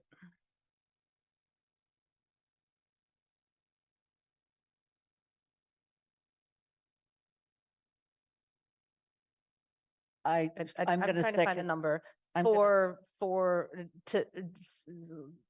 read my motion again, Athena, so I know where to put what I need to add?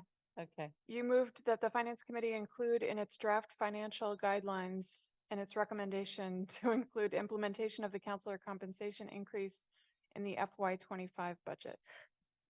At an amount of $64,500 for the council budget.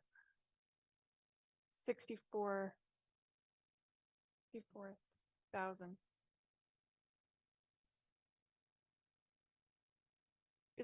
Was there a second?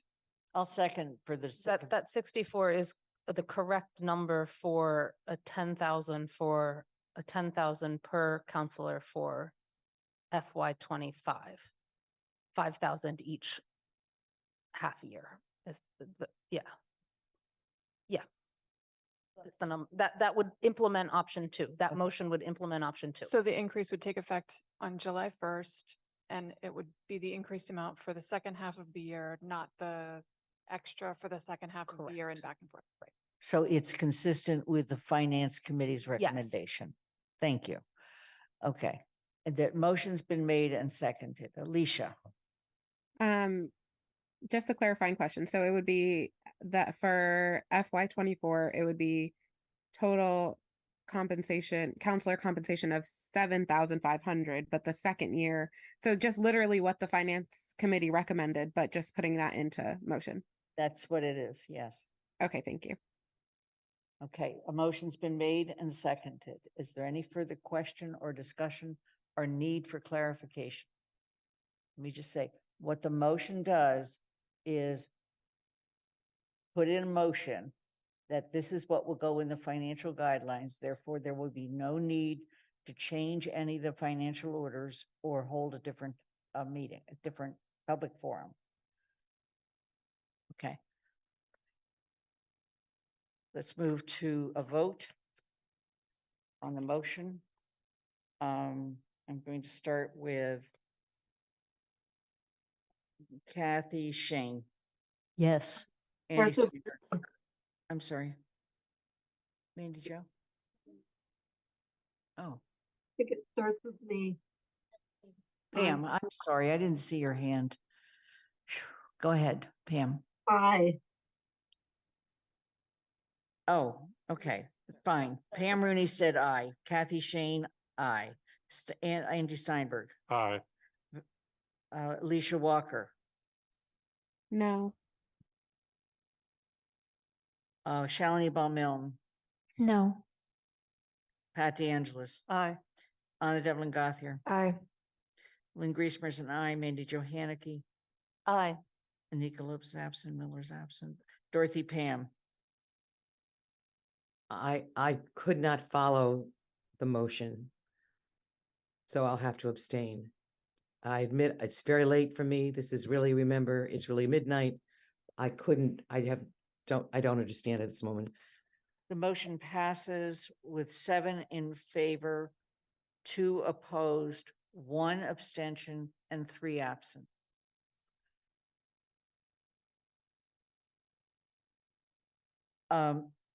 The next item on our agenda is the dissolution of the African Heritage Reparations Assembly. And Dorothy, you pulled this from the agenda because you want, and I'd like you to speak to that. Okay, well, I didn't really understand what the implications were. Because I was just, the assembly has made a recommendation, but that hasn't really been happened yet. So I just wondered what was the rush to dissolve it. There may be another story here that would be interesting to know, but I don't know what it is. So it was really just wanting more information. Okay. As we finished up the reparations report, 2 recommendations were made. One was sent to GOL, one was sent to finance.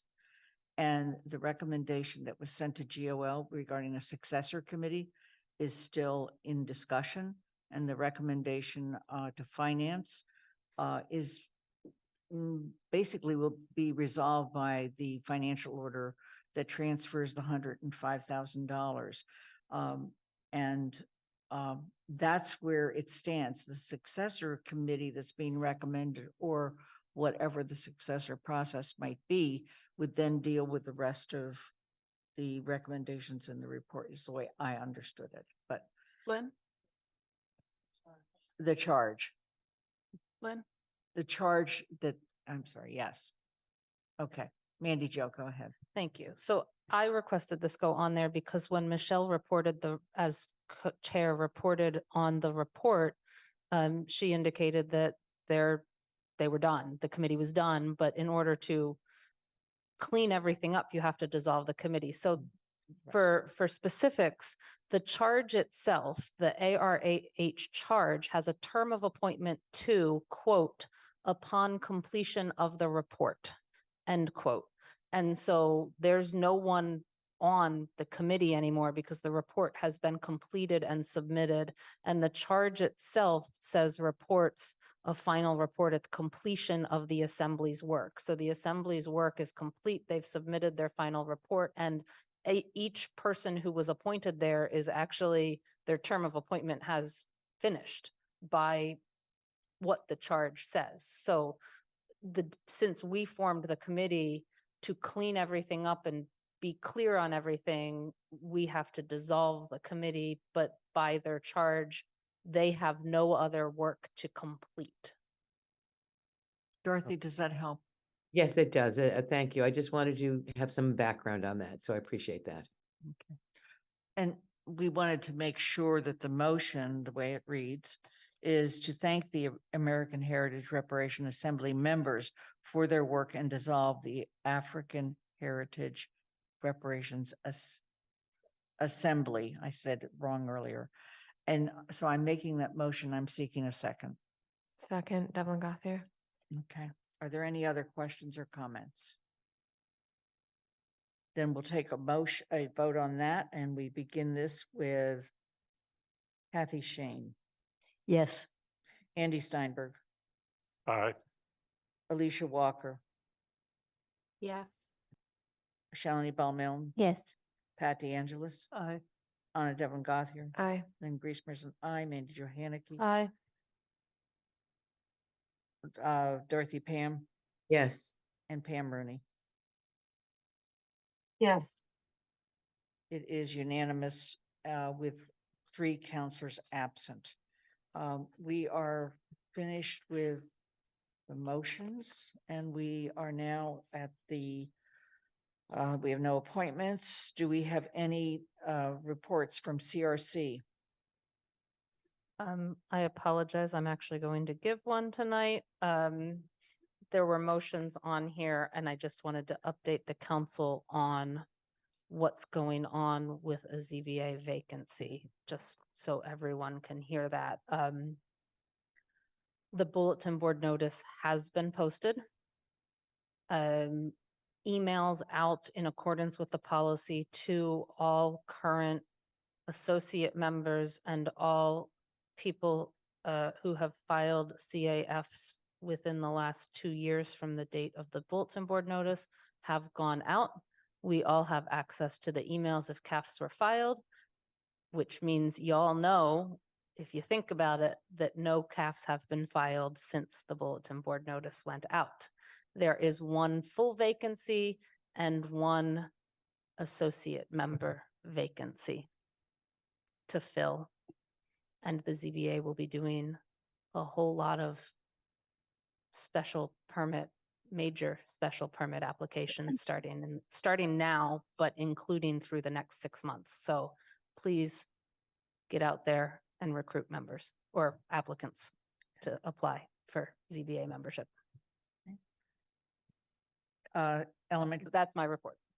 Thank you, Mandy Jo. Elementary School Building Committee, Kathy and Alicia. Kathy? Our next meeting is December 8th. We're approaching the 75% construction paper. There are meetings started to be set up with the planning board, and the Concom comes first, Conservation Committee. So we are on the road, hopefully, to go out with the first package in the early spring, which is the site preparation. So there's not a lot. The meetings now are getting shorter because the content of them is reviewing smaller design changes. We're at the point of talking about what the color of the floor might be, what the guidelines are exactly. We've seen those pretty pictures of the outside of the building, but will it be orange or green? And so we will be making those decisions, but we no longer have to decide where you park and where the buses come in and out. And someone has to fix the external roads for us. Those intersections are not, they're going to be our problem as a school, but they're not our problem as a design. Well, let me just say, Pat DeAngelis and I second that, because having stood at Fort River on the day of the election, you're taking your life in your hands at 5 o'clock at night. From actually 3 to 5. It is brutal. And then Paul drove up and said, boy, this traffic's pretty bad. It's worse because Eversource hasn't finished their work yet. I was waiting for that one. Alicia, do you have anything else you wanted to add to the Elementary School Building Committee? No, thank you. Okay. Sorry about the little digression. Finance Committee, Andy. Yeah, just to reemphasize what's said before. There's two meetings that are posted for, or will be posted for this week. One, it's already posted for tomorrow. And they're going to have essentially identical agendas because there are 5 items that are urgent for the committee to work on, which is why we're meeting twice in a week. And we wanted to have the ability to talk about any of them in each of the meetings, so that the Jones Library building project bond authorization, which was discussed earlier, the supplemental budget appropriations request, which is referred to the committee tonight, the rental registration fee structure, which we've been discussing at prior meetings and are going to continue our discussion on during one of these next 2 meetings, the AHRA, the reparations report section 3 that was referred to the committee, and the budget guidelines. So that's with those 5 very substantial items. That's why we're having 2 meetings. And you think this meeting went on long? Wait till you come to finance and we're still there on Friday night. GOL, Pat. Our next meeting is this Wednesday at 9:30. I will be giving a full report at the next council meeting. Thank you. Is there anything about the Jones Library building? No, we've all had enough of that tonight. TSO, Anika, no, Anika's not here. Anna. Anna is going to do this. We will be prepping our carryover menu. Also a memo on Thursday. And so we've got a lot of really, really thrilling stuff for the next council. That will be, and then I believe we're also getting an update on Waste Hauler at some point as well. Okay. Any liaison reports? Seeing none. Town manager, Paul. Real quick, there was a suggestion that the finance committee meeting on Friday be a meeting with the council, and you said that that would be discussed later this evening. Yes, and so Andy, first of all, are you willing to have it be a committee of the whole? Yes, I think that's a decision that you and should make with the council, or you should make as president.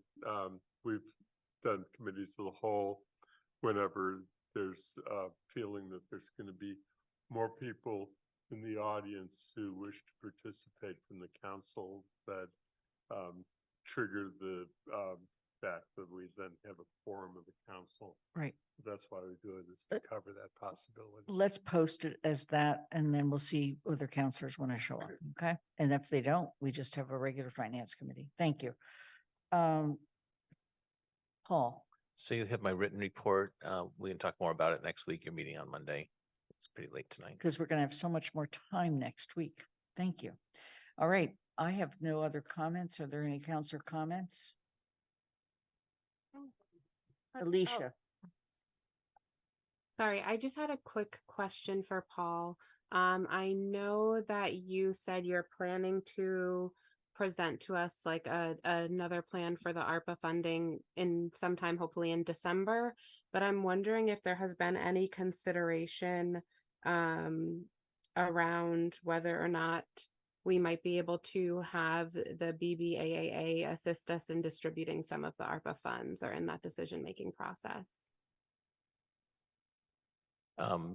We have that as one of the things that we're looking at in terms of we've sort of added everything that people have requested into the list, and that's the things that the staff are looking through right now. Thank you. Mandy Jo. Yeah, I want to congratulate everyone who ran and won, both at council and non-council, but also thank everyone who ran, even if they were not successful, and did not prevail in their election. But I also, that leads into what I actually am announcing, which is everyone should have seen, if you're a counselor, I think everyone's on the MMA mailing list. There is a new counselor, Massachusetts Municipal Counselors Association, the MMCA, part of the MMA counselor training for new counselors on December 9th, 9 a.m. to 3 p.m. And so you don't have to be a new counselor to go. And it is free according to the notice I got today. And so if you're a counselor that was just elected and not on the council right now, make note of those dates. But also for anyone here, make note if you're interested. It's in person in Devon's. It's incredibly helpful. Yeah. I Incredibly remember a helpful. group went last time and really thought it was terrific. All right. Anything else? Mandy Jo, you still have your hand up.